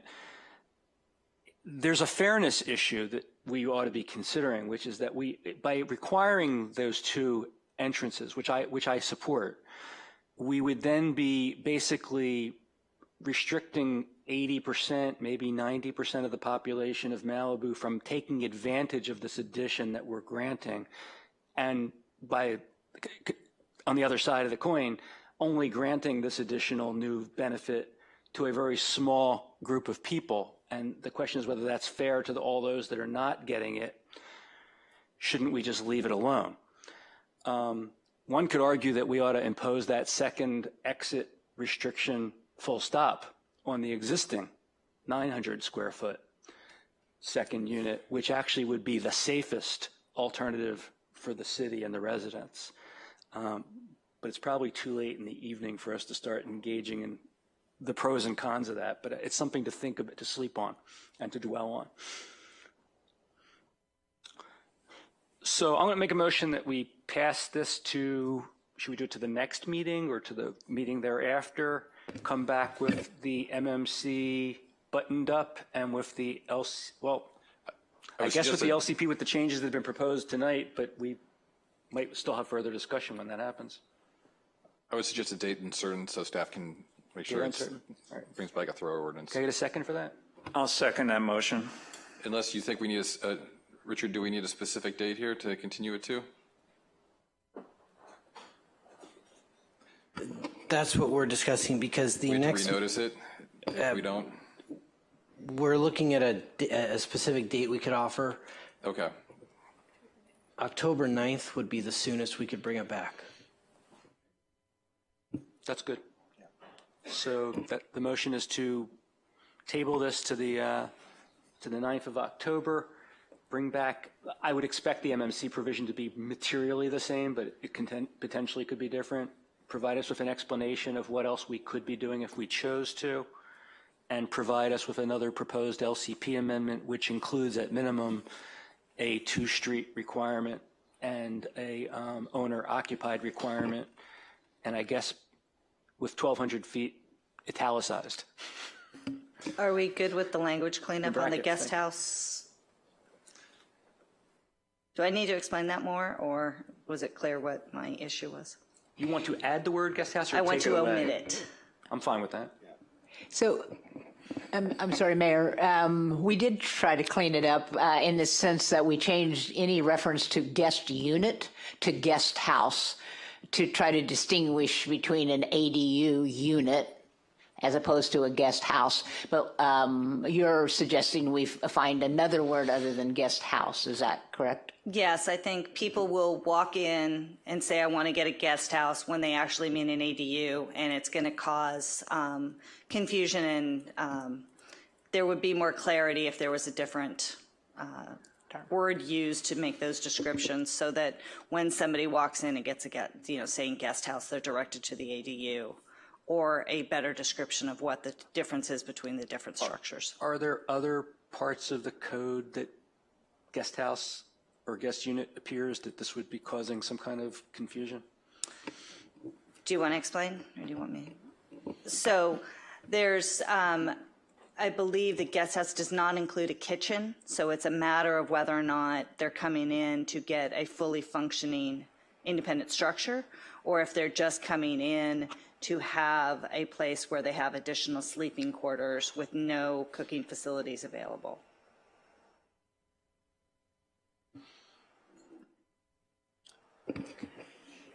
If I may, Council, we were just discussing here the number of changes, and we could definitely look at guest house. Perhaps it'd be best if we just do this to a date uncertain, and then we'll renotice. And the reason why I say that's because we got the high school coming up and TUPs, and we've got some things we're trying to bring you. All right. So let's do it this most simple way. Let's just make the motion to continue this to a date uncertain. We've given direction that I think you understand that we don't need to include in the motion. Do I have a second for that? I'll second that. I'll second that. Is there any further discussion? Okay. Before we vote, I'll say that this is another example. I think this had the potential to be a very contentious issue, and I think I believe we handled this very professionally, very deliberately, and the public as well, and the staff, and I appreciate that from everybody. Roll call, please. Mayor Silverstein? Yes. Councilmember Grisanti? Yes. Councilmember Riggins? Yes. Councilmember Stewart? Yes. Mayor Pro Tem Uri? Yes. Motion carries. Great. Can we get a 3/4 or whatever it is required?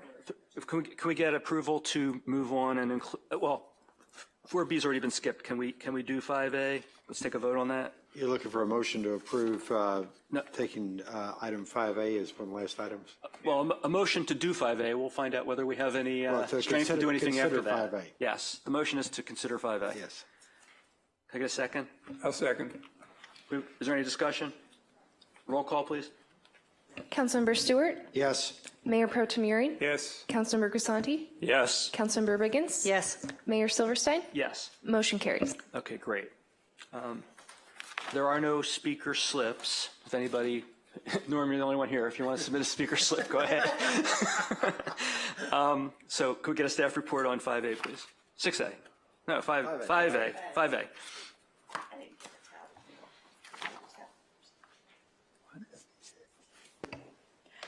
Good evening, City Council. On August 14th of this year, City Council discussed the upcoming Woolsey fire waiver, the deadlines, and the fire rebuilds deadlines. After that discussion, Council directed staff to do a research and contact the owners that haven't filled out their applications. Also, Council requested that the staff break an item for a proposed discussion on the extensions of the fee waiver program, as well as that rebuild deadline. This evening, I'm joined by Planning Director Richard Malika to present you with different options for your consideration. And just briefly, the current resolution 2020 regarding fee waivers and for fire rebuilds. For qualified owners, the existing fee waiver program, all applications required to the planning department are required to be deemed completed by June 30th of 2023, and also are required to pull all of the building permits by December 30th of 2023. This slide demonstrates the previous deadlines and the current deadlines. And I'm not just gonna go one by one, but we talked about it last time. It has been extended several times. One of the items that council asked us to bring is we have 69 families, 100 families that still haven't applied. And out of the 100 families, 69 are the original owners. After the phone calls that we did, we found out that there's a lot of financial hardship still with those families. Some others have challenges with insurance and settlements, and the settlement with the Southern California Edison. Others also expressed that they have lost family members, or family members, like the parents died and now the kids own the house, so they still haven't decided what they're gonna do with the property. So that's out of the 69 families that we call. Some of them also didn't respond. There was a 20% of them that we sent in emails, left them phone calls in the past 2 weeks and no response. But the majority was financial hardship and illness.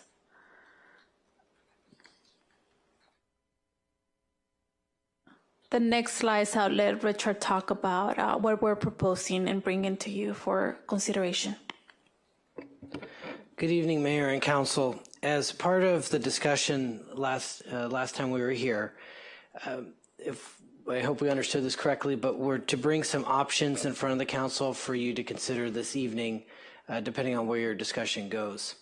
So the two options the council, or two items the council could take action on to provide some sort of benefit for the folks that are currently haven't submitted or are trying to work through the building plan check process is, one, through resolution, the council could extend the fee waiver program again.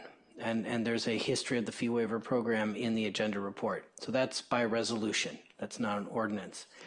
Should the council wish to do something for folks to be able to maintain their nonconformities, to push out the deadline to obtain building permits, the deadline is already passed for planning approval, but should the council wish to push out that deadline for these folks, what we have on the slide for you is just a tentative schedule, because the deadline is coming up on November 8th. And in order to change that, we would need to have what's called a zone text amendment. It would be initiated by the council. Staff would then take it to the Planning Commission for a recommendation and then have to bring it back for a first and second reading. As you'll notice here, the deadlines, and if I may have the next slide, please. The deadlines would take us past November 8th. If this is a route the council is going to go down, what staff can do, like we did the last time that this deadline was extended an additional year, is that we notify fire victims who would fall under this to apply for an extension. Those extensions would be placed on hold depending on the outcome of what the council does with the zone text amendment. And then if the amendment is adopted, then essentially the extensions would just become moot and we would then withdraw them. However, if the council takes no action, as we have stated, we've notified folks in this condition to the best of our abilities to request an extension through the Planning Commission per the ordinance that we currently have in place. I'd be happy to answer any questions for the council. Thank you. Paul? How many people are still in Planning Commission? And then how many people are still trying to get their engineered drawings approved? 466 structures we lost. There's still 100 applications on building and safety, and there are 49 under the planning process. There's 100 parcels that have not come in for the planning department or the building and safety. So we still have 150, let's say, people who have come in and applied, but they haven't been able to get through the process yet. That is correct. I would be very much in Zoom. I'm sorry. It's okay. Any other questions? Do we have anybody on Zoom? There's two raised hands. First is Armin Hagobian. Good evening. Can you guys hear me? We can hear you fine. Thank you. Yes, my name is Armin Hagobian with Edward Hagobian Associates Architects, representing the project at 5246 Horizon Drive. And we have gone through a certain amount of design process and working with our planner. However, there were indications of the complications of the code, and so I reached out to planning director Richard Malika, who was very helpful in sort of this unique shaped lot, and also recently Adrian Hernandez. The previous planner, every time we would submit something new would come up, and I never got a proper direction of what the complicated codes are in your city, even though I have a project that's under construction in your city. However, again, due to the state of financial affairs, economics, and so on and so forth has hindered my client. However, they do want to move forward, and we do want to have some resolution to the planning review. and in recent communications with Mr. Hernandez, who was extremely helpful, we have at least some direction, hopefully, to finalize a few things so we can get at least planning approval and then get our engineers to move forward, even though we have somewhat spoken and engaged our structural engineers, structural and civil engineers. In fact, we also have our septic tank person who was involved. But it's been a very difficult and arduous journey in going through trying to get some of the design aspects from a planning standpoint. So we do ask for an extension, and so the owner can, continue and not lose this project into the fees and, build this house for their family. Again, I really thank Mr. Malika and Adrian Hernandez to help me through some of the difficult aspects of the code. And I think we're at hopefully some end to those resolution of the ideas and the codes that we were trying to get through. And I will be coordinating with Mr. Hernandez as my new planner, and hopefully get that approved so that we can move forward with the planning commission approval and then on to building. Thank you. All right, thank you for your comments. Ryan? Yes, I wanted to again remind the council that I support the extension of the deadline for the expedited processing, which the city staff has done for fire rebuilds, and also for the grandfathered zoning interpretations that go along with those processing.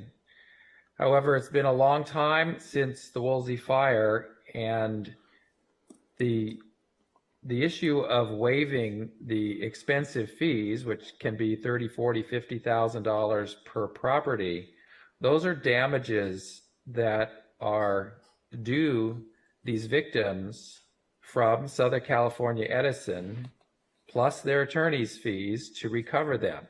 And I get that there's cash flow or other reasons for why projects are not submitted to the city yet.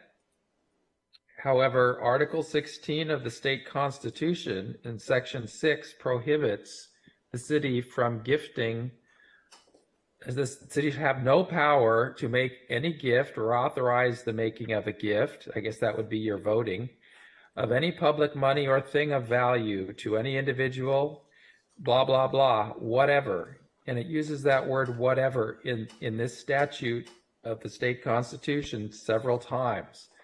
So we've lost the nexus and the basis that the council originally used, that this would expedite process, get people into their homes, get the property tax base returned back to the value at which the city does receive some operating revenue from the properties. So there is no report from the city attorney again on this matter. He's not said anything about it. He can't because there is no justification for it. So I get that's why it isn't happening. But these damages are recoverable from Edison. They are responsible for starting the fire. And the gift of waiver of these tax monies is no longer justified. So in lieu of that, the city can and should consider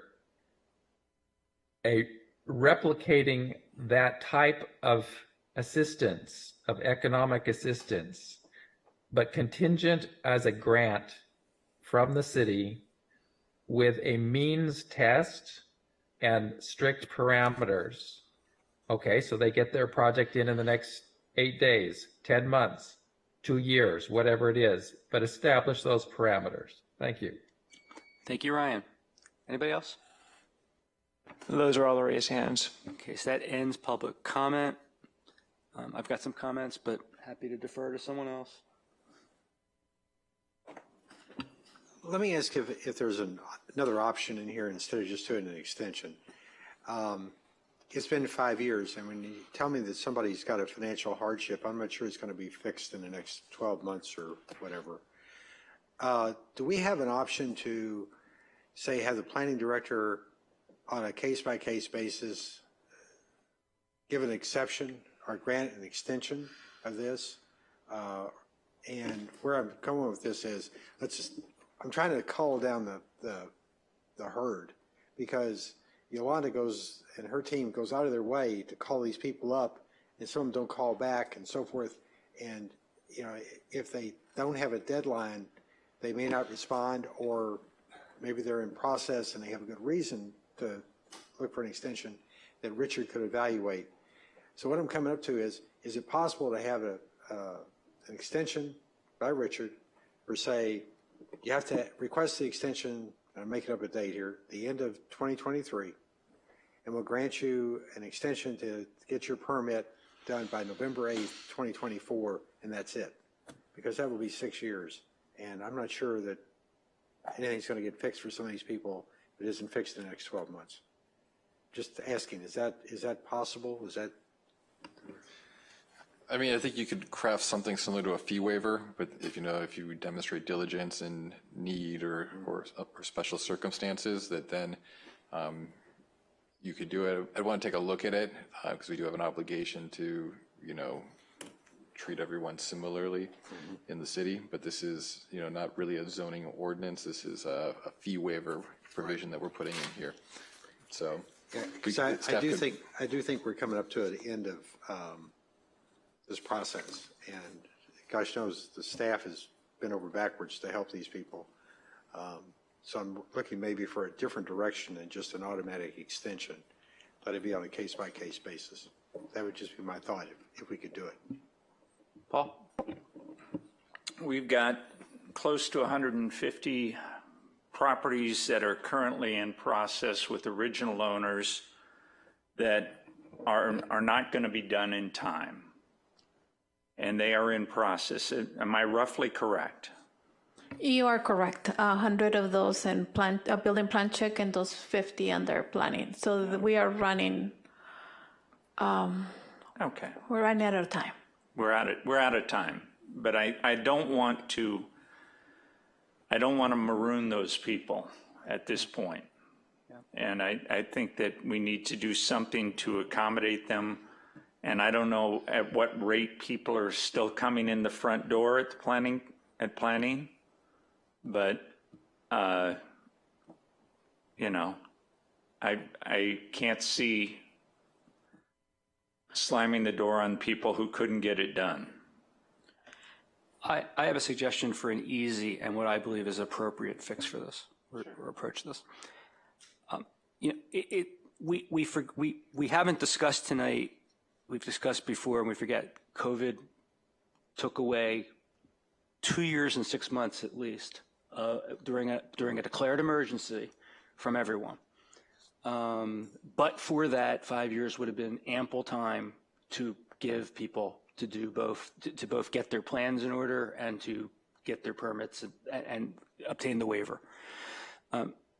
We requested that the state legislature extend by 2.5 or 3 years. I forget which it is. It's pending and it's going to be approved.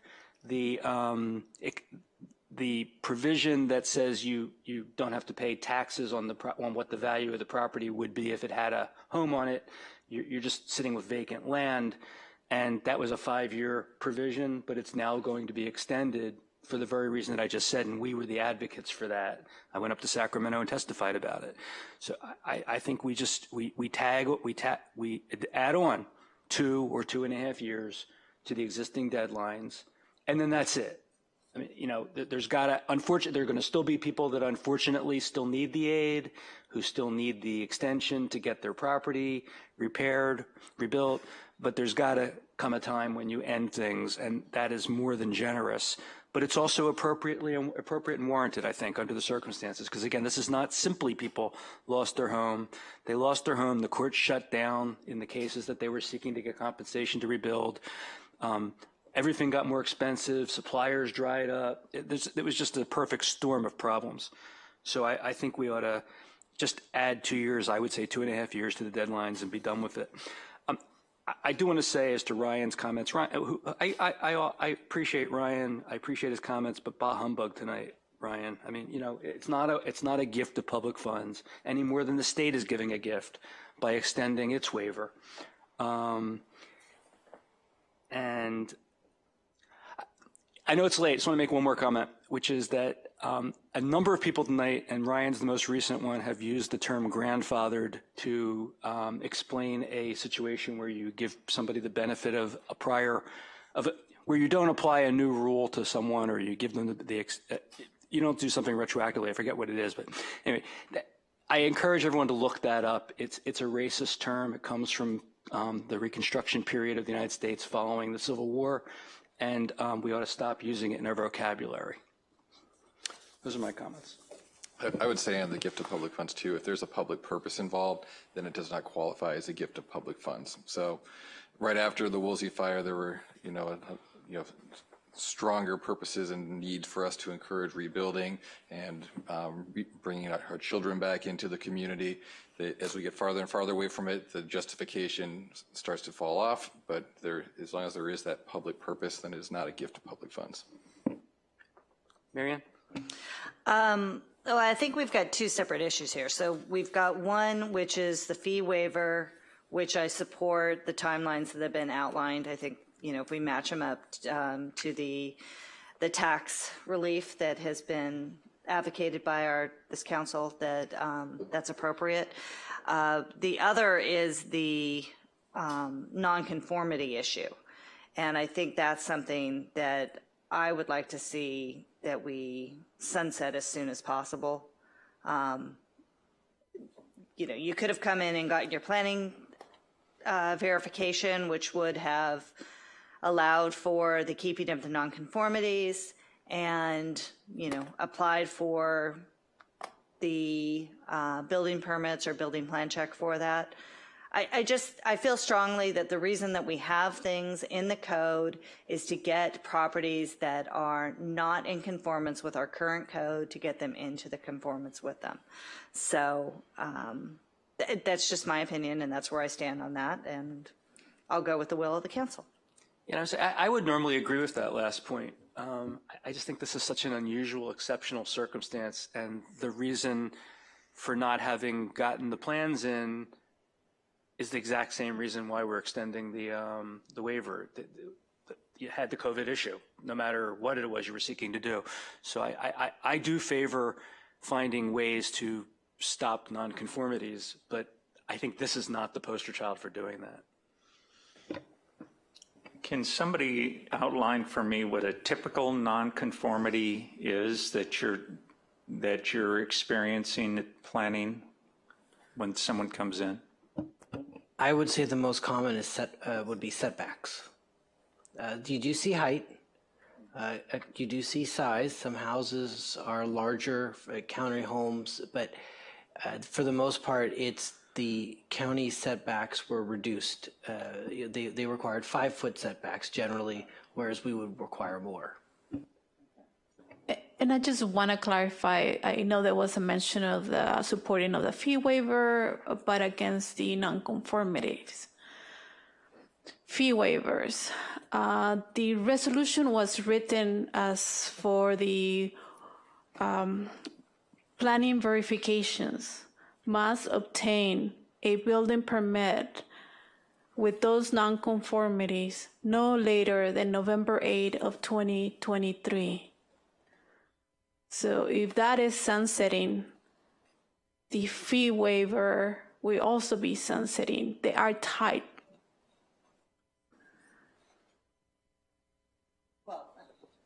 I mean, don't we have a choice? We don't have to do one with the other? I'm just getting clarification. I'm not saying that's what we're saying here. I'm just saying that we could not extend both either.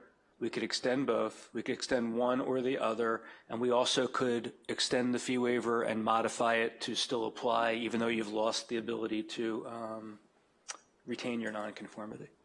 I think we have a menu of alternatives. Okay, perfect. Thank you. Look, this is how many are left? We had 100 left, and what number? 100 having come in through the planning department. Okay. So 366 have make it through. Of the ones you were able to contact, there's only like 70 left that you actually. There's 69 original property owners. And I'm willing to bet the large majority of them don't show up either.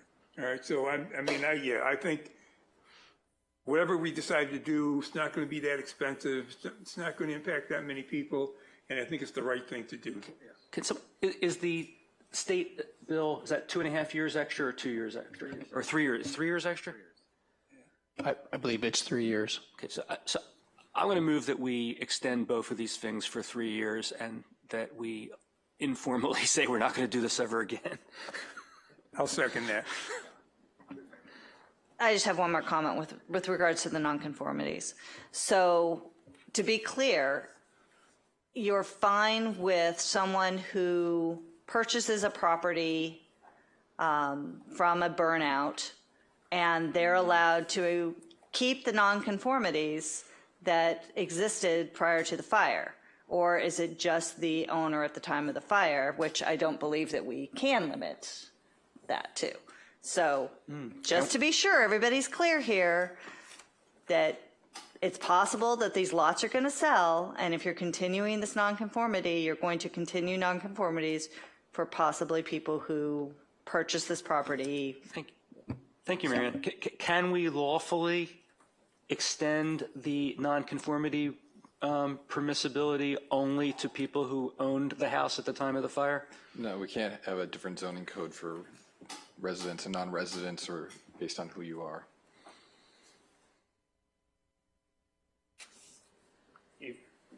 If we do not extend the nonconformities, are the people who are currently in the process going to have to redesign? That I would be willing to allow them to complete their plan check process in order, as the statute allows. Trevor, I really have a hard time believing the law would be so wooden as to not permit an exception or an extension for the person who lost their property in the fire, but not provide that to someone who didn't suffer that loss. I'm happy to take a closer look at it if you want. Because it seems like a rational distinction. It's not arbitrary and it's not based on race, gender, religion. Except for out of time to figure this out, because they got to move forward. It's not that many properties. Yeah.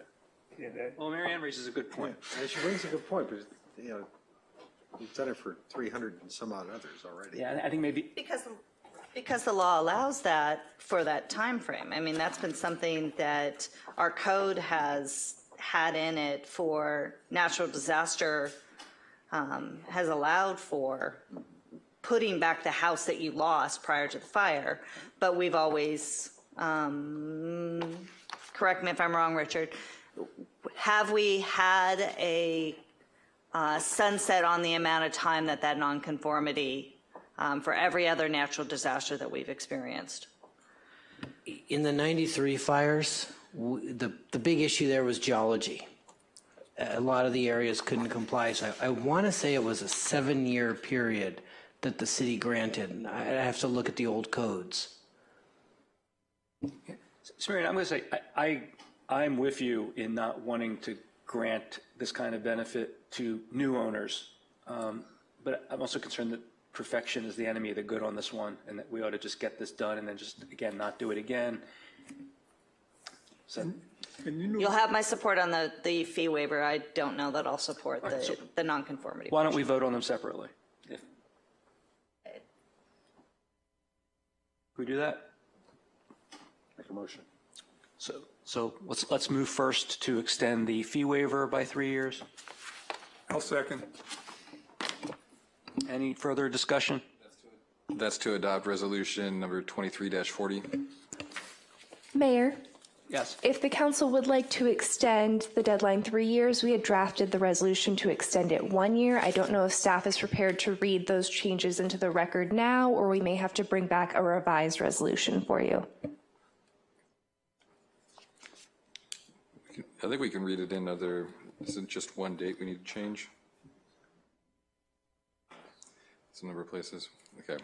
We can bring it back on consent at the next meeting. Section 2. Okay, so is there a second for the motion to extend by 3 years the, do we already have I that? second, yeah. Okay, is it, any further discussion? And to clarify, that's to bring a resolution back on consent that would have a 3-year extension of the fee waiver. Yes. At the next meeting. Okay. Okay, roll call, please.